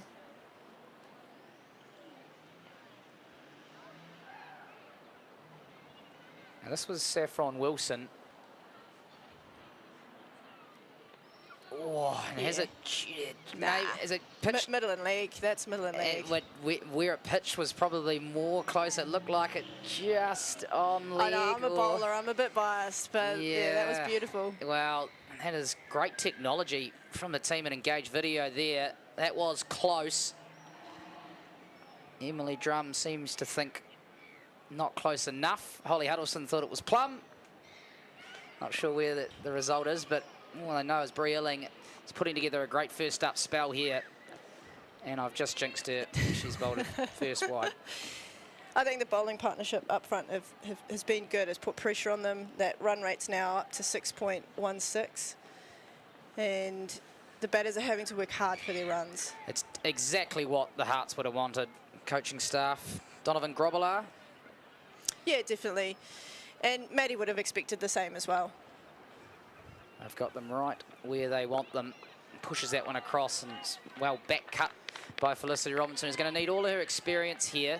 They're going to have to soak up some pressure, but they can't soak it up for too long at a slow rate, because this run rate required is already climbing up over a run of ball. So it's a difficult task, particularly with a bowler of Bree Illing's calibre, who's got 2 for 11 and her tail's up. Definitely. They're allowed to take their time. They're allowed to pace their innings, but they can't let that run rate get away from them too much. Oh, she is attacking the front pad today. And isn't that always the way?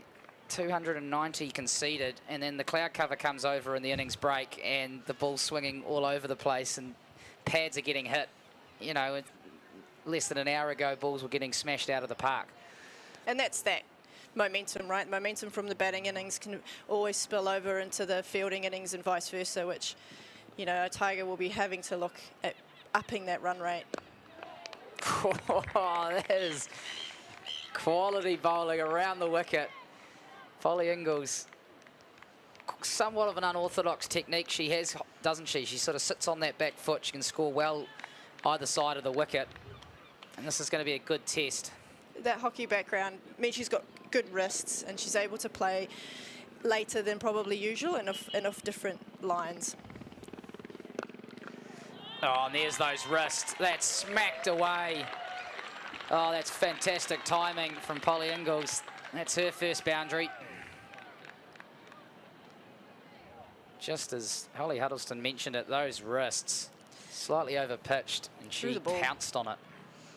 And that's what they need to do. They need to pounce on any width and length that they get, and then try and milk those singles and twos in between. Illing back over the wicket, pushes that one across, and there's those hands again from Polly Ingles. She's a positive player, isn't she? She's not going to go out there and get stymied. She knows they need to put the runs and keep that run rate required in check. It's good and hard through the ball as well, forcing that error. If you hit it hard enough to the left or right of a fielder, they could misfield and it could go past for, you know, a 1 or a 2. So it's good from here. Oh, that swung too much again. Polly Ingles, she'll survive. That's the end of the 6th over. Sparks 21 for 2.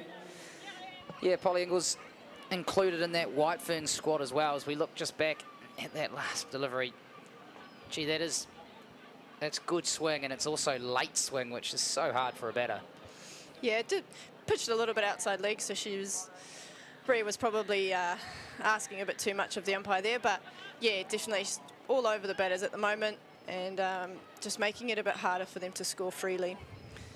Yeah, just saying Polly Ingles included in that Whitefern squad. They will play Sri Lanka, and the first ODI is Tuesday there in Napier.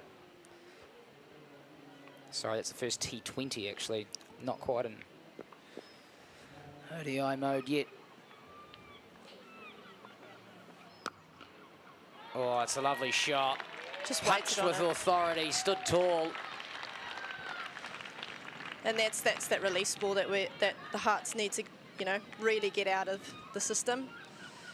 If you're going to allow the Otago players to sit back and play shots like that, 291 could be looking a little bit short. Yeah, well, it is a good wicket. We saw 320 odd scored here yesterday in the men's game, 291 from the Hearts, so there should be confidence that the Sparks, this is a good enough wicket. And shots like that from Felicity Robinson. It just looks class and it's easy, it's low risk, just playing through the line of the ball, and using the pace and just allowing the ball to run to the boundary. It's basic and simple, and that's what they really need at this point. Run rate moved up to 4, so they're able to just relax a little bit. That's well guided from Robinson out to 3rd. Well, we saw a lot during the Hearts innings. They were consistently around the 4 runs and over mark for pretty much half of that innings. So yeah, it's a lot harder when you're batting second, though, looking at that required run rate go up to, you know, the lengths of 7s and 8s. But the Hearts were able to catch up at the end via Maddie Green and Lauren Downs, so there is a method there. Oh, pulled savagely. That reared up at her, and she did well in the end to control it, only as far as Fran Jonas at deep backward square. It'll be important to see how these two pace the innings as well. Yes, the Hearts were able to stick at 4s, but they do have a little bit of more of a batting lineup than the Otago players do. So it'll be important for them to really knuckle down here and really soak up some energy. Yeah, well, it's been a strong start from the Hearts with the ball. And sorry, just getting back to that Whitefern series, they are starting with the ODIs first in Napier on Tuesday, and then a couple in Nelson before they'll play in the T20 double headers with the Black Caps starting in 2 Sundays' time against Sri Lanka. Black Caps obviously playing Pakistan, so plenty of international cricket to look forward to. It's well bowled, well played, but she can't break the field.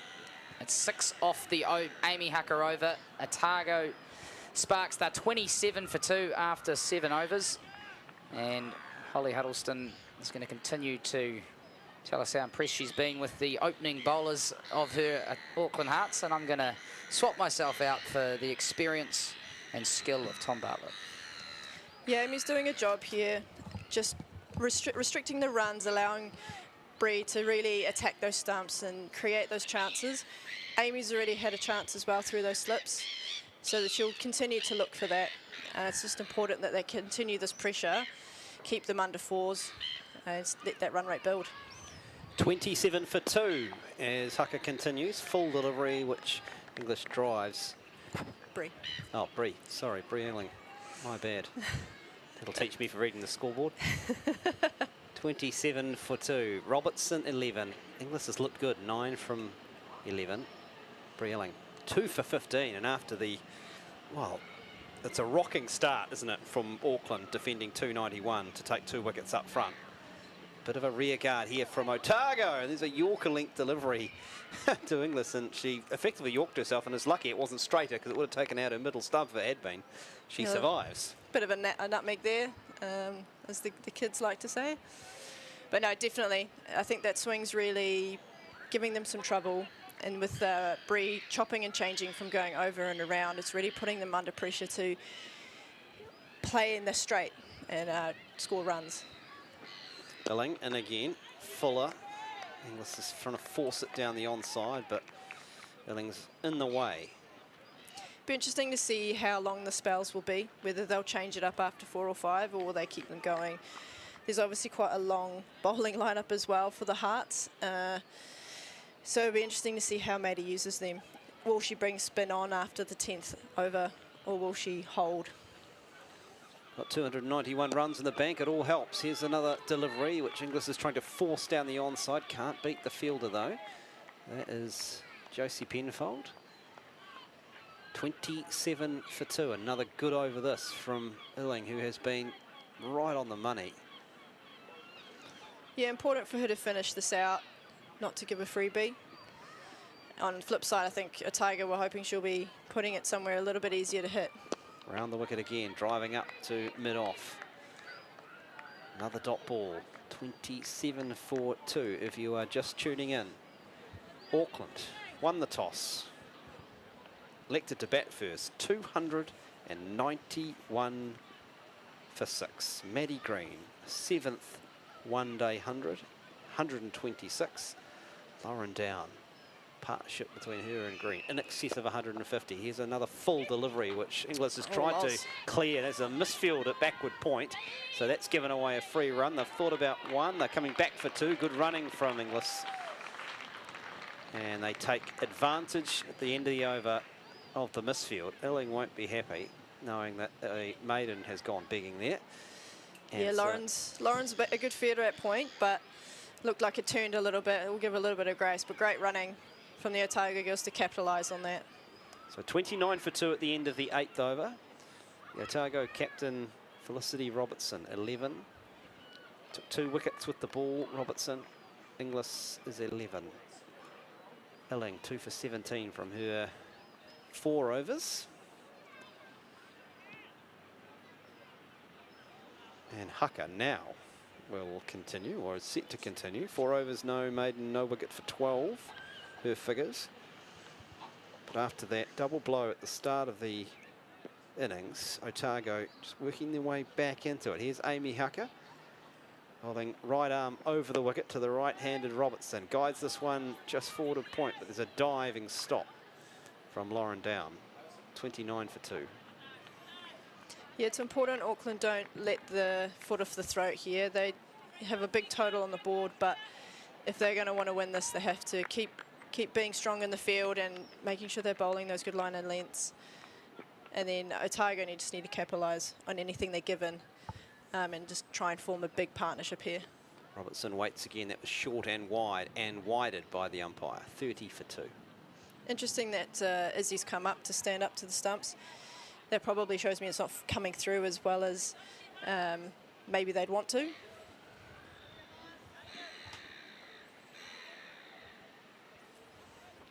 she is. Izzy Gaze got Otago, Auckland rather, off to a good start without really kicking on.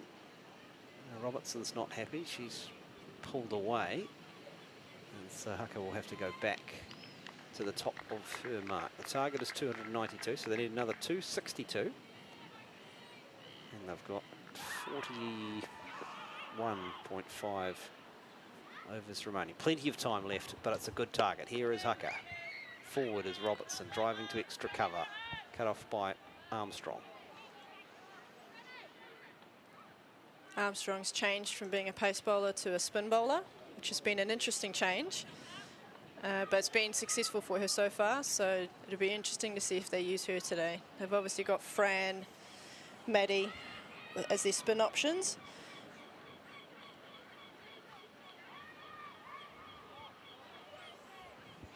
Some field adjustments coming. Mid-wicket, just being pushed a little deeper inside the circle as Hucker bowls. It's short and it's guided by Robertson to third man. Not sure the bounce is really on here today. It's not quite getting up, and it's just kind of sitting in the wicket. it's almost freebies. I understand what they're trying to do, push them back, but at the end of the day, you don't want to edge it for 4. So I think that's something they back of a length's probably a good delivery, but I don't think bounces are on today. We saw a couple of Otago bowlers try it, and it did seem to sit up. So if there's been any sort of scouting, if you like, during that innings, that might be one of them. Here's a swing, heaving through mid-wicket, chase for the Auckland fielder, out towards the boundary, and it's Good all Toddy. just in. Good bit of fielding by Anika Todd. Todd.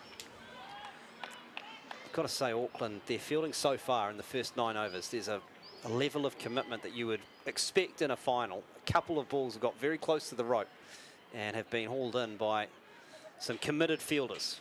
Auckland up for the fight of defending this total. Definitely, and I think Otago started it as well in the field. They were throwing themselves around, trying to stop those boundaries, trying to stop those singles. And it's just good to see that level. Here's Robertson. Again, it's full, and she's trying to drive, and Inglis has taken off and has been sent back. Fortunately, the ball didn't get to Maddie Green that quickly, so they were able to avoid any disaster there at 34 for 2.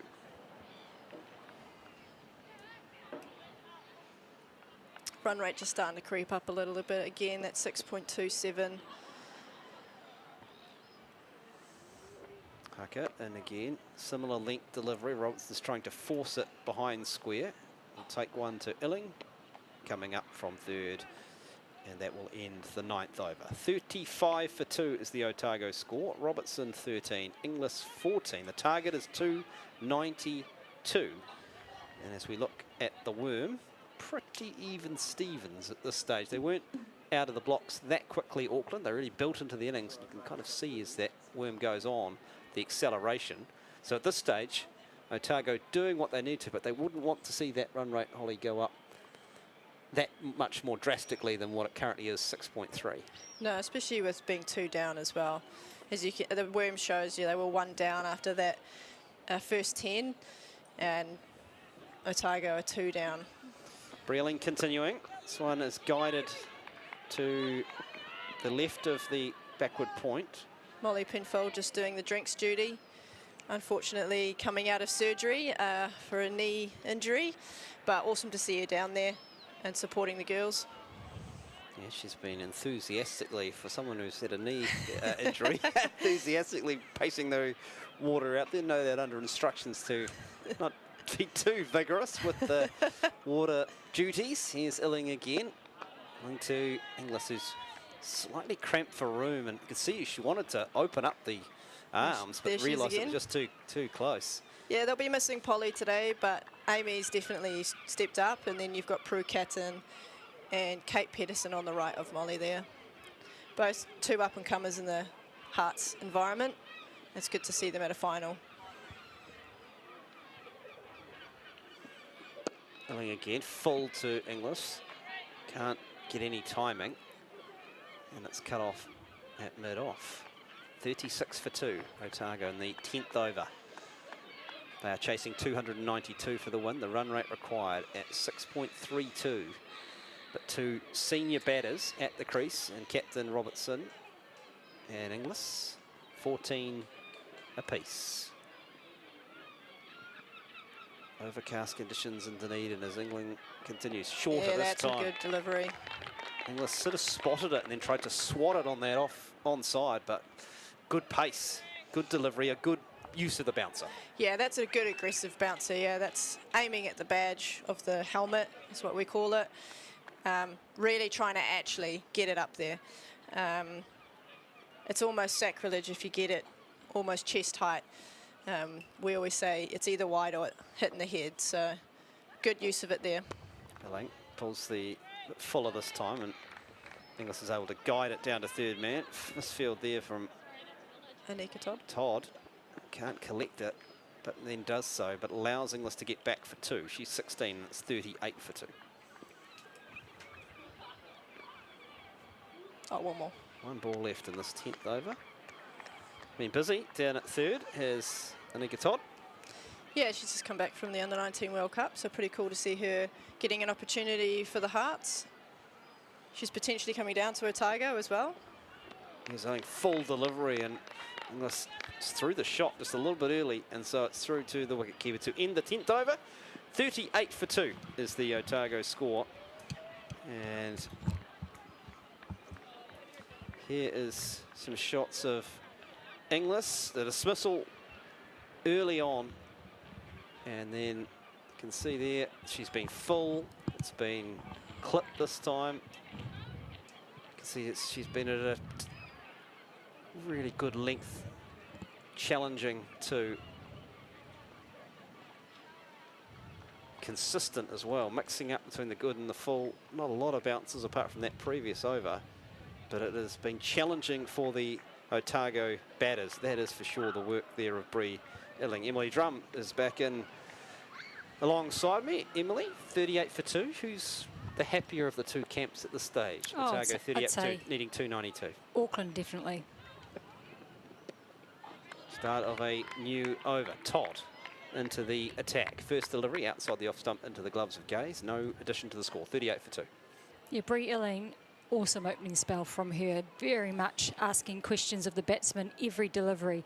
You can't relax against her. She's got the bumper ball. She's got the ball wobbling. She's getting movement, bowling both sides of the wicket. It's never easy for anyone. Todd into Robertson. Defends through extra cover. Will take one as Armstrong comes off the fence. 39 for 2. Robertson 15 from 28. Inglis 16 from 22. And so far, Auckland, though, Emily, 291 on the board. And then you come out and take 2 quick wickets from your premier quick. Feeling pretty good about life. Long way to go, of course, but... Long way to go, Tom. However, Auckland certainly are in the box seat right now. Set up beautifully by that opening spell.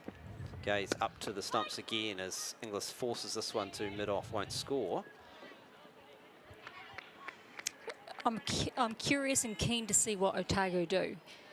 Do they want to go down with a pretty loss, or do they actually want to give it a go? Somebody's got to get 100, no doubt about that. It's got to be one of these two players. They're probably the most capable.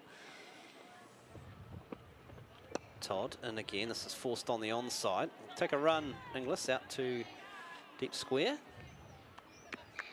44-2. Well, Robertson just 7 days ago scored a century. Has good coming into the final in good form. Obviously, she's the captain of this Otago team that's won 9 of 10 in the regular season to qualify top. Wouldn't she love to match the feat of her counterpart, Maddie Green, who scored a century for Auckland, defending this time back down the pitch to the bowler. 40 for 2. Like, for me, Robertson is the obvious person to settle in here. She certainly is, and probably better technically than Inglis, but they both can score, and they're awkward players once they get underway. Todd into Robertson. She just flicked that. It was down the leg side. Didn't have to do a lot, Robertson. Just needed to get something on it, if indeed she got anything on it at all. It's gone down to the very fine leg boundary for 4. That ends the over. Off the bat of Robertson, so just got a little bit of bat on it. Fine glance down to the boundary. 11 overs gone now. 44 for 2 Otago. Robertson 19, Inglis 17. Todd's first over cost her 6. Yeah, poor delivery to finish the over with. It was a great over up until then. She's very young. Opportunity at this level for the first time this season, so great to see the players getting blooded through, and in a final you're always a little bit nervous. She just needs to do a job for the skipper. Anything that's going for less than 5 and over is great. They need to bear in mind that the scoreboard will rise incredibly, but those sorts of deliveries that they can pick up the boundaries, quicker outfield, means that Otago have always got a sniff, so you can never rule them out. Fran Jonas, White Ferns left arm spinner, is going to come into the attack from the northern end of the University Oval. First delivery comes at her to Inglis and swats it through mid-wicket for 4. Yeah, I really like this. This is exactly what Otago need to do. They cannot sit back and noodle their way to 290. They have to take on the Fran Jonases of the world and make sure that they feel uncomfortable, especially inside the first 15. This is a really important, that 10 to 15 overs, where if they're at least in 80, around that 80 to 90, then they've set themselves up for a chance. Good attacking shot to start the Jonas spell from Inglis. She's 21 from 25, 48 for 2. Jonas round the wicket again. And again, swinging through that same area as Inglis, but this time Armstrong, who's fielding it deep square leg on the fence, is going to cut it off. Doesn't pick it up cleanly, but does collect and throws it back to Jonas, and it's 49 for 2. Sorry, 50 for 2. Otago, the 50 coming up in the 12th over. 11.2 overs down, running at 4.41. They need to go at 6.26 at the moment. 292 is the target for Otago. Top qualifiers for the final. Jonas around the wicket again to Inglis. It's short down the leg side. She can't catch up with it. She will not be happy about that, Inglis, because she should have probably done more. Kim Cotton's arms, the umpire outstretched. It's a wide, 51 for 2. Yeah, poor delivery from Jonas, and again another spin bowler who hasn't started well in this match. Don't think it's that easy out there for them. Jonas goes around the wicket again at the pads of Inglis, who can't catch up with it, and Gay sprints around to her left to do the fielding from wicketkeeper. Yeah, Jonas has gone 4-2 wide dot. Bit of everything so far from Fran Jonas. Straighter delivery, which Inglis won't score, tries to force through mid-on. Illing does the fielding. Yeah, all the spin have been guilty of bowling too short. They've been hit forcibly the square of the wicket, haven't found a good length, and haven't had any penetration to get many wickets, and we're seeing this right now. This one's thrown up by Jonas, and Inglis is almost held out to Maddie Green at mid-off. It's just bounced in front of Green. Luckily for Inglis, she just didn't get much timing because she'd gone through with the shot. Yeah, she was lucky. She towed it all the way to mid-off and got a little bit lucky there, but these last 3 deliveries from Jonas have been fuller, and that's given opportunity for it to bring the fielders into play. If it's too short, your fielders are out of play.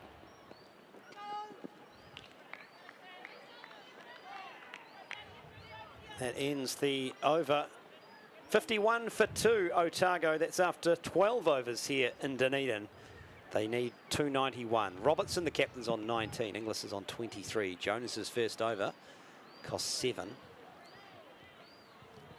Looking at the run rate graphic, and you can see Otago ahead of Auckland at the same stage, but that long partnership between Green and Down, which sent Auckland, or set them up for that 291. That's the part Otago will need to match. Todd continuing from the southern end, driven by Robertson. Can't beat the diving stave from Lauren Down at point. 51 for 2. 5 overs from Hucker, 5 overs from Illing, 1 from Jonas, and this is Todd's second. 4 bowlers used by the Auckland captain, Maddie Green. Robertson, the Otago captain, facing up, defends a delivery from Todd. 51 for 2. Run rate just clips up to 6.4. Every dot ball, it feels like there's just that little bit of pressure that just gets lumped onto that run rate, and they can't escape it. So good bowling here by Anika Todd.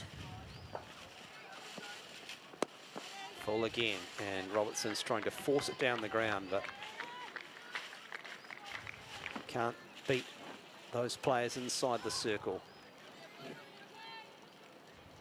What does Robertson do here, Emily? She's got 19 from 33. She had a good chance to look at the conditions, assess it. She's the captain of the team. Just got to wait for the right ball. Full, driving, but she'll only get 1 out to the sweeper, Armstrong. 52 for 2. It's so easy game on the sideline, right? But if I was Felicity right now, I'd be thinking, where can I find a boundary? Where's a really good, not high percentage, but low risk, high reward shot? And it's probably hitting Anika Todd down the ground. It's Todd, and it's Inglis who's smashing this one. But again, the fielding's good inside the ring. They have been right on Auckland at the start of this game. That's Penfold, Josie Penfold, diving to her left. And no addition to the score, 53 for 2. We saw Lauren Down hit beautifully over cover, just over mid-off. There your boundary shots, hard, hit hard, and back yourself to clear the field. Todd bowls to Robertson, turns this one front of square on the onside. Fielder comes off the fence and takes one to end the over. 13 overs bowled in Dunedin, 54 for 2 Otago. They need 292. Robertson is 21, Inglis is 24. And Todd's now bowled 2 overs for 9. You're talking about boundary options for Robertson. We saw in the first innings, Emily, what I thought of the very effective play. Once it's settled in, Green and Down scored a lot of runs down the ground. A lot of straight hitting. They accessed that area when players were up inside the ring. They weren't afraid to hit over them. When players were back, they just hit straight over the bowler. Quite effective. They certainly did. And I'm just trying to think in my head why that they were able to find it so easy. And the slower bowling tends to allow for that. Jonas starting a new over. This one's down the leg side. It's swung behind square. Cut off by Penfold. 55 for 2. Yeah, effectively you had Robinson like a slow bowler because she was bowling so slow, and variations, there was no other place for it to go but pretty much in the V. Jonas tosses this one right up, hit in the air by Inglis and finds the gap too, to the right of mid-on and down to the boundary for 4. So a relieving boundary struck there by Polly Inglis.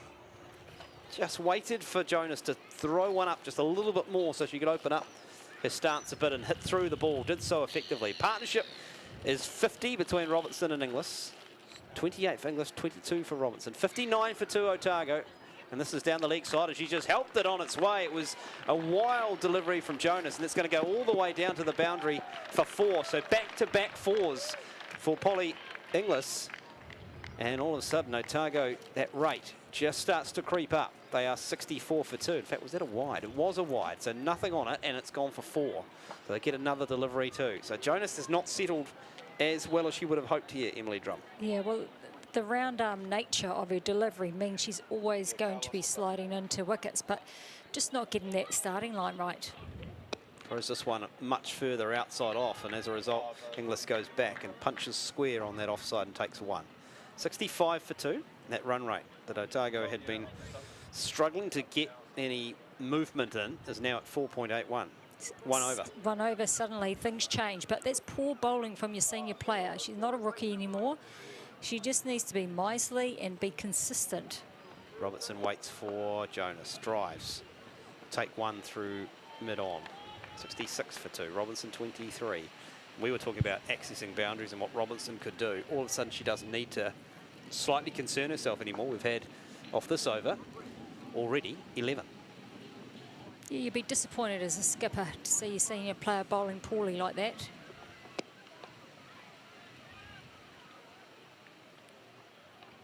I think if I was asking my left arm orthodox to bowl a certain way, it would be just a bowling that 4th line stump flat and ask the batsman to try their luck.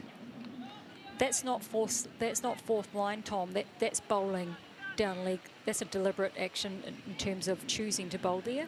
And also Inglis, you get the feeling as she clips that one through square leg for 1, almost could see it. She's setting herself up for it now. She now knows what's coming and is just able to roll the wrists on it and take 1 quite comfortably. Yeah, it was a poor over, you'd probably say. So just having a look here on the replay of that delivery of Illing to the Otago batter. Outstanding. It was full and it swung in late. Doesn't get much better than that. You can watch that all day, couldn't you? You can see the movement from when she released it. By the time it actually landed and collected the wickets, it's enormous. Yeah, poor old Olivia Gain got 1 out of the box there. Start of a new over is Todd. First delivery's played square for a single, 68 for 2. Inglis is 31. And in Auckland here, they can't afford to just sort of go through the motions. And I'm not suggesting they are by any stretch, but need to keep the pressure valve on because these are 2 very good players that are now set at the crease. Robinson and Inglis have shared a partnership already over 50. Here is Inglis defending. Sorry, that's Robertson on that occasion. Yeah, I totally agree. There's that element or easy feeling of it's just going to happen, Otago going to fold or whatever. Clearly, that's not happening. And bowlers, the senior bowlers today for both sides haven't quite stood up yet, or we haven't quite seen the outcome of the game, but not seen them where they need to be. Todd again, Robertson waits and carves this one square to Armstrong sweeping on the boundary. 69 for 2 Otago, Robertson to 24. It's always a danger, isn't it, when you get a big score, you take a couple of quick wickets and slightly slip into, we've just got to put some overs together here. And they had been Auckland, but it's now Otago that just feeling a little more comfortable. Inglis is on 32 now as she turns to Jonas at fine leg. Well, somebody needs to bark at them, and probably someone like Breeling, you know, fiery, who's really in the game, taking it by the scruff of the neck, really barking at the players to snap out of any complacency and expect a jolt of enthusiasm into the game. Here is Todd bowling to Robinson. This time she beats the diving player inside the ring at extra cover. Fortunately, Armstrong's out there and is able to collect. Robinson 25 from 40. 71 for 2 now, Otago. This is a much better over from Todd, bit more consistent, Yeah, only 4 from it. Absolutely, and that's what Auckland are wanting, bowlers who can put in some miserly overs and push that run rate up. Todd in again, back of a length and trying to heave it as Inglis. Doesn't get any timing, and that will bring to an end the 15th over. 71 for 2 Otago, Robertson 25, Inglis 32. Todd's 3 overs have cost her 13. They require 292 to Otago. 71 for 2, running at 4.73, they require 6.31. It's interesting looking at the two players compared to Maddie Green and the Auckland innings. You've got Felicity Robinson, who's going along at the same sort of tempo as a Lauren Down, and Inglis is certainly not mucking around and not being idle at the crease, and she's taken every opportunity she can to find a boundary, and they have to. They have to find a boundary every other over to stay in the contest, and it's just whether Robinson can feed her the strike and not soak up too many dot balls. It's the dot balls that will probably hurt Otago the most. If they can find some boundaries, and Maddie Green bringing herself on as she has done the last few games, if she can get a couple of tight overs out of her, she'll be happy with that. Right arm off spin of Green. First delivery to her opposite. Robertson plays it on the onside, doesn't score. 71 for 2. We're at the start of the 16th over. Overcast conditions in Dunedin. No rain is in the forecast, but let's hope it doesn't arrive. Robertson driving back to Green. No run. I'm sure she's feeling a little bit stiff after a long time at the crease, but what a person to bring into in a really tight occasion like this. Green full this time to Robertson, hitting it slightly aerially through extra cover, but no danger. Takes a single. 72 for 2.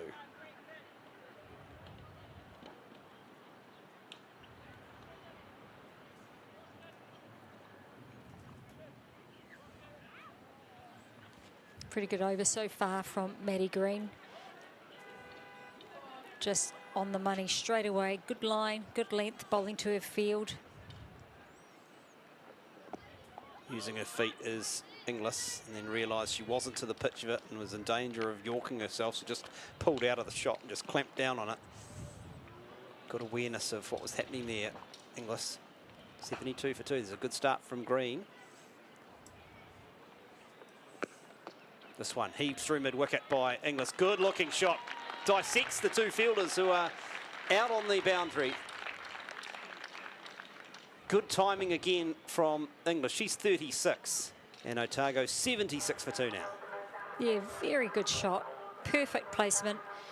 Not much wrong with the delivery, and this is what Inglis needs to keep doing. She just needs to keep finding boundaries wherever possible. What was looking like a good over is all of a sudden not a good over, so opening things up here. Green bowls to the right-handed Inglis, swinging this one behind square. Penfelder's at backward square leg. Does the fielding. They take 1. 77 for 2. 16 overs now bowled at the University of Otago Oval in Dunedin. Target is 292. 77 for 2. Robertson, the captain, 26. And Polly Inglis is on 37 from 41.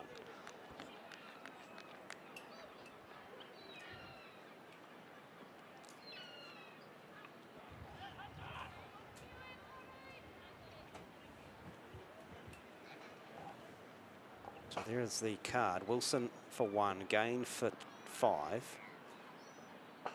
And all the runs being scored by these two, Robertson and Ingles.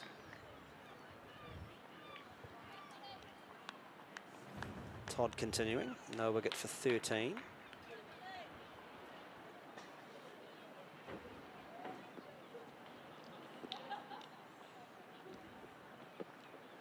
And again, short and wide and 2 wide. 78 for 2. Anika Todd's doing a decent job for a skipper.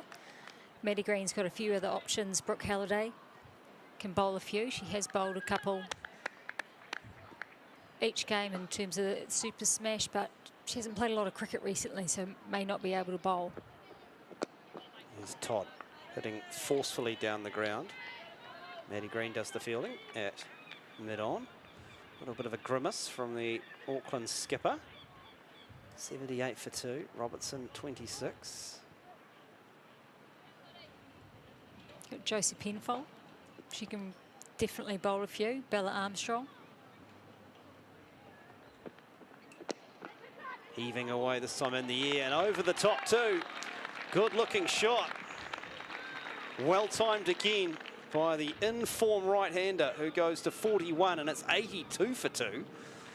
Just like that, waited for the opportunity, likes to hit in that area. Has done so effectively today. Not sure if that went through the hands or if it was actually a catch, but it was pretty close to the fielder. Ingles waits again, squeezing this one. This has gone just in front of point. Armstrong will cut it off. They'll look for 2, and she's quick between the wickets as well. Ingles goes to 43 now, and it's 84 for 2. And just like that, Todd, who had been pretty miserly, has now given up 7. And this over, her 4th. Just getting some momentum into the innings. The Otago Sparks, run rate up over 5. Run rate required has stayed at just over 6. They'll take another single on the offside. 85 for 2. Yeah, a fantastic little partnership here between Robinson and Inglis. Very much a game of two bits making a fantastic hole. You've got a dasher who's prepared to throw the bat, and you've got a grafter at the other end. Robertson, full toss, clips it through deep square for 1. Throw comes back in, and that ends the 17th over. 86 for 2 Otago. They need 292, and they need it at 6.24. But more from Emily Drum and then Willie Nichols. Yeah, Otago certainly getting themselves into a good position. Not quite a strong position in terms of setting themselves up for a big push towards that final stretch, but they're certainly not out of this game. They're giving their side an absolute opportunity, Willie, to push for this total, and I love that they're in the game. Yeah, it's been superb batting, really. You know, you walk to the crease, the big total to chase, and all of a sudden, 2 early wickets. 2 for 8, I think they were, in these 2. They've put on 77 at near a run a ball. It's been quality batting. As you mentioned, Polly Ingles has been the aggressor, and the captain, Felicity Robinson's just looked to turn the strike over. Maddie Green, she had a little bit of a golden arm this season in the domestic game. She's already got 100 under her belt today, so who could blame her for bringing herself on? But that's well cut back behind point, and she is quick, Ingles. Good running between the wickets. Good cricketer. It's obviously quite a challenge to think about that big total, but she's not thinking about it. I actually just think she's see ball, hit ball, backing what's got her to this level and form of the game, and she's experienced now. She knows how to bat. She knows how to work that ball around, and she's confident, and I just like the attitude that they're approaching this game. Yeah, right from when she come to the crease, and she'll back cut that one again, this time to the left of the short third and get another couple. Yeah, right from the first ball, Brealing, it obviously shattered the poles. I think first ball up to Polly Ingles is a swinging Yorker on leg stump, and Polly clipped it off her legs, picked up 3, so she had that positive intent right from the get-go. Well, they need it. They can't pace this innings too slowly. They have to keep their tempo at such a level. They need to be going around 6s, as we know, but also pick the moments to take the fielders and bowlers on. Oh, and she's taken her on there. She's cleared mid-wicket in the circle, and that'll be another 2. 3 in a row. That's how you can pick up 6 runs. Yep. So Maddie's got, I think that'll be a 50 as well. Yeah, that's brilliant. Polly Ingles, really well played. She's come in with her team under pressure, and she has put a 50 on the board at just 49 deliveries. But she'll hopefully be thinking just half the job done, Emily Drum. A long way to go in this match still, but wow, what a great start. She's manipulated the field. She gets those hands up high. That's beaten mid-off. Oh, the runs are coming. This is a big over this, 11 from it. Polly Ingles is taking this run chase by the scruff of the neck. You certainly feel the momentum is shifting, or it shifted quite quickly too. It's not even been a slow, gradual change. It's all blue and gold at the moment. Yeah, it's been sensible cricket, but also a nice mix of aggression. That is a really good over if you are a Otago Sparks fan. They've moved through to 98 for 2 after 18 overs. Let's have a look at Polly Ingles' half century here. Yeah, some really good cricket shots. Certainly uses a bottom hand play really well, finds the gaps, hits through the line. She's got a nice hitting arc, and that there's not a lot of, I don't think she even thinks about it. She just sees the ball and hits it. And I love that about certain players. Some people are so refined and technically correct, which I like as well, but I like different players. They bring a different dimension to the game. It makes the opposition have to think about it, and she's so powerful. Once it's through the field, it's 4, and such an asset to her game is that she can score all around the park, lots of boundaries, high boundary percentage from her, and certainly a collection of 1s and 2s along the way. But what a great player to have at the top of the order when you're chasing a big total, Willie. Yeah, absolutely. She has played 117 women's list A matches for Otago, and showing all of that experience on display here. And the Hearts, they're ringing the changes. It's going to be Josie Penfold on for her first spell of this match. 11 matches, 6 wickets. That RPO up at 5.5. And it really is game on here. I think we did fear the worst when those 2 wickets fell at the start, but the Sparks are making a game of it. There's width, and she gets on top of it, cuts it very well. There's going to be a chase on. Lauren Down will not cut it off. Ingles is on the rip and tear here. She is punishing every poor delivery. That's what we do know. But she's also turning good balls into scoreable balls, and that's the quality of a good player. Otago reaching those triple fingers for the first time. That the nerves will ease slightly. They're over a third of the way. But, man, they're certainly taking Auckland on right now. Yeah, pressure on Josie Penfold. She's gone for a 4 from her first delivery. And that one is back up where she wants to be. Yeah, and I guess from the Hearts' perspective, they'll be a bit disappointed about the runs coming square of the wicket we saw in the first innings. Making the batters hit straight down the grounds did prove slightly more challenging. Absolutely. All you can do as a fielding and bowling unit is have a plan. If you bowl short, the fielders are not in the game. Pitch it up, you've got a chance. Oh, that'll be a wide down leg side. And amazing how that momentum can shift as well. And all of a sudden from a bowling side, you know, you might have had 291 on the board, but when the chasing team is up on the rate, and those two, the run rate and the run rate required, are coming closer and closer together here. Look at that grip from Polly Ingles as well. That bottom hand. Oh, it's well bowled up in the block hole. Yeah, so the challenge for Maddie Green right now, she needs a bowler who can be consistent, who can bowl one length, preferably a good length, bowl to her field, ask the batsman to hit down the ground. If you're driven for 4, great shot. Clap, clap, clap, move on. But if you're bowling short rubbish, you can't set a field. And all Auckland need to do is keep the ball full, keep the batsman hitting down the ground.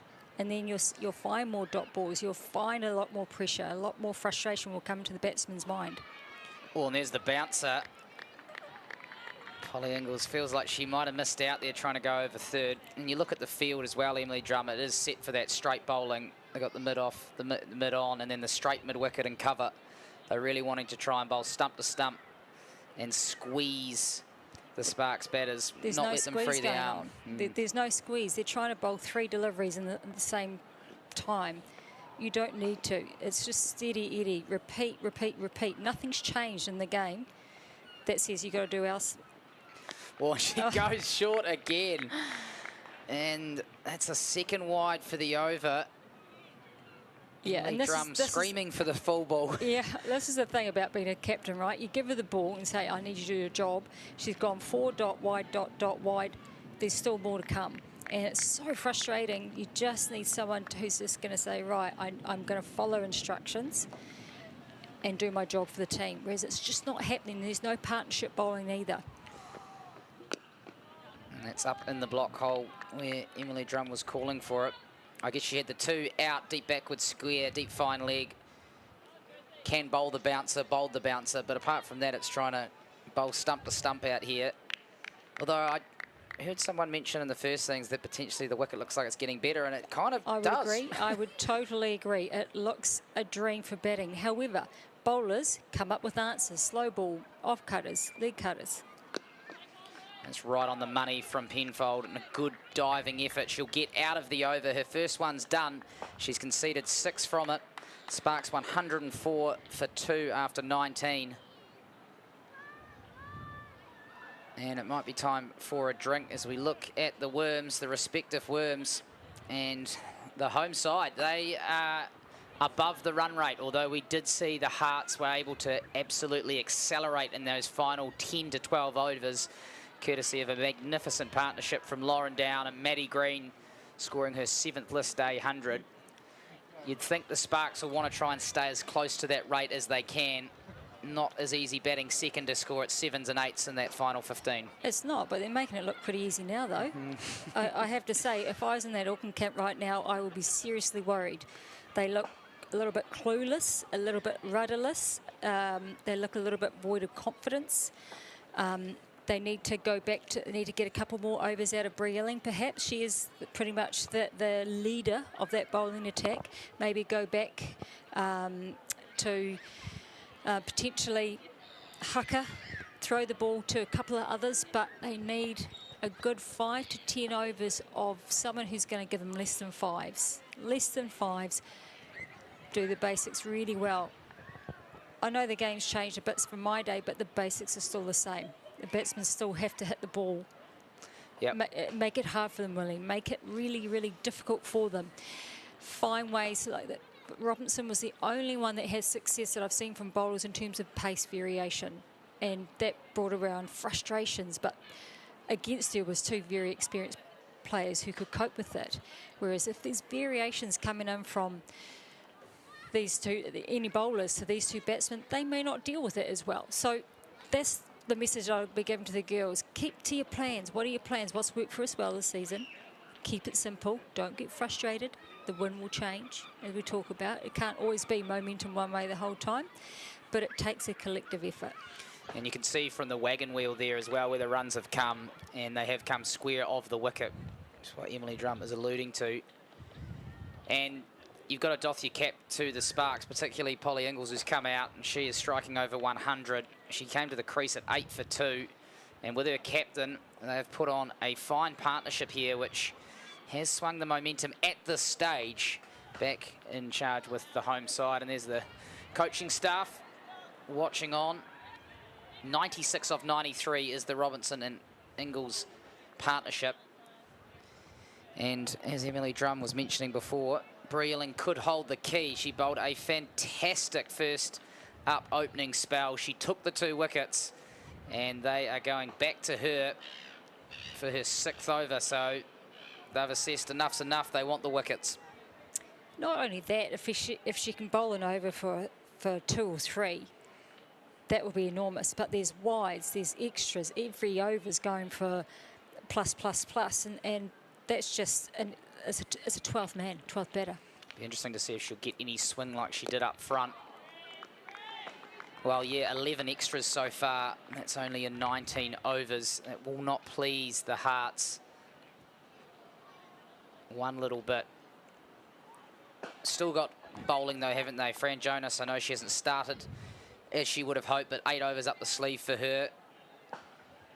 Breeling here halfway through. Amy Hucker, very impressive at the start as well. So they do have options. Oh, short. Good bounce. And Felicity Robinson just playing her role here, just a foil for Polly Ingles. I'm really enjoying her being quite happy to take a back seat, sit at the non-striker's end and let everything happen down the other end. It is a brilliant tactic, and good on her for being able to see that and let Ingles take it. Inglis take the charge on. It's brilliant to watch. Yeah, and Robinson in her own right is having a good season with the bat, 345 runs, so she can lift up the scoring rate if she chooses to. This is exactly what you're talking about, Emily Drumbreeling. She's come back on 3 dots and quite a steepling bouncer before as well. She's got all the skills. She's back around the wicket, but that just swings with the angle. And is the placement there? It is. A valiant dive on the boundary from Bella Armstrong, can't save it. Robertson's in the game. She picks up a boundary, and that's the 100-run partnership up for these two in 97 deliveries. They are gradually edging this game in towards the hosts' side. It's been quality batting. Another poor ball, though. I'm not sure why she needed to come around the wicket. 3 good balls. It's almost like they tried too hard and trying to do too much. She's going to stay around the wicket. Oh, and that's well played as well. Fine work to do. Todd will cut it off. And once again, the length. Those 2 deliveries is the length. That's a short ball, just allowing the ball to come on and work it down to third man. Pitch it up. I'm probably going to say that for the next umpteen deliveries that I'm on here, but if they keep the ball up, then the batsmen have to do something harder. Short, it's easy. And the field is set for it again. We've seen most of the day, the mid-on, the mid-off, mid-wicket and the cover. Last ball from Illing. She's around the wicket. She gets that shape, and Ingles can't get it away. So it's the end of the over, that boundary. But apart from that, pretty tight. It's still 5 off it. Where does Maddie Green turn to now?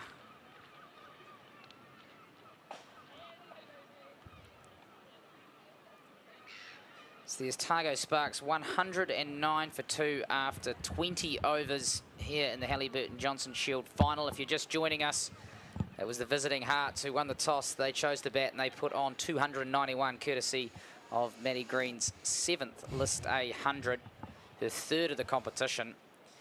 But in reply, after a couple of early wickets, the Sparks have put together a 100-run partnership here between Felicity Robinson and Polly Ingles. And it's going to be Josie Penfold to continue. That one's full up in the block hole. Holly Huddleston's just joined me. Holly, the last time we were together, it was all the Hearts. The Sparks, they've earned their way right back into this contest. Yeah, definitely. I think Ingles has shown that you can take the ball on, you can take the wickets on. And yeah, look, the Hearts probably need to bowl slightly better. They've allowed them to be able to score these runs, and they need to just tighten up a little bit. Yeah, well, you could sense the frustration from former White Ferns captain Emily Drum. She wanted to almost jump down and get on the field and get a little bit more stump-to-stump bowling. It's been the wide stuff that's been punished, hasn't it? Yeah, and you could potentially say that they're trying too hard to try and get a wicket. But also, it's finals cricket, and, you know, they don't have Molly, and I would suspect that Josie's been put on to create a chance, and just isn't... that's tucked away. Not what they wanted. Wide 4.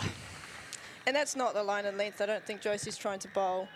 She'll obviously be able to bowl that shorter delivery, which is why she's got that setup of a square and a fine, but it's finding that fine balance between bowling it back of her length, making the players bat, as well as trying to create a chance. Get them thinking in two minds of going forward or back. Yeah, well, she went for the Yorker just straight, and Felicity Robinson was good enough to catch up with it. Really is playing a captain's knock here, isn't she? She's got Polly Ingalls with her, batting superbly. And Robinson just playing her role, really. They've got to keep the run rate in check, which they've done. But when you're going in a run a ball, it's doing exactly what the job requires. Yeah, I'd probably want Felicity to maybe up her run rate slightly, take a little bit of pressure off Polly. Like, Polly's obviously happy to play at 100 or 101.7, but having a little bit more backup on the other end rather than dots being created would help, I think, both of them go through a little bit longer. Yeah, well, it's an important partnership, isn't it? And still got Caitlin Blakely to come, PJ Watkins, then into Anna Browning, Eden Carson. So Anna Browning's a good batter in her own right. She probably hasn't shown what she can do at this level yet, but can definitely hold a bat and can definitely score some runs if needed. that one's cut on the up, over point. Beautifully played. Second boundary of the over. I think they're in two minds here, especially with Josie. It's if you're short, you're short. If you're not, you got to be on that stump length, and that's just too wide to give me, really. So Josie will need to adjust and adjust quickly, especially being probably one of the older bowlers in the group, apart from Maddie, obviously. That was well played by Robinson. She knew where she wanted to put it and placed it superbly. Yeah, they're under pressure here, the Hearts. And you said it right from the start, Holly Huddleston. 291 is a great score, particularly in a final, but they would have to come out and bowl well. And they've arguably been hit off their length a little bit by Polly Ingalls, is not coming to the crease at 8 for 2. She has swung the momentum and the pressure's back on.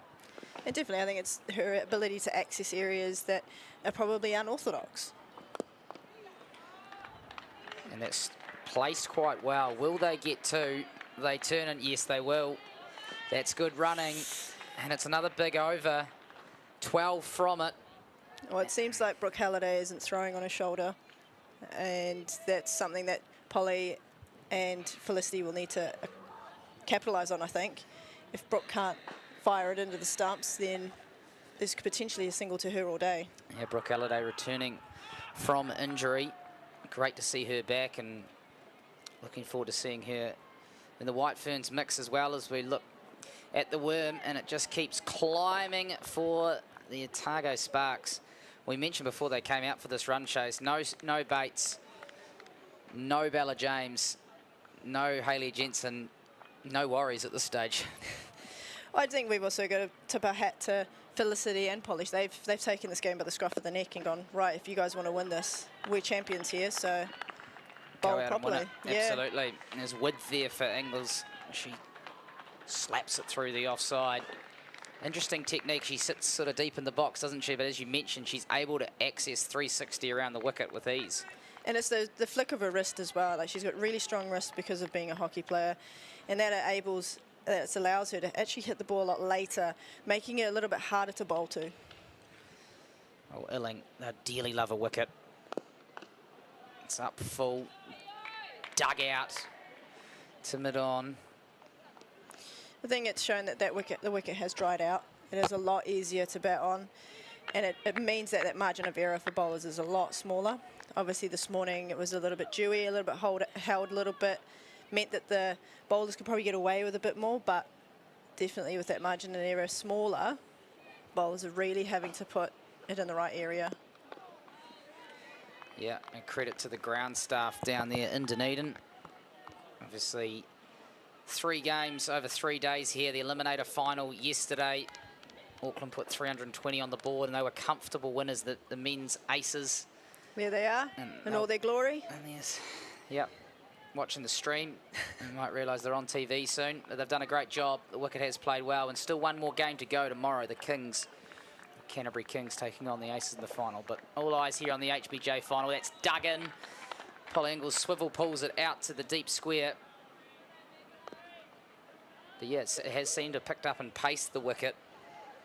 And we're seeing a lot more scoring all around the ground. You can also see, I mean, especially with them hitting a lot squarer, the pace has obviously come on, so that shorter length is a lot easier to hit. So having to actually push it up a bit further than they're probably expecting is important. Well, that's a good length, but potentially line. Yeah, just the experience, Felicity Robinson. She knows they've brought Elling back to take a wicket, and she has not been able to do so far, and she's one ball away from completing 7 overs.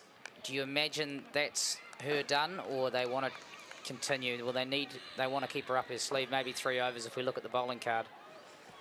They could bowl her one. I think it will depend on what the next over, how that goes, and who's going to bowl that. Polly is enjoying the pace at the moment, so maybe it's looking to take it off again and giving Fran another go. Elling to finish around the wicket. She goes short, but that's gently tucked around the corner. It's the end of the 22nd over. Otago Sparks going nicely at 125 for 2. Yeah, we saw it in the first innings as well. Holly Huddleston, when these partnerships were developing, we saw the Sparks try and bring back the likes of Carson Black to try and break the partnership. But the challenge here is it's not just a partnership, but it's a partnership at good pace, and they are chopping down this target. Yeah, and I mean, they've tried to, you know, put some pressure on them through some good bowling, and yeah, we've picked up some wickets, but Otago have, you know, really put the pressure back on the Hearts and said, right, let's make a game of this. So the Hearts have to react now, and depending on how they do that will probably dictate the next, you know, 10 to 20 overs of this game. All right, well, there's a change in the bowling. I think it might be Fran Jonas back in. You can see the locals, they're loving this. Sparks looking to defend their title, batting bravely, and it is going to be Fran Jonas from the White Ferns. Started off a little wobbly, but she's a class player. Oh, it goes to the reverse paddle straight away. Polly Ingles, she's got a good eye, and she needed it on that occasion because that would have been curtains if she'd missed it. Yeah, Fran's potentially not started the game how she wanted to, but she's a class player and she'll have adjusted and, you know, reflected on what she needs to do. So hopefully we can see something better from her this over. It was that arm ball that she's really made an art of. Just comes back and keeps coming at the right-hander. They brought the fielders in the offside. They want to squeeze Robinson. Robinson, good enough. That's well played. Just soft hands, understanding her role, getting Ingles back on strike. I just wonder, with that offside so up, are they able to, is Fran actually able to bowl that third, fourth line? Is she then, you know, veering a bit leg because of the worry that they'll hit? This one swiveled round the corner. That's well played. Polly Ingles, everything she touches at the moment, playing superbly here. She moves through to 72. Bread and butter for Polly. Nice sweep shot. Places it through the gap. This is some innings from Polly Ingles. She's already brought up her 11th list day 50, and she's kept on going for it, but that's nearly squeezed through. And that's the line of length Fran should be bowling, forcing them to play on that offside, hopefully get a little bit of turn. Not sure we've seen much turn from the spinners today, have we? No, Carson a little bit when she's bowling over the wicket, maybe with the angle, but as we mentioned, it's a pretty flat pitch. Jonas looking to angle them back, and that's short and cut away by Robinson. It's a chase on for down, and she will collect it, but the runs keep flowing for the hosts here. And the Hearts, they cannot seem to plug this leak at the moment. The score moves on to 134 for 2. This partnership growing ever dangerous. Making it look easy at the moment, and the Hearts are yet to react, and that's not ideal, especially when you've got a lot of runs on the ball, but that doesn't mean that you can't do the rest of the innings as a... Well, Robinson turns that one into the onside. She moves to 48. Ingles is 69. The score is 135 for 2 after 23 overs. And look at that. Just some classic one-day batting here, isn't it? Yeah, and Felicity's up to run rate as well, which is allowing Ingles to potentially soak up a couple of dots if she wants to. And you can see the Manhattans there. Otago are definitely above.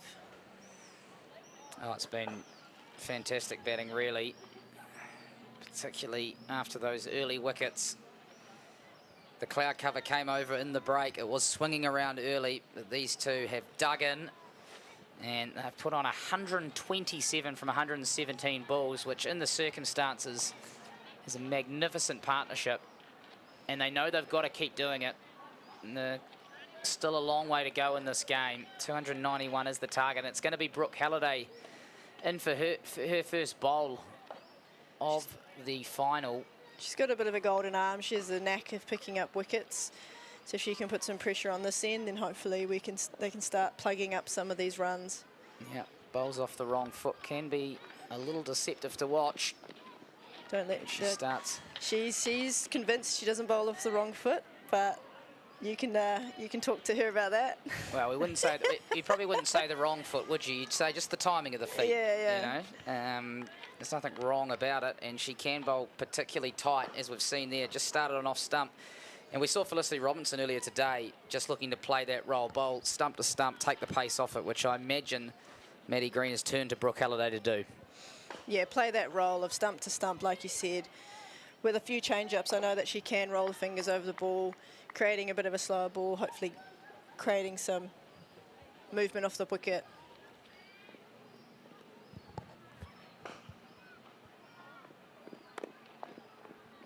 Can't beat point. Yeah, well, they do. If they can't take wickets, they want to try and put the clamps on. As you can see, the run rate required and the run rate, well, they're basically on par at the moment. 5.83 as we look at Halliday's approach to the crease. She just has a little extra step. Just a wee skip, isn't it, Yeah. and release. And there's been plenty of impressive bowlers who have bowled in that way. Definitely. Nothing to say you can't do that. No, the terminology of off the wrong foot probably needs to be, it's just slight different to timing as she approaches the crease. And so far, she's conceded the one run, Brooke Halliday. This is exactly what Maddie Green would have wanted. Try and get some control back in this run chase, because the runs have been coming all too easy here for Ingles and Robertson. They just need someone to step up. I mean, obviously... That goes up and over, backward point. Polly Ingles says enough's enough.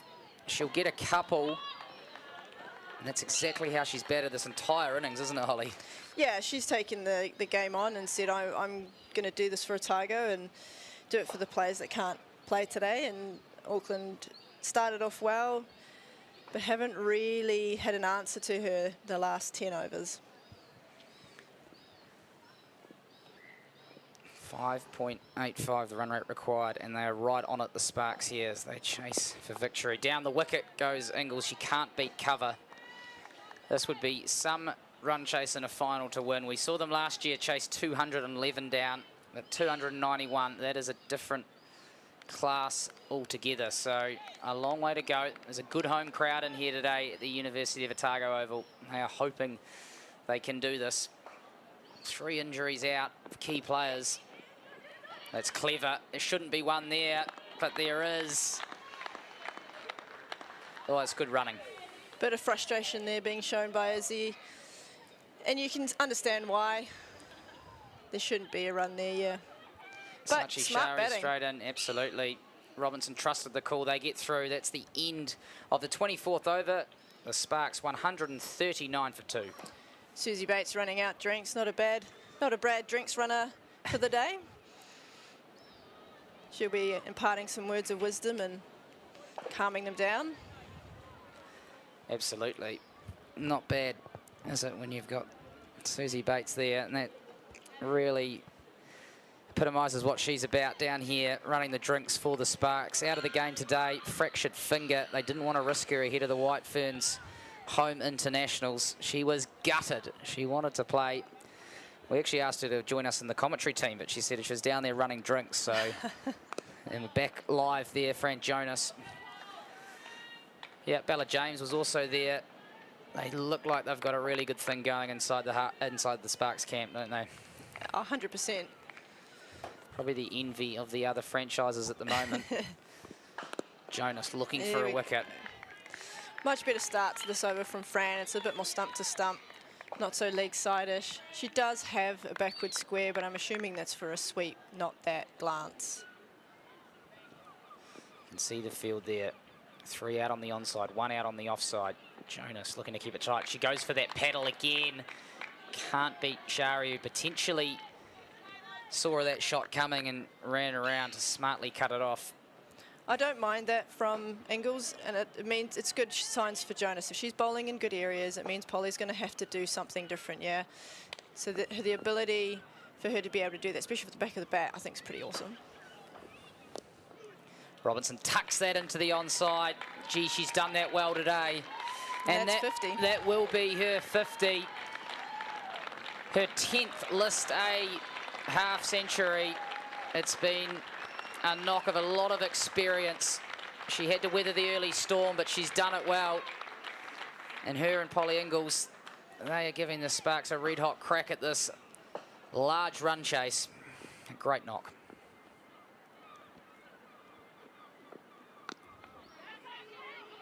Oh, yeah. That's great fielding from Saatchi. Oh, they will get through for a single. Oof. But yeah, Felicity Robinson, she's in the top 5 run scorers for the season, and today she's just, I guess, showing that experience, hasn't she? Yeah, definitely. And obviously coming off 100 from a couple of games ago, she'll know what she needs to do to get to that. She's a captain, so she knows what she needs to do as a captain as well, and it's good to see her stepping up and kind of showing what needs to be done.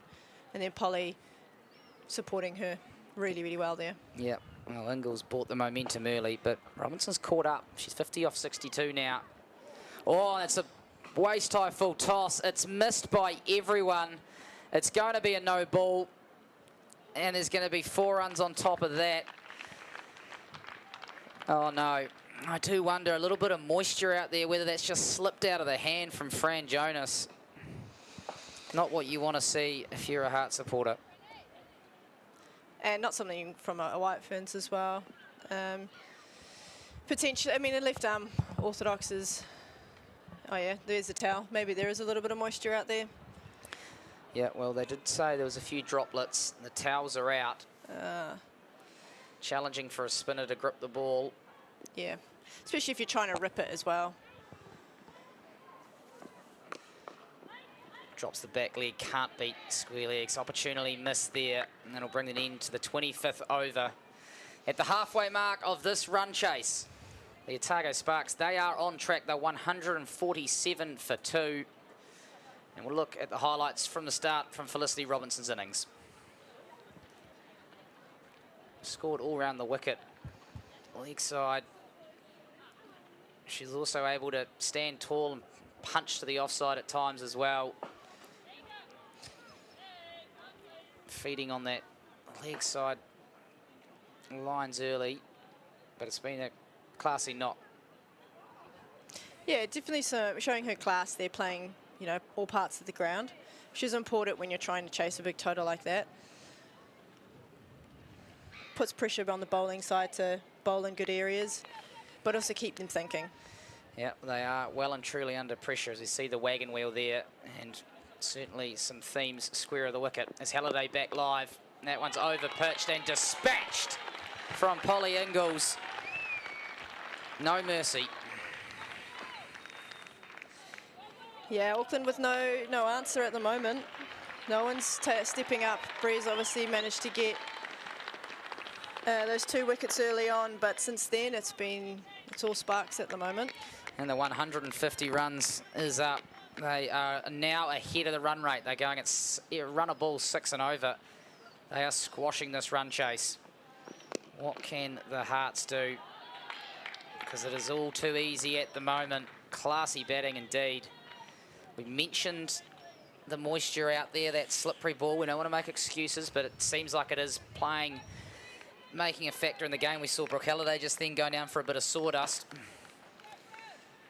Yeah, but that's the nature of cricket. We've all played as dew and stuff, and it's about accommodating that. The worm telling the story as well. The run's just coming freely. That's well placed by Robinson. It's a chase on for Todd. She will cut it off. But it's been there. And that's great running. Polly Ingalls, she'll get back for 3. And you can hear the applause from the locals here. They are loving this from the Sparks. It's heads-up cricket. It's aggressive cricket. Lots of intent. And the Hearts just do not have an answer at this stage. Yeah, no one's really stepping up. It seems too short, too wide. The field's just, Maddie's unable to set a field to really create any sort of pressure. So it's important that they keep plugging away, keep the heads up. Someone needs to step up, whether it's in the field or with the ball. Otherwise, Otago are going to run away with us. Who is that player for the Hearts here, Holly Huddleston? What can you do as a captain as well? It's a good wicket. You got 2 players, both in form, both ticking it over so easily. Who do they turn to?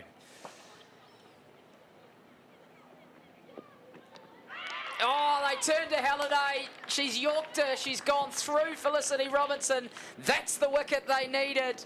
The 3rd one's down. Robinson has to go for 53. The Hearts have that crucial 3rd wicket. And the golden arm continues.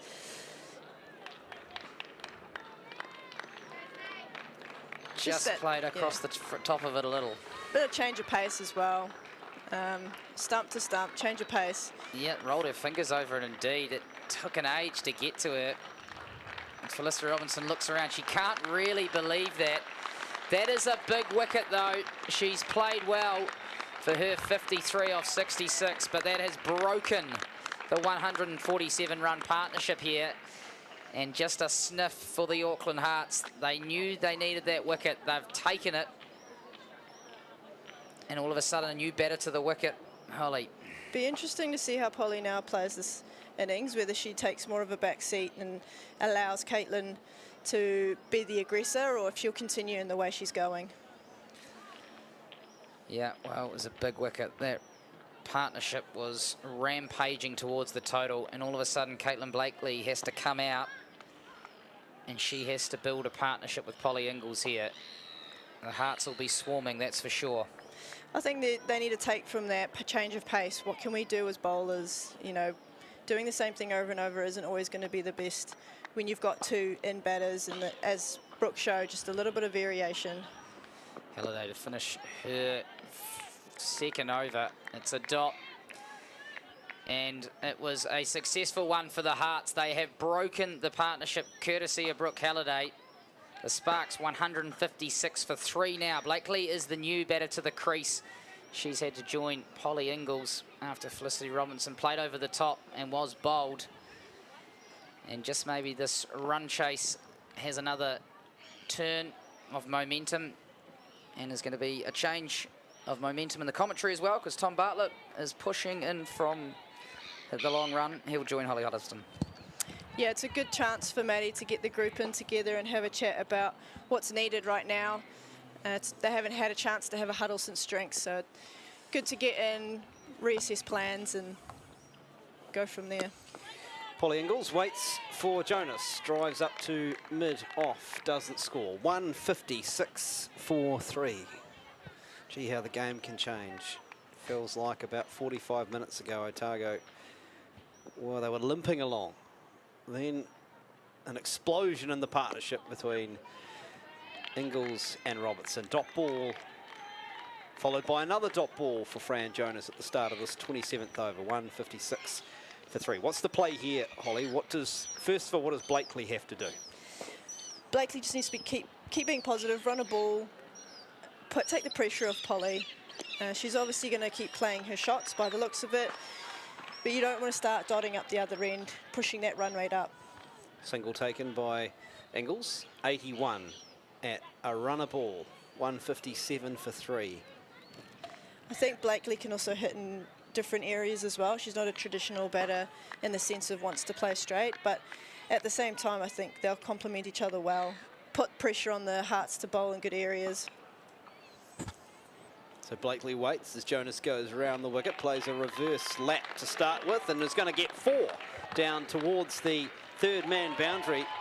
just used the pace, did Blakely of Jonas, who darted the ball in and just really helped it on its way with that reverse sweep and down to the third man boundary for 4. So Blakely's off the mark with 4. It's 161 for 3, Otago, remembering the target 292. So they need a further 131, and they have got plenty of overs to do it in. I think that shows her intent.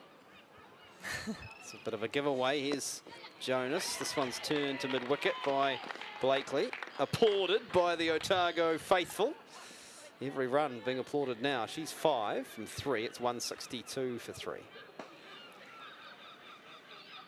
Yeah, it's the boundary balls and they were too paced or too short or too full. They've got to tighten it up. Ingles waits for Jonas. Plays this one behind square. Fielding is done out there by Todd. One more to the total. 163 for 3 at the end of the 27th over.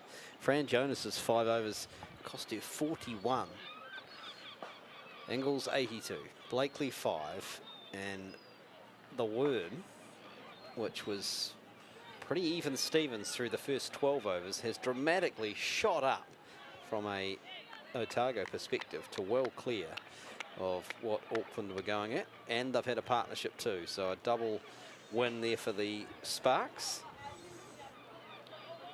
Halliday is going to continue. Yeah, I think Halliday is just an interesting bowler in terms of her pace. She has a little bit of pace behind her, but has the ability to change it up, which can make it a lot harder to bat if she can get it in the right areas. Deep square leg on the fence, but third man and fine leg up inside the circle. Halliday into the right-handed Ingles. Swings it to wideish mid-off. Maddie Green does the fielding, no runs scored. 163 for 3. It'll be an interesting contest to see what happens at the next drinks, where Otago are in terms of how close they are to the total and how Auckland have responded to that.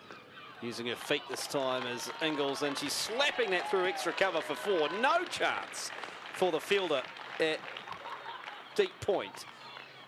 Came at the bowler and then just swatted it.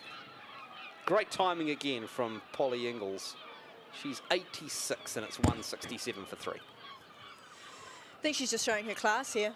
Just, it's hard to bowl to her at the moment, where you know, she can hit all areas of the ground, and Auckland are just not executing at the moment. 86 from 84 deliveries is Ingles, as Halliday bowls to her again. She's hit this one in the air, chance of a catch, boing, bowled, caught! Shari's taken the catch. It's a big moment in the final. She almost coughed it up. It was a bit of a sitter. She had to wait a long time, Shari. She bobbled it once, bobbled it twice. I think she bobbled it 3 times.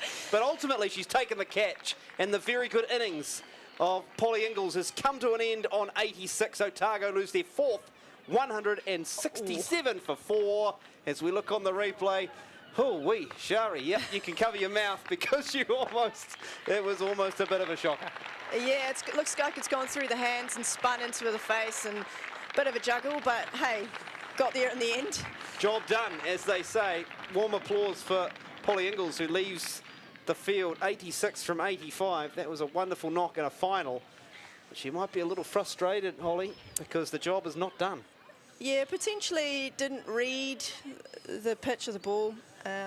Just tried to go on that leg side, and may have been a cutter or something, but it just looks like she hasn't quite seen that, which has been odd because she's been looking really straight and really technical when she's been batting.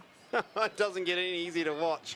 Well, if Auckland get the win, Shari won't mind watching that over and over again.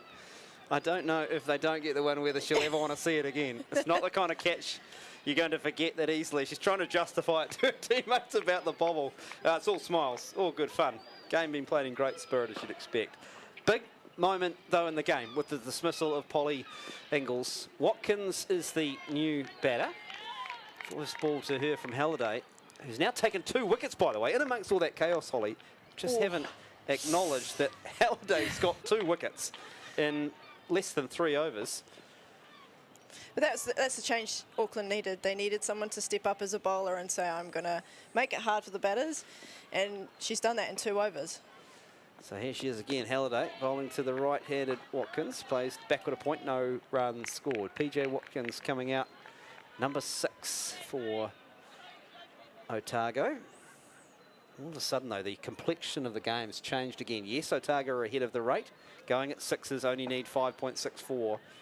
But to lose 2 players who were set, still another 130 odd required. Some work here for the Otago middle order to do to get them home. Halliday in again to the right-handed Watkins. Plays and misses. It almost took her off stump out. Everyone sighs. I'll take a deep breath. 28 overs gone, 167 for 4. I think that's what made that shot from Polly so out of the gate. You know, she didn't need to do that. They were chugging along with the run rate quite nicely. She probably didn't need to play that shot, but at the end of the day, she's out in the middle and sees the game a bit differently to us. She had been hitting them so well. I suppose she just felt the timing was good. She was in the bit of a zone. She was going, got to 80 at one a ball. There was a real commanding presence about her, and that's really the first false shot that she's played, and it's cost her a wicket. Yeah, and I guess maybe a little bit of concentration lapse. Yeah, looking to probably hit it a bit straighter, and it looks like Brooks cutting it a little bit. So it's potentially cutting away from her, which has caused that slice up. So Hucker is coming back into the attack, bowling to the right-handed Blakely. Pushes this one backward a point. Fielding is done, and there is no run. Shari, who's still recovering from the trauma of almost coughing up the catch. 167 for 4. Blakely needs to step up here as probably the senior player in this too. Hucker in. Leg side-ish, turned to mid-wicket by Blakely. Green collects, shapes to throw at the stumps, and all of a sudden Auckland look like they've got a sprig of the step. It was all just slightly flatlining from an Auckland perspective. But now we've got Hucker charging, almost pacing, policewoman-like back to her mark. 167 yes. for 4. You know, wickets can change the game so quickly. You know, it only takes a couple of wickets to create a bit of urgency and some pressure. And we saw it just then. Blakely wanted the single. Green was onto it, and she was almost halfway down the pitch. All of a sudden, the mind starts to play tricks on you. It's that perceived pressure. It's a final. You want to win. There's actually not that many runs to go, and they're ahead of the run rate, so they don't need to do anything drastic here. Here's Hucker, full delivery. Met on the full by Blakely, and it's gone behind square, and it's going to go for 4. So that's a bit of a pressure valve release from Otago. Blakely will happily take it. 171 for 4. Blakely to 9. Trying to do a bit of a change-up. I'm not sure if it was a knuckleball or a back of a hand, but just a bit too flighty in the end and didn't dip how she probably wanted it to. Here's Hucker in again. This is a wideish delivery, and it's slashed behind point. Coming round to cut it off is Illing at third. They've turned and they've run hard, and they'll get back for 2. Good running between the 2 Otago batters. Blakely, as you alluded to, Holly Alston has taken on the senior role, and it looks all of a sudden like the senior partner. She's 11. It's 173 for 4. She's one of those quiet batters that just who goes on about her game and can really score runs quickly without really you noticing. So Auckland will need to keep an eye on her. Leg side-ish to finish the over, and we're being honest, Hucker's probably lucky that one didn't disappear as well. Just the one off the last delivery. 7 from the over. 29 overs gone in Dunedin. 174 for 4. The target is 292. Blakely 12. Watkins yet to score. And there are the 2 dots on the worm that invariably will halt the run rate slightly. Still going up though, and I think that's a good thing for Otago that Blakely's come in and she's looked aggressive. She's played her shots, and you can potentially see how she wants to try and formulate her innings. You want to be getting this run chase with 3 or 4, if not 5 overs to spare, and it looks like that's what they're aiming for. So it'll be interesting to see how Watkins comes out and plays. Halliday continuing from the northern end, defending from the crease. Blakely to cover, no run. 174 for 4. Being ahead of the run rate, they can take a couple of dots to get themselves in now. You know, Polly and Felicity did the hard yards to get them a good platform. They now have that ability to maybe take a couple of maybe lower overs just to get themselves in so that they can then accelerate again in that back 10. Blakely on strike to Halliday, driving up to mid-off, won't score.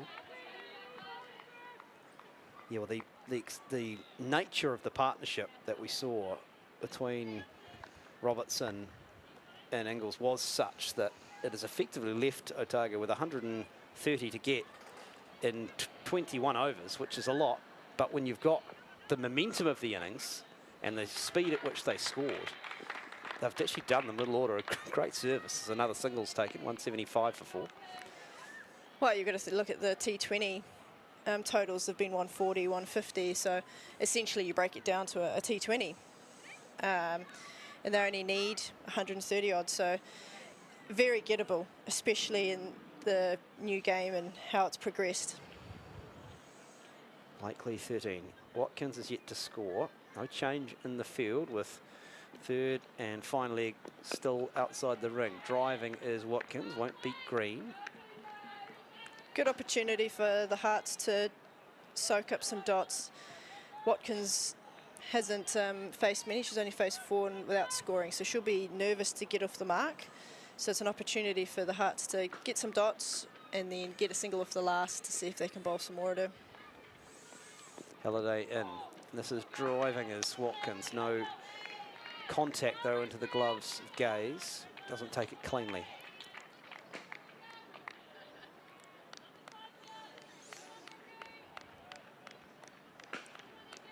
One ball left in the 30th over. Halliday's 4th, 2 for 18. Brooke Halliday, golden arm.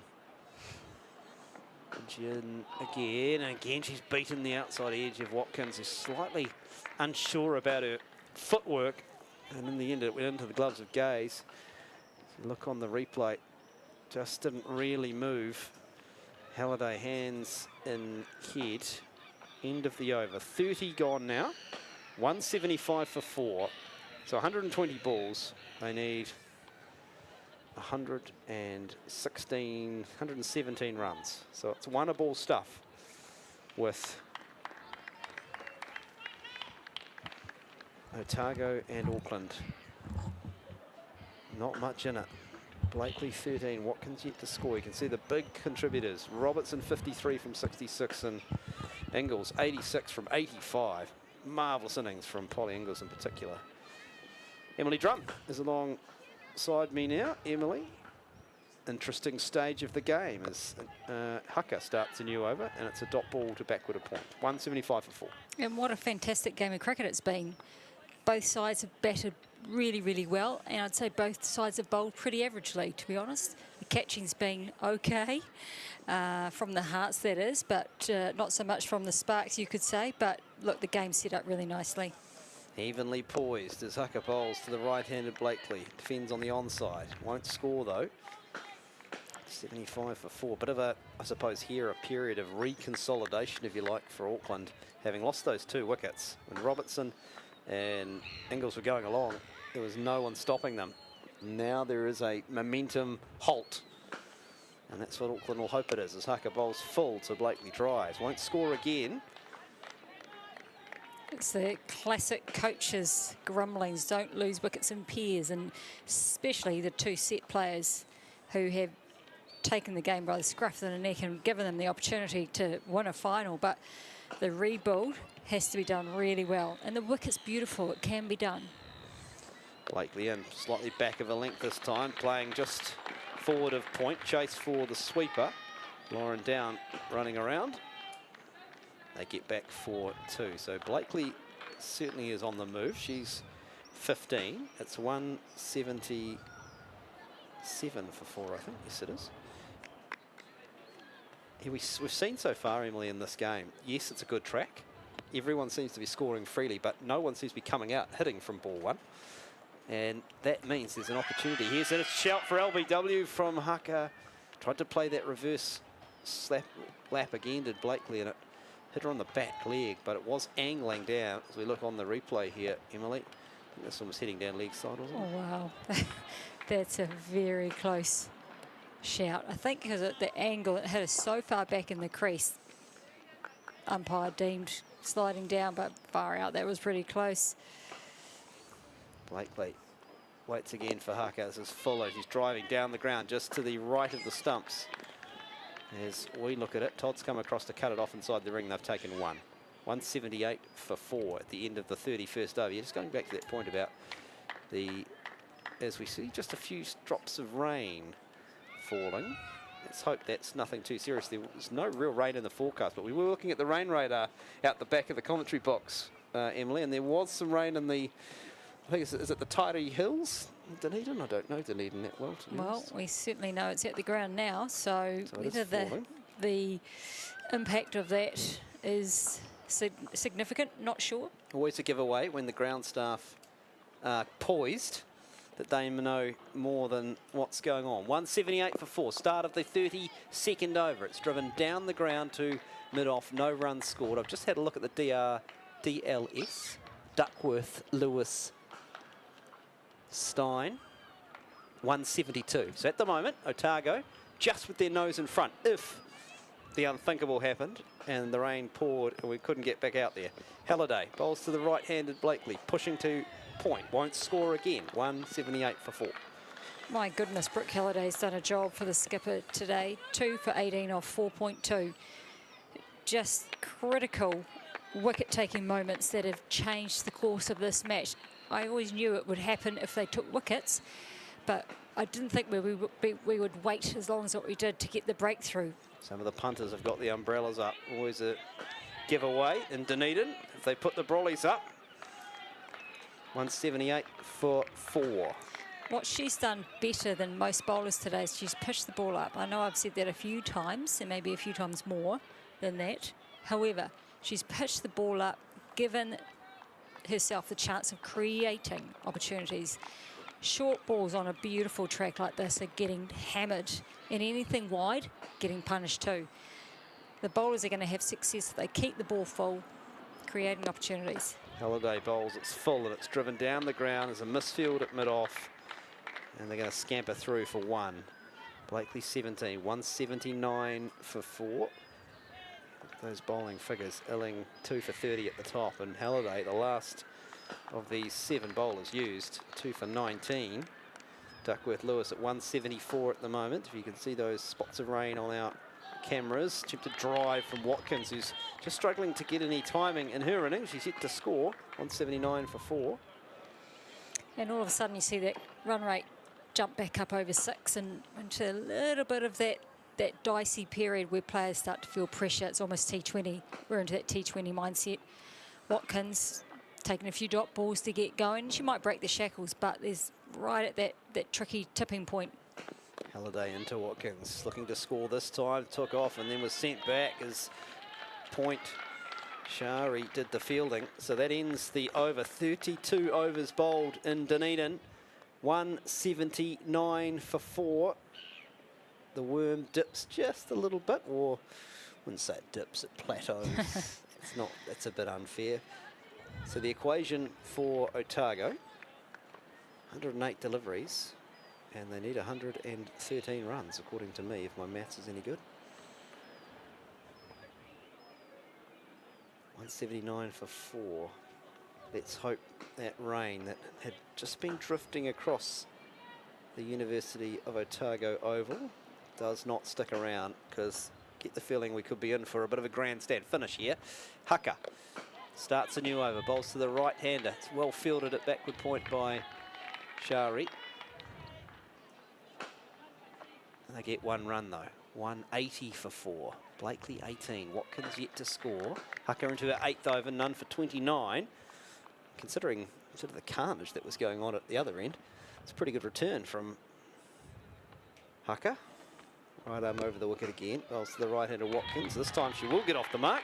Haps it on the onside, and Maddie Green can't cut it off. 181 for 4. I think she was slightly lucky she didn't have to bowl to the informed batsman, and she's been brought on straight away after the wickets have fallen. So probably counting her blessing that she's getting a chance to bowl to new batsmen, and that she wasn't exposed to the dominant batsman prior. Here's Hucker again, bowling to the right hand. It's gone straight up in the air, chipped it back, catch taken. Hucker has the wicket. Blakely's gone, and Otago lose their 5th. It's 181 for 5. Well, it's the softest out you're probably ever going to see in a game of cricket, but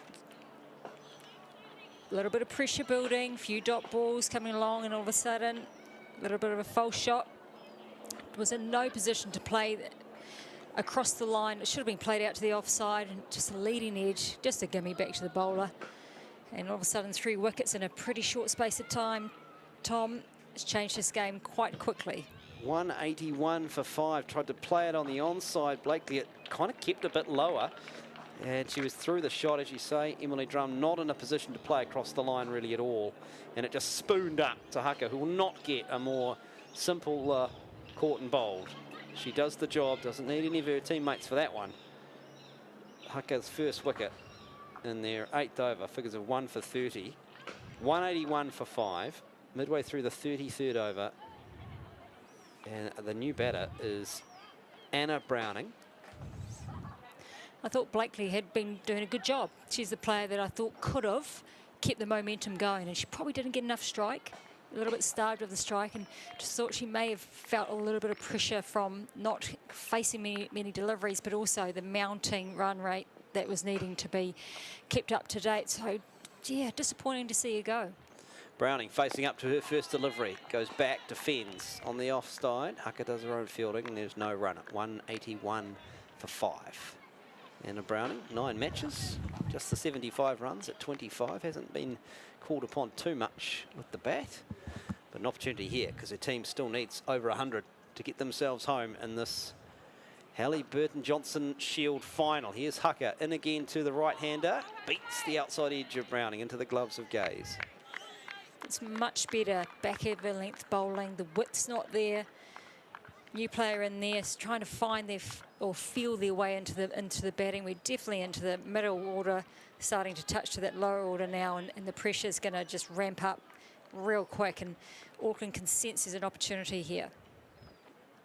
Hucker into the new batter Browning, and she's forward defending.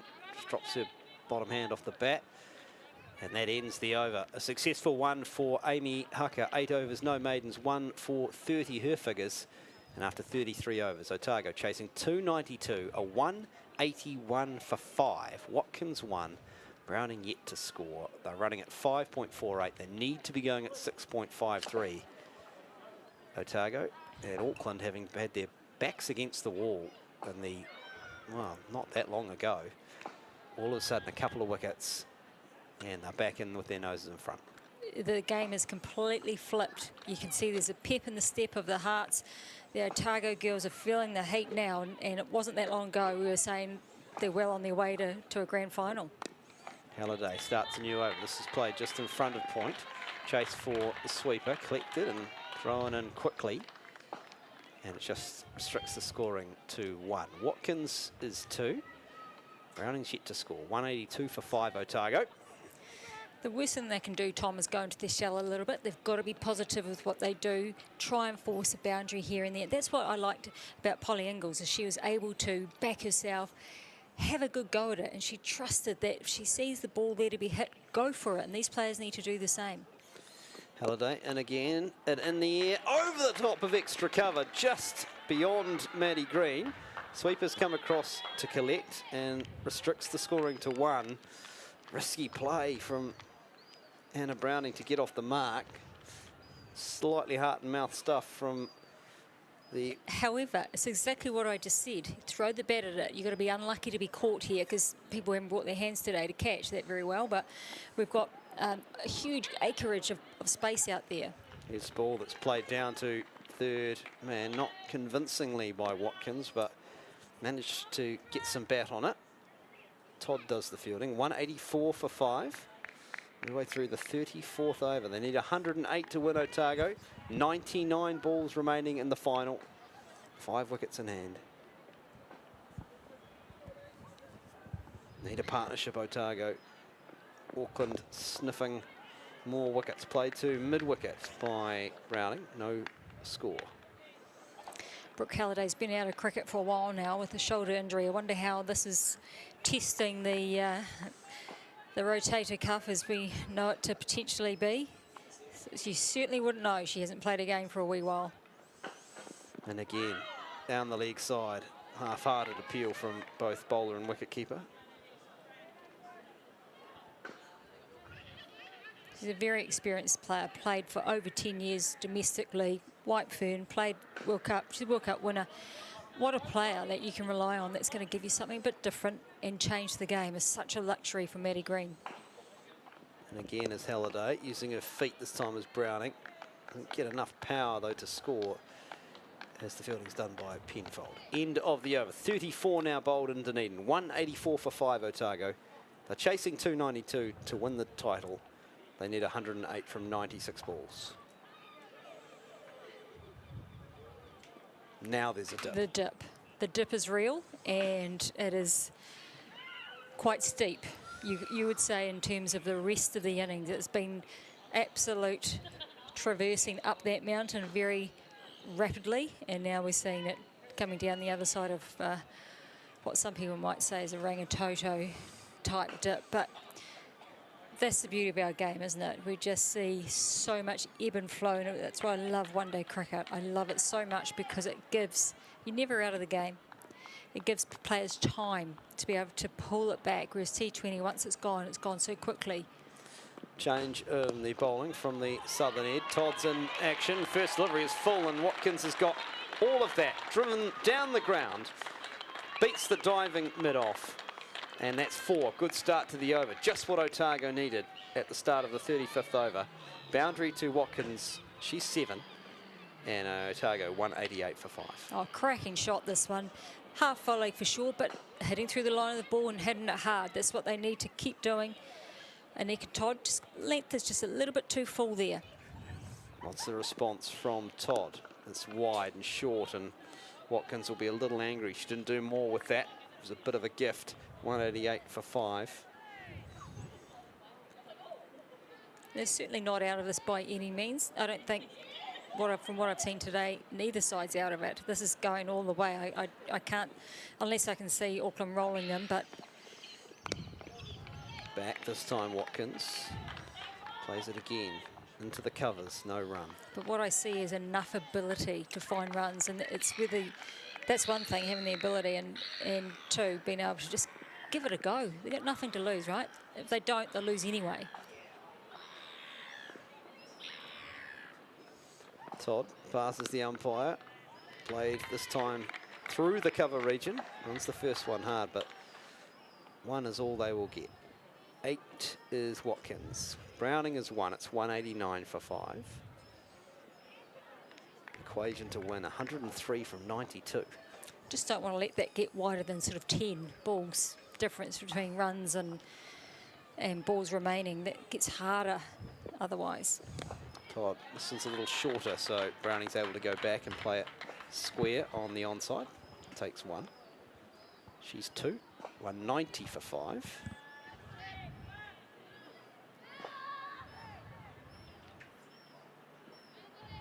Looks like that rain hasn't settled in at all, Tom.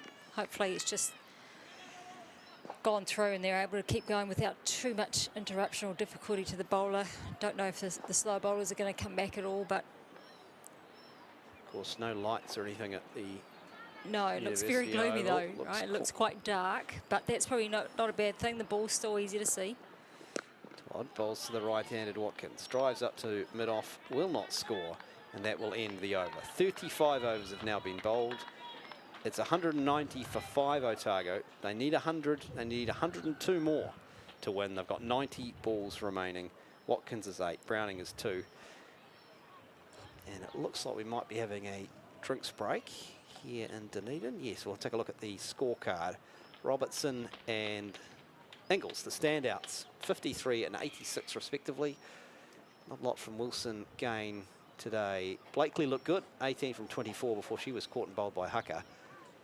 But you can see standouts from Halliday and Illing at the top. 190 for 5. 35 overs gone. And Auckland trying to defend this 291. So far, there would have been a bit of everything. They would have felt euphoric at the start, deflated as Ingles and Robertson were going. Then there's been an uptick. Talk about a roller coaster ride, Emily Drum. Absolute roller coaster ride, especially for us watching too, because there's something about watching when teams are completely helpless and you're trying to work out or solve the puzzle for them, and you kind of want them to do things and you can see little bits and pieces, but ultimately they're playing the game, not us, so they've got to work it out. And a beauty from Brooke Halliday, just a slow ball, deceived Robinson, has ultimately changed the course of this match, because I believe that she was settled in for 3 figures today. Ingles was always going to find a way of getting out at some point, just the nature of how she plays predominantly across the line to those full deliveries, leading the edges. That's a downfall for her quite often. But, man, those two together were playing excellent cricket, and Auckland had zero answers to what they were doing. But ultimately, you lose your wicket, the game spins and turns, and Auckland have fought back with 3 really good wickets. And now we're at the point where Auckland probably got their nose in front. Certainly not where they want to be, but Otago are equally not out of it, and I love that. We're in a really fantastically poised position, Tom, for what will be a really good 15 overs. Not a lot between the Worms. Certainly Otago in front at the same stage, if you like. Auckland really did finish well. Maddie Green and Lauren Down around this time started to accelerate that Auckland score, and that's what propelled them to that 291, particularly some of the late hitting from Maddie Green. Decided that she didn't want to deal in 4s anymore. Too tired. Got tired of that, so thought she'd throw a few over the rope, and that's how Auckland got to that imposing total of 291 for 5, when for a lot of their innings it looked more of a 230, 240 type score. So we're getting set for the last 15 overs of the innings. If we need to go all the way, just get the feeling there might be some twists and turns still left in this one. 190 for 5 at the start of the 36th over as Halliday bowls to the right-handed Browning, turns it to mid-wicket. No run as it's collected inside the circle. The equation 102 from 89. You talk about that 10-ball gap, Emily. They wouldn't want this to drift to a position where it was 20-25. Correct. However, the wicket is so good, they're going to get value for shot, and anything that's poor bowling is being put away today, so there's still opportunities. Halliday in, slows the pace as it's chipped up to mid-off, collected by Penfold, won't score. Halliday, considering where she was used in I know you don't need to look at the position of the bowling lineup where she was used, but Maddie Green must have thought at a point, maybe I won't need Halliday, and then no, I do need Halliday. I needed to do more than just bowl. I needed to take some wickets, and she has. Now she's come down the crease, and she's got another one. Down the wicket came Browning, and it swung away from her, collected by Gaze, made no mistake with the stumping, and another blow in the context of this game. Browning is stumped, Halliday has 3, and Otago are 190 for 6 now. Wow, look, Browning will be disappointed with this. It was so wide, she probably chose the wrong delivery to come down to. Brooke Halliday at the same time hung it out there a little bit wide, but she also rolled the fingers, got it to move away. Izzy Gaze did the rest. 2 dot balls, and then the wicket. 6 down, and all of a sudden, momentum's really firmly with Auckland. And all of a sudden, too, we've talked about in the game already today about the drinks break and the impact it can have, positive or negative. And Otago, I just felt a couple of deliveries, a couple of dots, and I'm coming at you. And if you don't get it right, players at this level are too good, and Gaze made no mistake behind the stumps. Yep, scoreboard pressure certainly contributed to that decision. Wasn't the right ball to do that. She just needed to step across and give it a thump. It really was that type of delivery. But it's Brooke Halliday's day with the ball, and that's all you can say. She's been able to have the control. She's been able to have the variation, and she's had success because she's been consistent. And now pressure is really on the Sparks. The widening of the balls versus runs has got greater, and now it's becoming really hard for them down to their lower, really tail enders now. Eden Carson, the new batter, joining PJ Watkins. First delivery, she's gone back and made no contact, not taken cleanly by Gaze, who lost sight of it. Up short of all of that is it's a dot ball. 190 for 6 Otago. 102 to win from 86 balls. And crucially, Emily, the wickets in hand column is down to 4, and a lot of them are bowlers. That's right, and there's not much to come in that bowling range, to be fair. It's going to take something special for Otago to really push this game deep. Here's Halliday. This one's wide, so no shot offered by Carson. And it's wide, 191 for 6. Yeah, it's a shame for Otago right now. They're in a difficult position where they've got to keep going. They can't stop, right? But they'd love one of their top order batsmen just to be in there to help these tail enders come through. Halliday in. This is played down to mid-on by Carson. Good timing, but doesn't beat the field up. Armstrong, 191 for 6. 1 ball left in the 16th. Sorry, the 36th over. Halliday, 6.5 overs, 3 for 23. Brooke Halliday having a day out with the ball, that is for sure. Here she is, bowled to Carson, wide, but she can't catch up with it.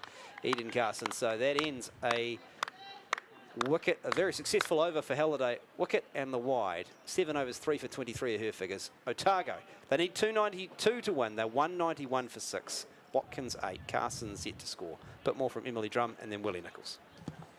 Well, Brooke Halliday certainly stood up for the Hearts today. She's been unbelievably awesome with the ball and hasn't really done a hell of a lot different or special, but she does have the ability to roll her hands across the ball, which takes the pace off. And on good batting tracks, if you're able to take pace off and surprise the batsman, you're going to create mistakes or you're going to create false shots, and that's what she has today. Certainly didn't expect her to be the best bowler on display because there's plenty other good bowlers out there too, but you know what, that's cricket, and when it's your day, it certainly is your day. She'll feel like she didn't add enough with the bat, as all batsmen do when they miss out, but something needed to change for the Hearts for them to get back in this game, and that person today has certainly done that job, and that's Brooke Halliday. The beauty of being an all-rounder. Here's Anika Todd in again. Yeah, well, she was only introduced, Brooke Halliday, into the attack in the 24th over. The Otago Sparks were absolutely cruising, 156 for 2. She broke that partnership between Ingles and Robinson, and then they lost 4 for 34 and now find themselves 191 for 6. And you have to say up against it here, really, needing 83 off the final 101 balls. But anything is possible, particularly with Watkins at the wicket, who can strike the ball hard. But she's going to need some help. And like you mentioned, Emily Drum, no recognised batters still at the crease. No, well, they're needing 2 boundaries and over almost at the moment. They are going to need some fireworks. And who's going to give that to them? Watkins, yes, she can hit a big ball. I know Eden Carson's played a lot of cricket, but you know, batting is not her #1 strength for sure. So you can just see Auckland putting the squeeze on. They're trying to bring the field in to keep Carson on strike and see if they can shore up one end. And Carson says he'll try and smack it, and I think that has been dropped by Amy Hucker at mid-wicket. I was going to ask you what role Eden Carson might look to play. It looks like the aggressor. Yeah, and that should have been taken. Yeah, spilled chance. Amy Hucker's got good hands. She's a very good fielder. And that was a dive to her right and spilled it. Eden Carson only knows one way, and that is to step down the wicket. She swings that one away. The home crowd, they've found their voice. It's been a tough little period, but Eden Carson going on the attack. Well, this is the right way to approach it. Well, they, again, got nothing to lose. You go down swinging. That's the thing I'll be saying to the incoming batsmen. Give it a go. Don't be shy. Don't go into your shell. You've got the ability. Good track, hit through the ball. Don't play your dirty slogs. Hit through the ball, hit through the line, and it forces a change straight away for Maddie Green. And Auckland now have things to think about. Things to think about indeed. And that one's got through Eden Carson. Absolutely, that's forced a field change. That required run rate creeping up over 7. That was a magnificent swing of the bat by Eden Carson. Oh, it's fantastic, but no one's out there, right? So you've got to think that players got to back themselves to do it. and they haven't got time to get themselves in. They're just got to play ball. And then she'll get the single to get Watkins back on strike. There's one delivery to go, or is that over? No, that is the over. So just the boundary from it, along with a couple of singles. Sparks are 197 for 6. Still requiring 96 runs out there. And when Polly Ingalls and Felicity Robinson were going, it was looking oh so easily, Emily Drum. And to lose both of those wickets in close succession, it really proved a bit of a hammer blow. Yeah, it did, and they haven't quite fully recovered to build up another partnership. Maybe a hint of one that was coming there before they lost Blakely, but now we're deep into those bowlers who really can give the ball a thump, but you need somebody who's going to, they still need the best part of 100 runs. They need someone who's going to get a 50. Now, where is that coming from? You see Fran Jonas coming back on. Still possible. I've no doubt about that, because not big grounds, the pitch is very good, and all it takes is for someone to have a blinder and you've got game on. But somebody needs to really stand up here for the Sparks. Well, Fran Jonas back into the attack for her third spell. She's going to look to attack the stump. She hits it back. Carson hasn't been taken. There's a run-out chance as well, almost a double play. Neither have been taken. The result is Carson gets to the other end. Get PJ Watkins on strike. Emily Drum's got her hands on her head. Well, dropped opportunity was the first one that I saw, and then the run-out opportunity from away. the dropped catch deflection. Look, Fran Jonas spilled a chance, and that created a little bit of pandemonium. What's Watkins going to look to do here? We've seen that she can strike a ball mid-off, is up in the circle. Oh, yeah, it did carry too. Fran, she knows it. Would have loved to have caught and bowled her old mate, her spinning mate, Eden Carson. Mid-off is in the circle. That's well bowled. I'll just drop it into the offside. Trying to tick it over. Singles will not be enough, but you will take them rather than dots. Yeah, I get the sense that Eden Carson is just going to give it a go, and I love that. Just give it a whack, see what happens. A couple of boundaries, and all of a sudden you get 10 off the over, and then you're starting to get a little bit of momentum back on your way. Need to try and put the pressure back on the Hearts. That's hit hard, but can't beat Halliday, who softball pitches it back into the keeper. There's been a good over so far. Could have been better with the wicket. Just getting out of the over now without too much damage is the goal for the Hearts, and Otago, they dearly love a boundary or two. It might be a wide. It is a wide. Trying to cramp Carson for room, but just erring down there. Really has become a bit of a stock ball for her, that arm ball. It's going straight wide of the wicket. And she'll look to turn one as well. That's flicked into the onside. It beats mid-wicket. Long on will come around and cut it off. As the 200, well, the 200 came up a couple of deliveries ago, but still 91 to go, and that is the bonus for the Auckland Hearts of making such a strong total. The chasing side have to go well the whole way. That one's short. They'll take a single to end the Jonas over. 5 from it, and that's a good one if you're a Hearts fan. The Otago Sparks 202 for 6. There's 12 overs to go, 72 balls, 90 runs needed. As Emily Drum says, not impossible. As we have a look at the wickets, and it was a strong start from the Hearts. Bree Illing, that one was touch and go, pitching on, but it was going to hit leg stump, and then she came around the wicket to gain. That was a peach of a delivery. Rocked the castle, and then Brooke Halliday changed the game, Emily Drum. Certainly did. This looked like a big full toss and just dipped to see for flight, and Ingalls skying one up to Shari, who tried her best to spill that one. And back live. Anika Todd starting the 39th over. 90 needed off 71. This would be some finish for the home crowd, wouldn't it, if they can get home with their, what you'd say, lower order batters. PJ Watkins still strike the ball strongly. We saw her that early boundary, but they've been able to pin her down. A lot of dot balls around that boundary. Yeah, like her rotation of strike is not her strength. She's got power, just needs a little bit of finesse to her game, and she will be a handy player. She still may give it a belt and deal in boundaries. Nothing wrong with that, of course. Can't beat short third. And this is the thing, once that required run rate gets up to 6s, 7s, 8s, it does seem to climb awfully steeply. The pressure goes on the batters. And that's when the mistakes can come.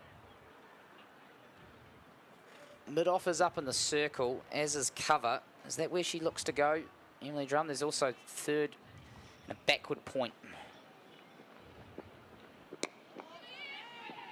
And she will just take the It's very good bowling. That's three. It's probably been collectively her best 4 balls I've seen her put together.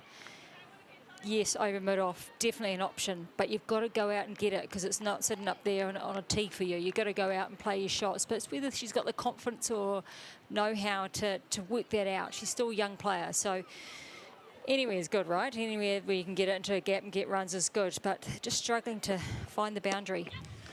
Carson, she looks like she really is up for finding the boundaries today, and I do just wonder, she just came down, had a word with Watkins after the first 3 deliveries, possibly looking just for the strike if she's the one to go.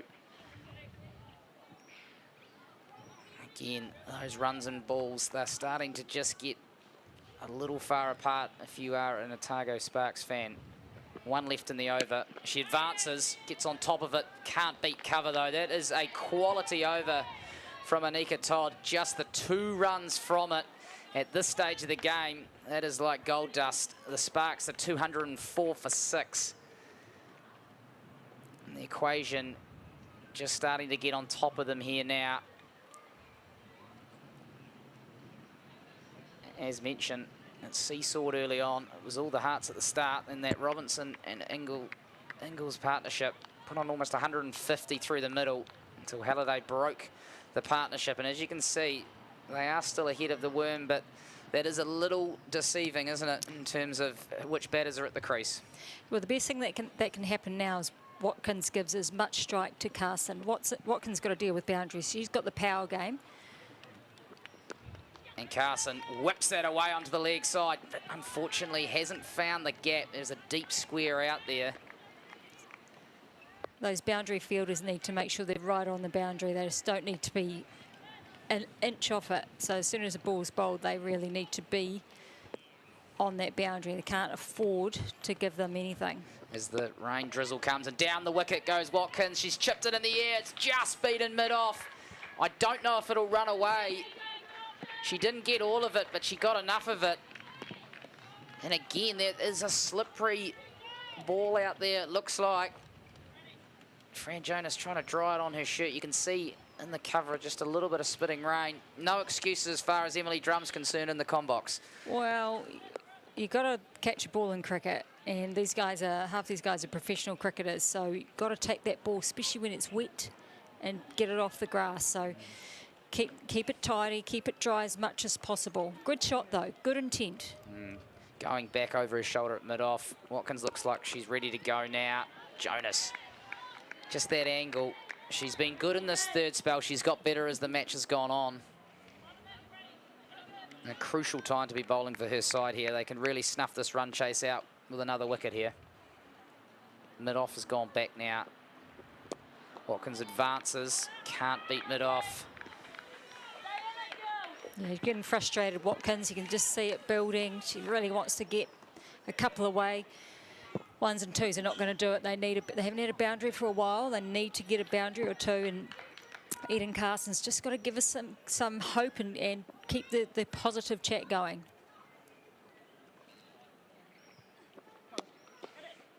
That one was short.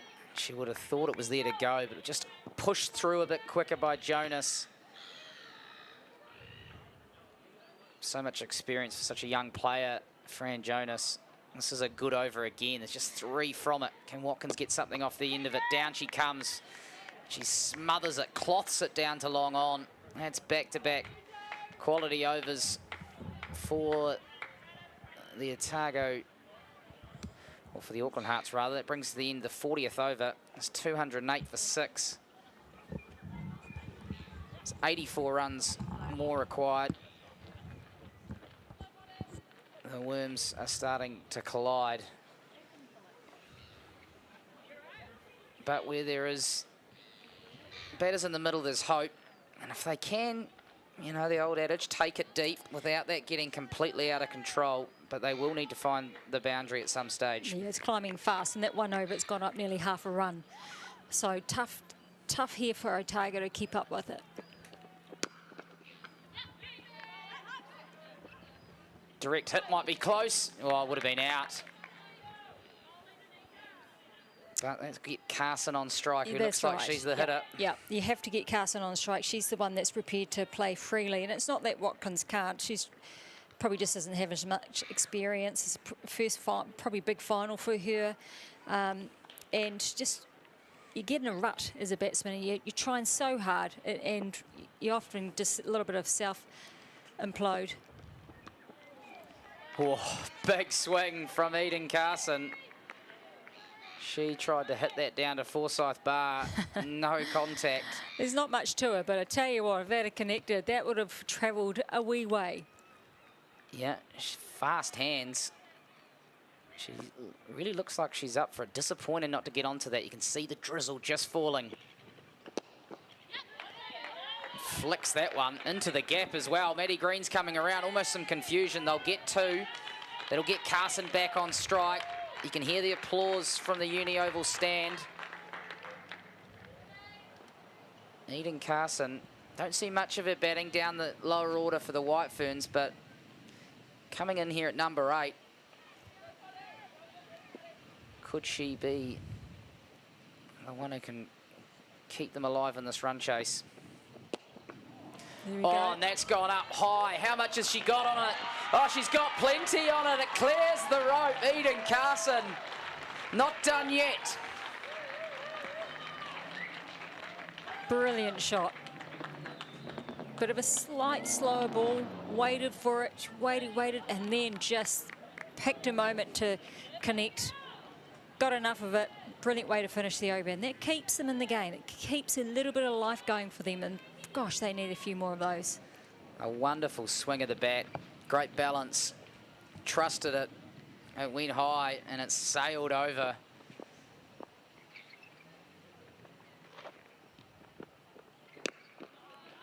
It's a good comeback from Anika Todd. She has bowled well in this back end. Stump to stump. She certainly has. She's been consistent, and man, it makes the captain's job so much easier for field settings. And she certainly played a really important hand here in these last few overs. Can she get out of her 8th over? Carson wants to say otherwise.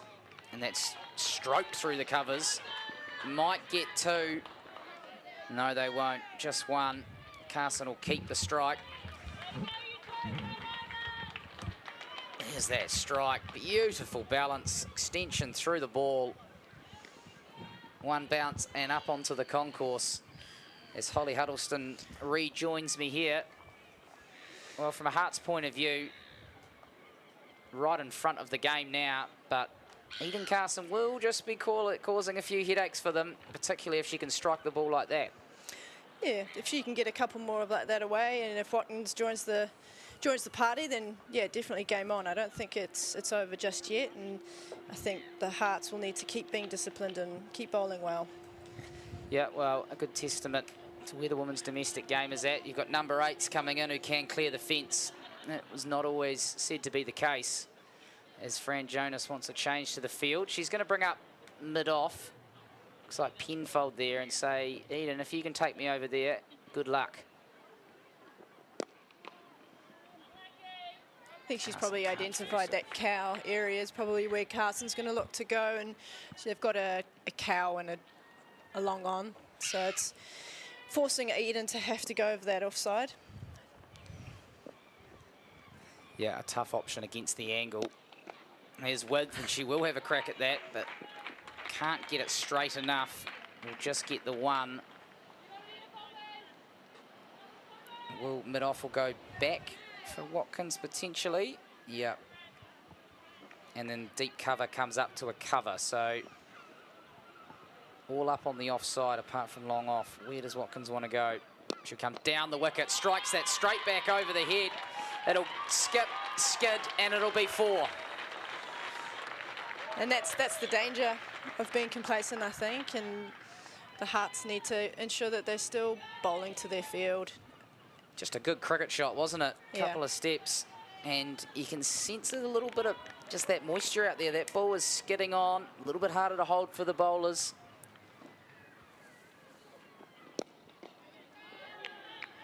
Watkins showing a little bit of a class there as well. That's straight down the middle. There's no fielders behind the bowler, so great placement. This is getting tight. 69 off 50. 4 wickets in hand. Jonas, all their experience, angles that one back in. It's well bowled. She does want, looks like she wants to hit her straight, PJ Watkins. And it's a good place to start, you know. If the ball drifts slightly leg side or offside, she can then adjust, but looking straight early is going to be key for her. Last ball of the over. 5 off it so far, and they will get a single there. So 6 from the over. Jonas's 8th is done. 42 overs down.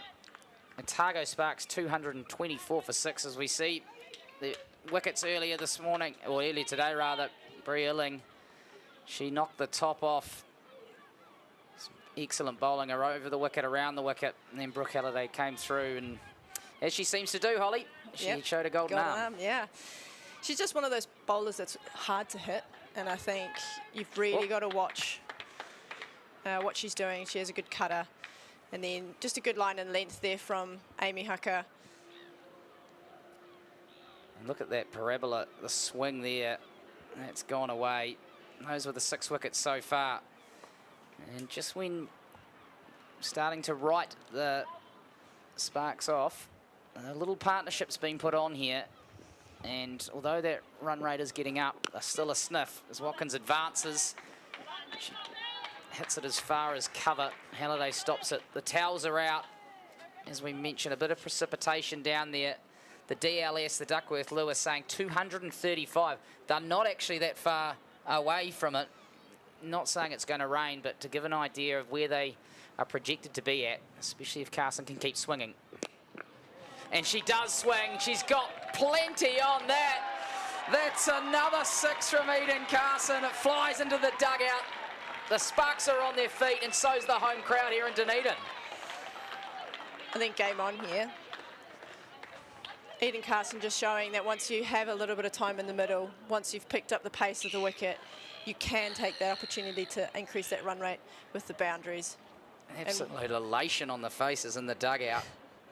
Eden Carson, not sure how much time she does spend working in the nets on her batting. She spends a lot of time on her bowling, but she is coming to the fore here today. It's well bowled by Todd. Carson's good enough to get it away. Keep the scoreboard ticking over. 8 runs off those first 3 balls. Now Todd has to think, what am I going to do to get out of this over? Makes it a little bit easier for them now. If they get 2 or 3 off the last 3, then they're above the run rate. So looking good for them so far. And if they can keep this momentum up, we could be getting down to those last couple of overs. Yeah, and that's when it does get very nervy. They've put on 40 now, this pair, going nicely. Watkins looks to advance as well, and they really have seemed to shift a gear. There's a run coming at least every ball, and that pendulum, that one-day cricket pendulum that Emily Drum spoke about, is it looking to swing again here? Well, they're not champions for no reason, yeah, so they know how to win games of cricket, especially in the back end of the game, so pressure on. Carson just leans slightly back and finds the cover fielder. Yeah, the gap between the runs and the balls, 15 at the moment, 58 required off the last 43, but crucially, they haven't lost a wicket since that flurry of wickets in the middle, so they're giving themselves a chance. A little bit of batting to come. Emma Black, Molly Lowe, and Chloe Dennis, who came in late as the scratching from Hayley Jensen. They would have loved Hayley Jensen in the middle order in a run chase like this, but she was ruled out with a hip injury, apparently sustained in the warm-up, so the Sparks are making a great fist of this, missing a few key players today. Just a change in the field. Mid off is going to long off. So you go long off, mid on, cow. 4 behind the wicket in the ring. It's full P. It's tucked into the mid wicket. I don't think they'll look for 2. They won't. A profitable over this one. And that's all they need to do. A boundary and over, and then try and get singles or 2s off each ball. Puts them right back into the game. Puts the pressure back on the Hearts to continue to bowl well and ask questions. Yeah, that was a very good over. 11 from it. And they need a few more of those. As we look at the Worms refusing to come together. That Dunedin defiance, or Otago defiance, which is good to see. It's what you want in a final. Absolutely. Well, the reigning champs, as you mentioned, and they got home in a tight run chase against the Wellington Blaze last year on this very ground. This is a bit more runs to get, but they're giving themselves a chance. It's Fran Jonas, her final over. No, she's got 2 overs to go. Looks like she's going to bowl out here. A crucial period of the game. Will this Beats Watkins with the line. Will this be a record run chase, even for a final? It'd be interesting to know. We'll have to get our stats desk onto that. Hallyburton Johnston Shield final run chases. It certainly would be up there. Still 57 more to get. Watkins advances. She'll get a single, which will bring Carson onto strike.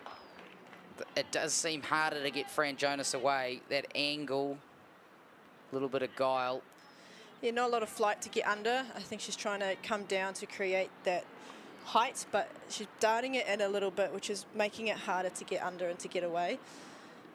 Well, mid-off is up in the circle for Eden Carson. Carson goes over mid-wicket. I think she's picked the gap. No, she hasn't. That's going to be Bella Armstrong down there. 3 back on that leg side, asking her to hit over them. Yeah, it seems like they're changing the field for Watkins. Mid-off, oh, sorry, long off, long on, and a cow, and then bringing that mid-off up for Eden. Watkins will take the single. Sensing her role in this partnership is to give Eden Carson the strike while she's striking. It's been impressive stuff from the off-spinner, part-time batter. She's 27 off 22. 2 big 6s down the grounds. Here she goes against her White Ferns teammate. And there's just not much on that. That has kept pretty low as well. Just that slow, low. But good change of pace there from Fran. She obviously understands that Carson's going to try and use all that pace if she's darting it in. So just slowed that one up. Well bowled, Fran Jonas. Cat and mouse. Oh, and jags that in. That's well bowled as well to finish this 9th over, the 44th of the game. The Otago Sparks 238 for 6 here in the HBJ final. It is coming down to the wire. Yeah, run rate's climbed back up to 9, but I don't think that's going to be too hard of an ask if Carson and Watkins can keep going like they are. Like I said, that one boundary and over with some singles and 2s is definitely going to keep that pressure on them. They'll need a couple of 10s, maybe 15 run overs to kind of get that run rate down. But yeah, if they can pick 1 or 2 overs that they think they can score from, then game on.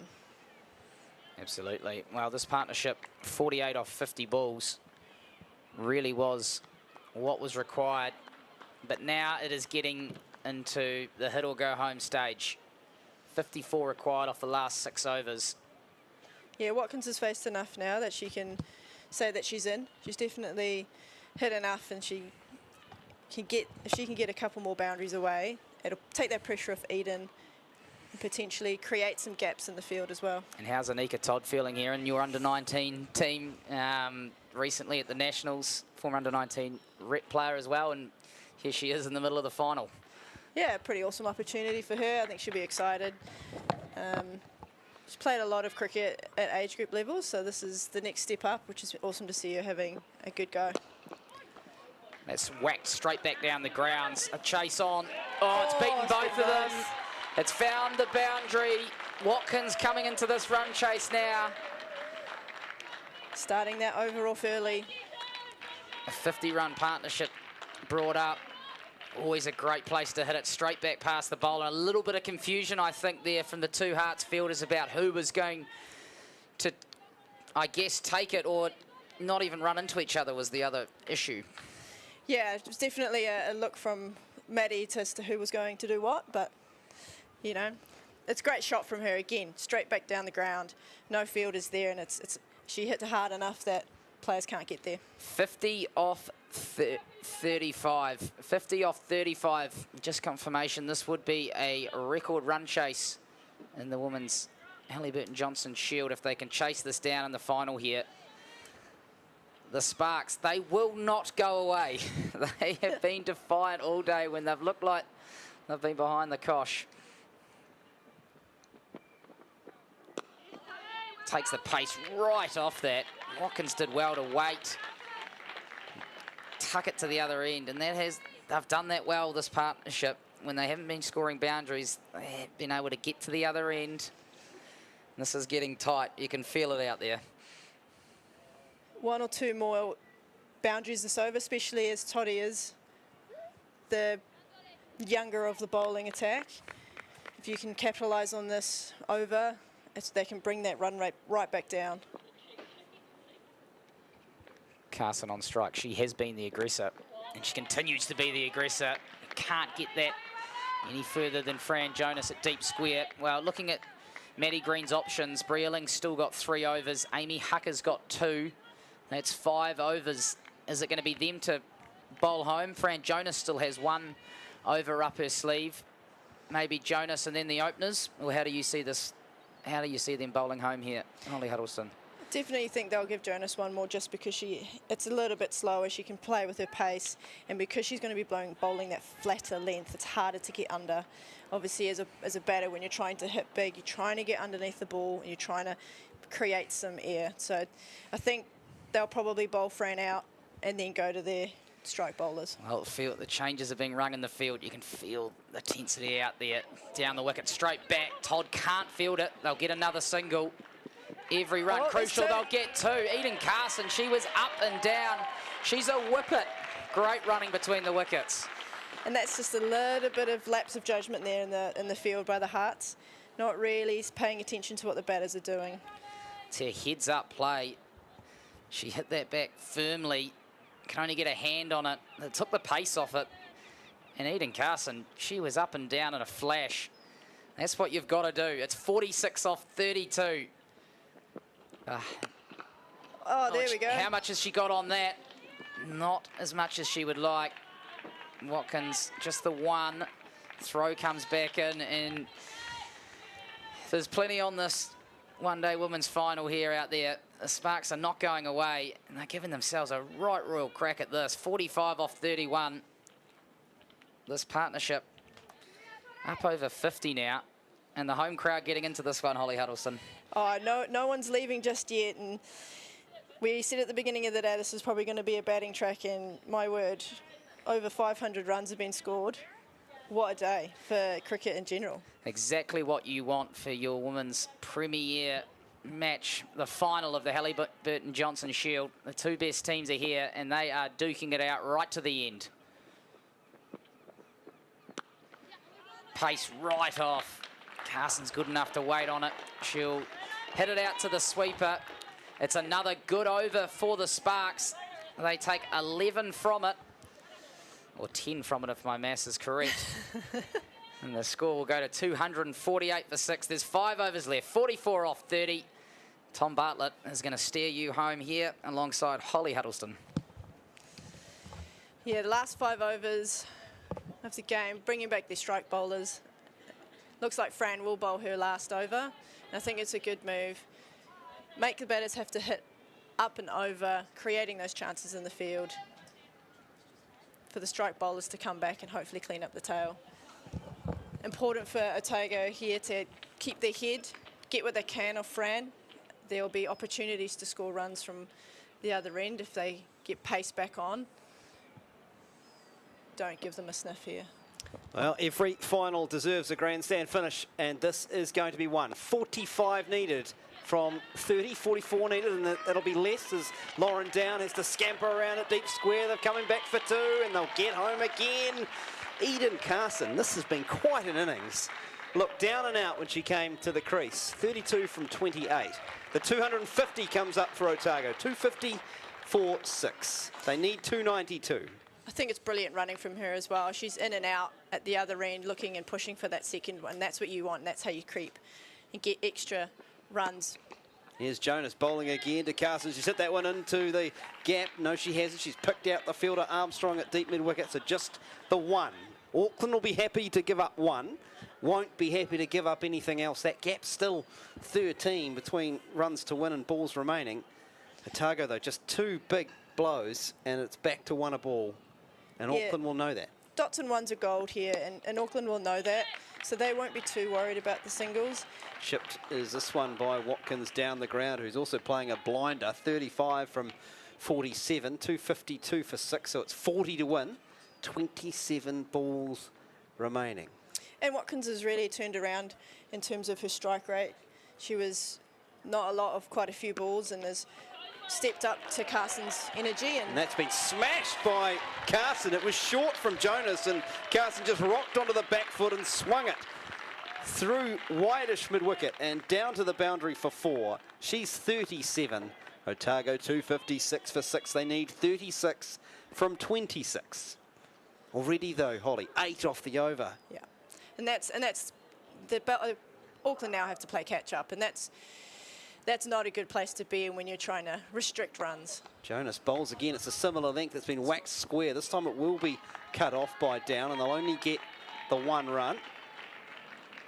38, Eden Carson. 257 for 6. Otago, they need 35 from 25. So one ball left in this 46th over. What a finish to that Hallyburton Johnston Shield. Here's a delivery that's been, God, it's been under-edged by Watkins. Gaze wasn't able to get down to it. It has been cut off down at the boundaries. So they've got back for 2. A lucky break for Otago, but at this stage of the game, you take whatever you can get. 2 to finish. So a very expensive over from Jonas. She conceded, what's 5, 7, 8, 9, 11 off it. 259 for 6 is the Otago score. They need 33 more to win. They've got 24 balls left. Yeah, not a great day out for Jonas. She is obviously a lot better than that. She'll be disappointed with that, but she'll take the learnings from it and move on. She's obviously the Sri Lanka series to improve on that, and it'd be good just to, you know, get back into the nets, have a rethink. But how good has that been for the Otago girls? They've managed to get a lot of that over and bring that run rate just a little bit down. Still need to go at 8.3, but really it's about runs to win, balls remaining now for Otago. It's going to be Hucker who will bowl this 47th over. She's got 2 overs left.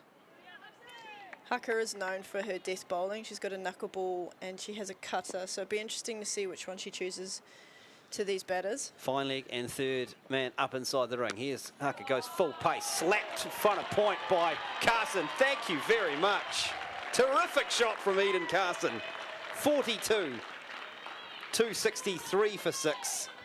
What a great start to the over. Straight away, pressure on the bowler. Exactly, and let's not forget Carson does have a 50 from this season, so she can bat and she has that ability to score runs. So this is definitely not over for Otago, and Auckland really need to have an answer for her at the moment. 29 to win, 23 balls. What is the response from Amy Hucker? Goes full pace again, and again she's got under that one, has Carson. Won't get 4, bit of a bobble out there, but won't cost Auckland any more than a single. 264 for 6. Carson 43, Watkins 37. Yeah, 28 of 22 is definitely in the batter's favour here, and I think Auckland really need to poise themselves, otherwise Otago are going to come away with this. Otago trying to claim their 3rd title in the last 4 seasons. They are building something special in this format. Here's a shot that's gone to the left of the point. Won't go for 4. I think it might have been a drop chance too. Have to check that one on the replay. Watkins, it She played it and thrashed it square. Just have a look to see here whether this was an opportunity. Certainly in the air a long time. Or just the fingertips. Got something to it. But it's cost 2 runs regardless. 266 for 6. There's the equation. 26 more. 21 runs. Watkins 39. And Hucker, it's already conceded 7. Slows it right up. And it swung to the mid-wicket fielder. Takes 1. And they can afford a couple of deliveries where they just get 1. When you're getting 4, 1, 2, finish this over with 10 and you've achieved your 8 off the over. That's the thing, though, when you're batting, it's where you're going to score your boundaries. Most batters like to score their boundaries early on in the innings, putting that pressure back on the bowlers. And then, like you said, you just have to do 1s and 2s, and it's the bowling having to chase it. Here's Hucker. Slow delivery. It was very wide, and Carson could have let it go, but she didn't. She played the shot to point and didn't pierce the field. A dot ball, a golden dot ball from an Auckland perspective. 267 for 6. Otago need 25 to win. 19 balls left in the final. But the batter's not really moving around. They need to bring stumps into play. If they're going to start freeing the arms, they need to bowl stump to stump, and if they miss, you hit that kind of style of cricket. Game pace off from Hucker, but Carson quickly into position, pulling it through square leg for 4. Yeah, she's brought this right back. 21 off 18 is definitely now the bowlers need to do something here. No. Eden's batting around the ground here. She's 47 of 35. This is something cameo. We knew she had the ability with the bat, Eden Carson, but when she came to the crease, it looked like a lost cause from an Otago perspective. But she believed, Watkins believed, and with 21 needed off the last 3 overs, Otago are in the box seat here. 4 wickets in hand, 2 set batters. Auckland need to find something. Maddie Green deep in discussion with her premier quick, Bri Illing, and this is where she needs something special. She was brilliant at this top of the innings, Illing. 7 overs, no wicket, 2 for 30. I mean, almost inexplicably, and I say inexplicably with affection, that Illing is not going to bowl her 10 overs in this game because there are only 3 overs left and she can't bowl all 3 of them. She can only bowl 2 of them, but here's a big moment. Can Illing bring Auckland back into the final? 21 to win from 18. Here is Illing, bowls to the left, the right-hander.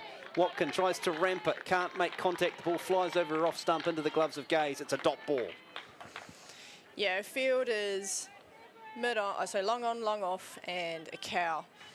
So it's not a bad idea. Well, you got third and fine up. Even if you just get a little tickle on that, that's a boundary, especially using the pace that Bri's bowling. Fine leg's now gone back. Mid-off's gone back to the fence. Square leg is coming up inside the ring.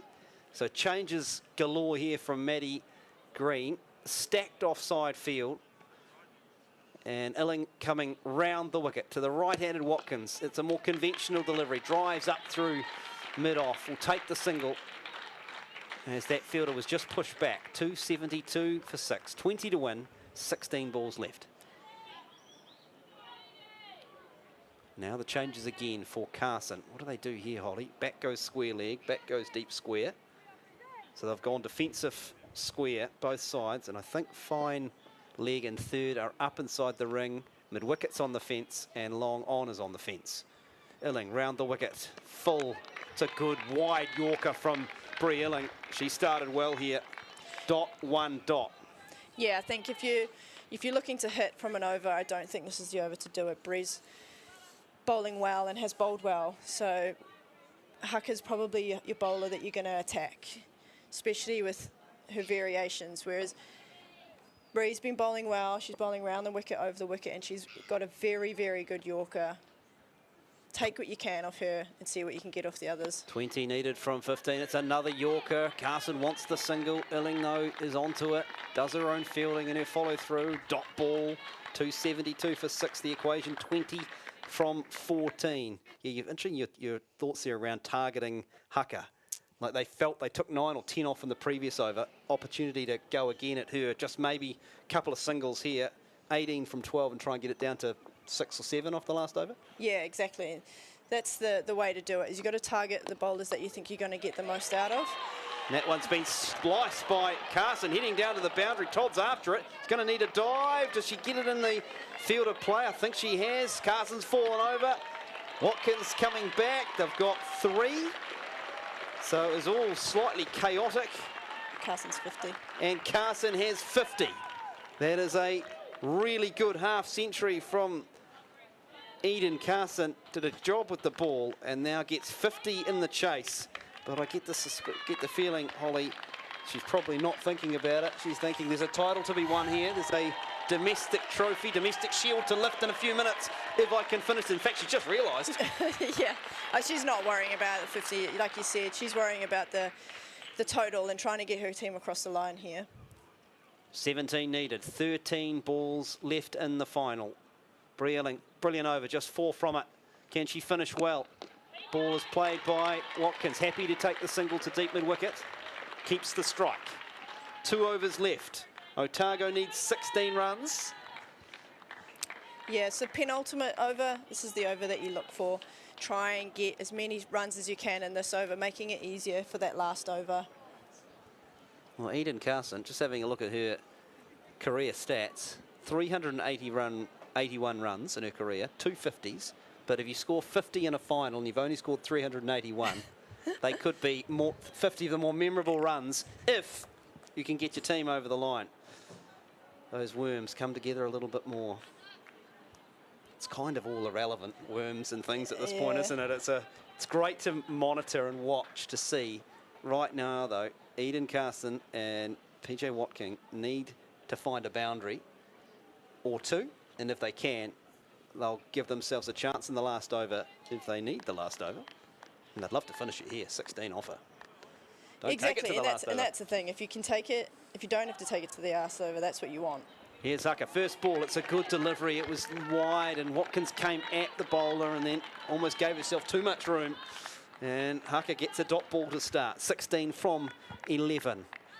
Yeah, it's being smart here about taking the ball away from the arc of the batter. If they're looking to hit that leg side, that's not a bad ball or not a bad delivery for Hucker to do. If she's got a Yorker, that wide hole Yorker, which is that one hitting the wide line, is the perfect one to bowl. Hucker bowls again. This one's a little bit fuller, but again, Watkins, she's almost a little too far away from it. Can't catch up with it. Looks down at her partner, and they're going to have a little mid-pitch conference. 2 dot balls to start the penultimate over. 16 now required from 10. Let's have a look at that field, Holly. You've got 3rd up, fine leg up, deep square, assuming mid-wicket's out on the mid-wicket boundary. They have been operating that field of having the 2 square fielders mid-wicket and long on. Here's Hucker bowling to Watkins. She'll get a run this time. Swats it down to long off. Todd's down there, collects cleanly, fires it back. And the score moves to 277 for 6. Otago need 15 runs. There are 9 legitimate deliveries left. So square's gone out. Mid, long off has come up. So you got long on, cow and square out. And I'm assuming a cover. Carson has favoured that cow. Certainly has hit well into that area. Can Hucker set her up? Bowls one really wide. In fact, it's too wide. Wasn't much in it, Holly, but it was wide enough for the umpire to throw the arms out. It's 278 for 6. I think you can see what Hucker's trying to do there. She's trying to take it out of the batting arc. As you said, Eden has been favouring that leg side shot. Just a little bit too wide on that occasion. Don't mind the idea. You can see the plan. It's a clear one for Hucker. She's just not going to bowl into that arc, because if she does, she could disappear.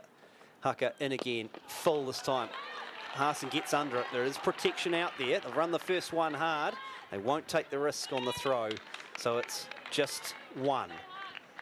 13 to win. 8 balls left. So far, Hucker's over has cost 3, and she's got 2 balls left. So long off has gone back, and it looks like square has come up. Thinking that Watkins is going to go straight down the ground.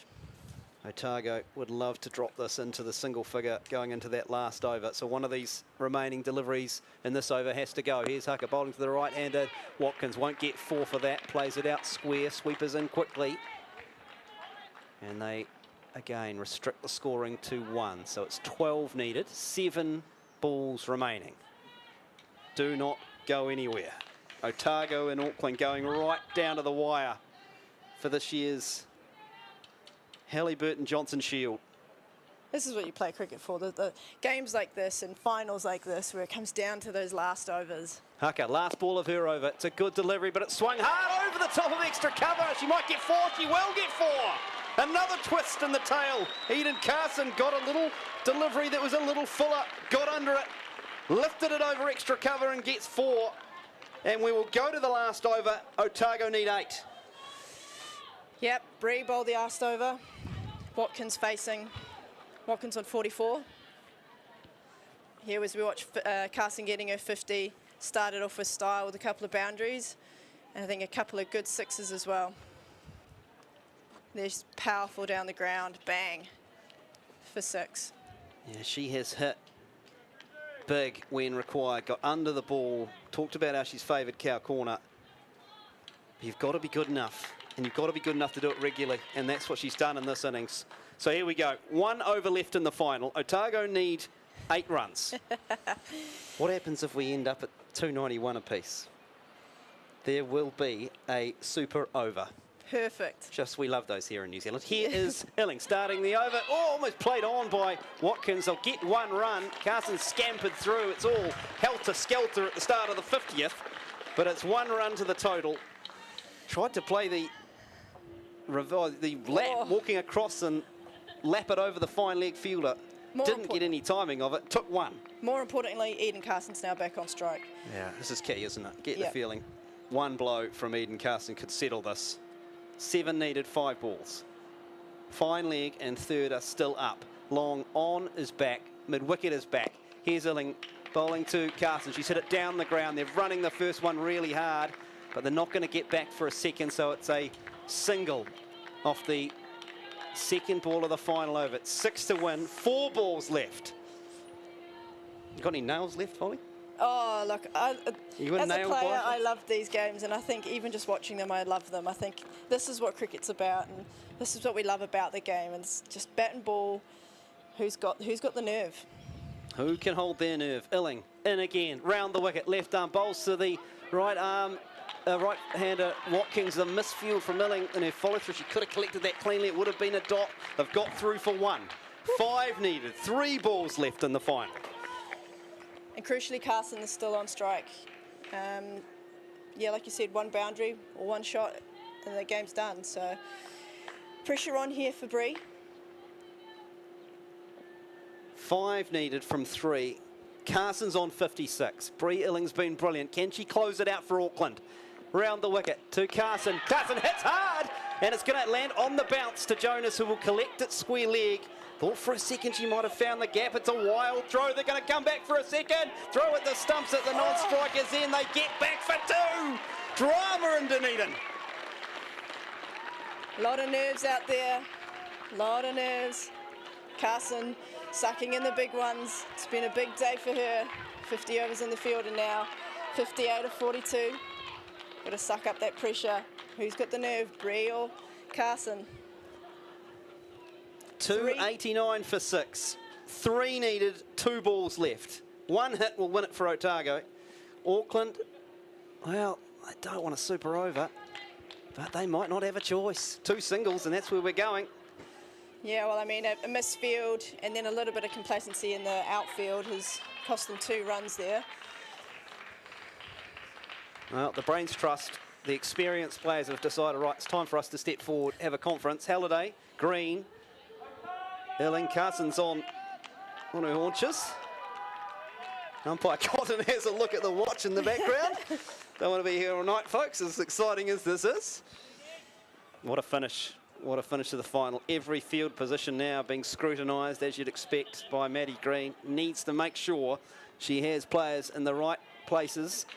Also, Holly, at this point, are you thinking about who is in those positions? 100%. You're always right player, right position. Yeah, unfortunately, there's always a mix of boundary fielders and a ring fielders. And in games like this, you need the right people in the right positions to make sure that they're stopping those runs or taking those catches. 3 from 2. Square leg, deep square, fine leg and third are up. Long off cow corner. Eden Carson, 58 from 42. Crowd getting involved there with a bit of clapping. They are desperate to see their team go home. 3 needed, 2 balls. Here's Illing round the wicket to the right-handed Carson. Swings hard. Won't beat fine leg. She'll get 1. And they need 2 off the last ball. Looks like we're going to a super over, guys. Get amongst it, unless this is a dot or a 2. So Illing, what's the ball here? What do you bowl? She's done well with the full stuff. She's got Watkins, who will be looking to tap and run, surely, just to make sure they don't lose the final. They send it to the super over. Otago will be running regardless. Where do the field stand? I've got lots of questions. I mean, you've got to push your extra and your mid-wicket up. If they get past that, then it's Good, game they're good over. enough. Yeah. But Watkins. has to play the ball on its merits as well. If it's there to tonk, you've got to tonk it. Remember, a wicket will be enough for Auckland. If they can get a wicket, that's a dot ball, and they'll win it by 1. 291, plays 290. 1 ball left.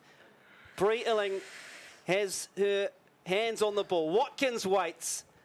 Round the wicket to the right-hander. Swings. They'll take the single. There's a dive. They might get 2 if they want it. Carson's coming back. They need the run out, and they'll get home. Otago will win the final. They needed 2 off the last ball, and they scampered home for 2. Otago, the champions of the Hallyburton Johnston Shield. Drama in Dunedin, and the home team get home. What a game. And a record run chase as well, and that's what you want in the final. So that's what you play. That camaraderie of the team, the crowd still being there right to the end. And Carson, what a game.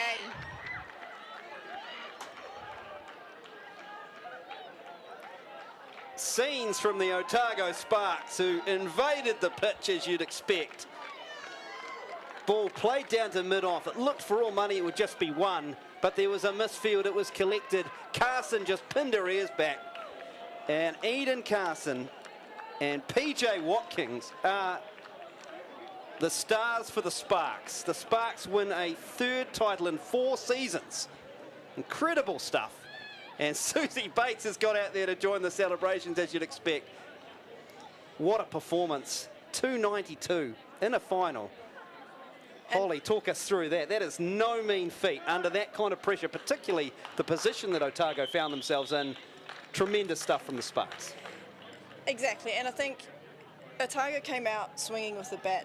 They didn't take their time. That Polly Ingles really showed that impetus in her batting innings, and that really set them up, like we said, through that middle innings.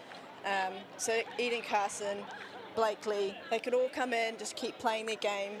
You know, the pressure that Carson and Watkins have soaked up here has been amazing, and this is what we want, right? We want players who are resilient, who can soak up the pressure.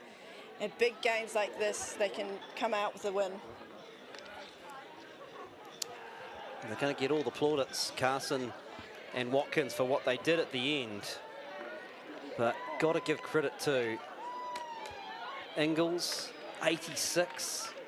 Robertson, the skipper, provided that stability when the wheels looked like they were falling off in the first few overs. 2 quick wickets. Otago straight with their backs against the wall in the chase. And then that partnership, which got them back into the game. It gave them run rate. It took all the pressure off the run rate. Sure, it went up again as the innings went on, but it gave them impetus at the start of the innings. And at the back end, it just needed someone to stick around, and that's what they got in Carson and Watkins. And that's the thing, like Watkins came out, she took a little bit to get in, and as she showed, once she was in and was clear on what her plan was and what Carson was trying to do, they just did the job. They took something that was looking not very likely for Otago to win, and yeah, I mean, this is a record chase, and it was going to have to be to win it, and what a game. Watkins finishing on 47 off 60 for 78.33 run rate, and Eden Carson 59 of 43, 137. Pretty sure Carson didn't go under 100 strike rate, and that's what was needed from her to get them over the line. Well, after the, I was going to say the heartbreak, the disappointment, whatever you want to call it, of the Super Smash for Otago, who went in as top qualifiers against Wellington a month ago and couldn't get over the line in the final. Today will be a sweet taste of success. The medals being dished out by Sarah Sukagawa. Great to see Sarah out there involved. Oh, she's a proud Otago. She'll love this, won't she? She'll be loving this. She's trying her best not to smirk, but she's got her NZC top on, but yeah, she'll definitely be inside celebrating that. yeah, she'll love that. Otago, proud Otago player.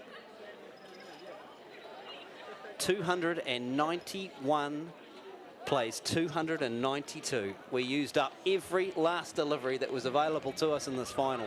50 overs aside, and it took all 600 legitimate deliveries to sort them out. It's just the kind of final you would want to decide any title. Just recapping, Auckland won the toss. They scored 291 for 5. The star of their innings was captain Maddie Green, who scored 126. 291 for 5. That was a good score. It was a challenging score. What is going to require Otago to bat well. And boy, did Otago bat well. Robertson and Ingles with a big partnership. 53 for the skipper, 86 for Ingles. But it looked like Auckland were going to get themselves back into the game when they got both of them out. And Watkins and Carson, though, had other ideas. Yeah, and I think the Auckland bowlers all day really haven't put that much pressure on the Otago players. Polly, Ingles and Felicity Robertson, they made it look easy. And Auckland didn't really have much of an answer for that, which showed. They've managed to chase it down. I wouldn't say comfortably, but they've chased it down nonetheless. Well, 6 for 190 was the score when Carson and Watkins came together. So 102, unbeaten for that 7th wicket to get them across the line. Otago win by 4 wickets on the final delivery of the game to be crowned the champions of the Hallyburton Johnston Shield for 2024-25. Right, let's go onto the ground for the official match presentation. Good afternoon, everybody. And on behalf of New Zealand Cricket, welcome to the post-match presentation for the Hallyburton Johnston Shield for the 2024-25 season. Congratulations to both teams for putting on such a spectacular game of cricket. I'd now like to introduce New Zealand Cricket Board Director Anna Campbell to say a few words and to present the trophy in due course.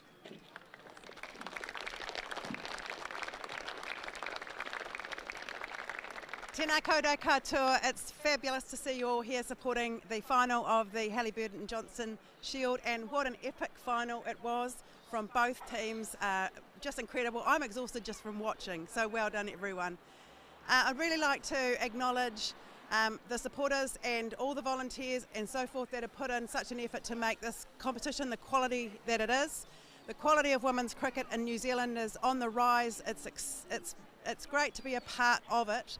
And it's also great to see all the young girls out there and the young boys supporting our women playing in their sport. I'd like to acknowledge New Zealand Cricket sponsors, GJ Gardner Home, the umpire sponsors and official sponsors, as well as Dynasty, the apparel sponsor. And I'd also like to acknowledge all the officials that took part in today's game. Finally, to the teams, Auckland, that was a hard-fought final, an incredible batting display early on, and it must feel pretty heartbreaking now, but I think you'll look back on this season with great pride. Congratulations.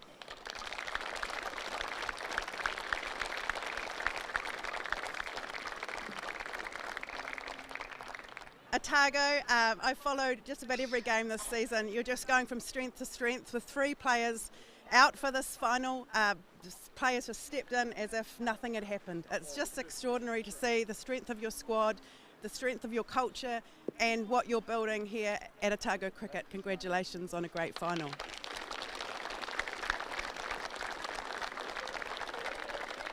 Thanks, Anna. And if I could now ask Felicity Robertson to come forward and say a few words on behalf of the Otago Sparks.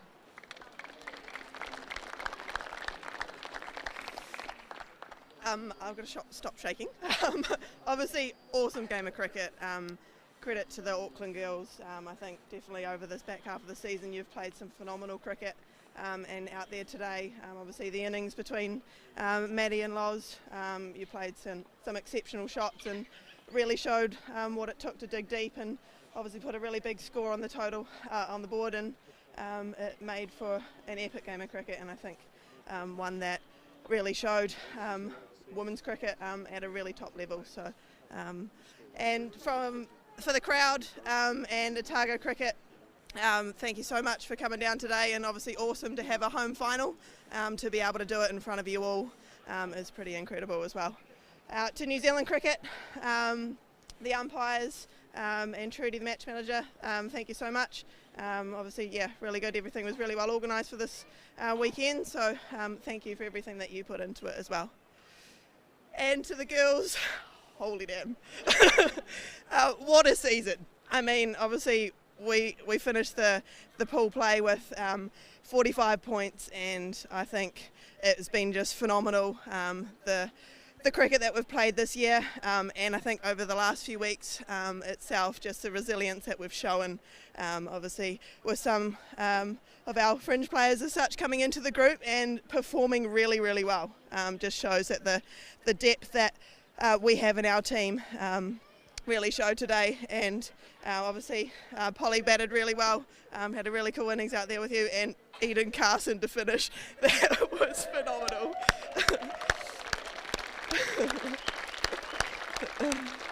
Yeah.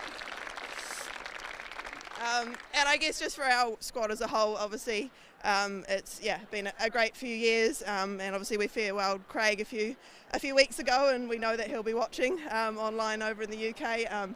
But I guess thanks to our support staff, obviously Hixie, you've stepped up really well the last few weeks to keep leading us and keep coordinating us as a group, and just ensure that we keep sticking by our values and really enjoying our cricket.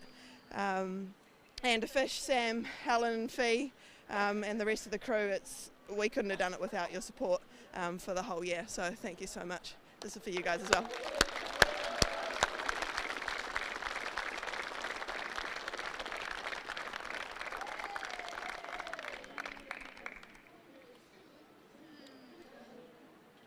And that concludes the presentation of the 2024-25 Hallyburton Johnston Shield. Thank you very much.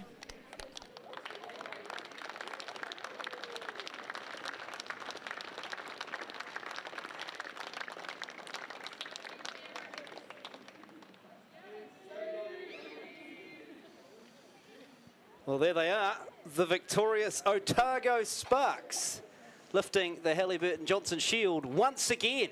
They are making a bit of a habit of this, having done it now 3 of the last 4 seasons. Celebratory drinks. It's customary to soak the team, and they deserve it. They've done a good day. They started out really well, opening partnership from Emma Black and Eden Carson to really put the pressure on the Hearts early on in their batting innings. They fought back to score 291, but my word, Otago just kept coming and kept coming. Once we thought, may have been down and out, here they came again, Eden Carson and PJ and Watkins just showing their class.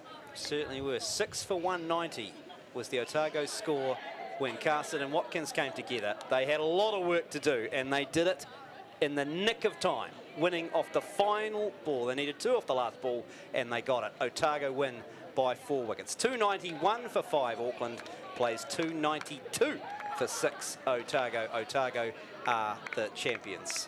Well, that's one half of the domestic one-day finals settled for 2024-25. Tomorrow we will get action in the men's Ford Trophy final when Auckland play Canterbury.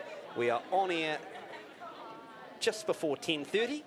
First ball due to start at 10:30. That game, of course, coming to you from the University of Otago Oval in Dunedin as well. But for now, chance for Otago to celebrate. They will enjoy this one. Winners in the final today by 4 wickets. On behalf of Holly Hiddleston, Emily Drum, Willie Nichols, this is Tom Bartlett bidding you a very good evening. Otago, the champions of the women's one-day competition for 2024-25.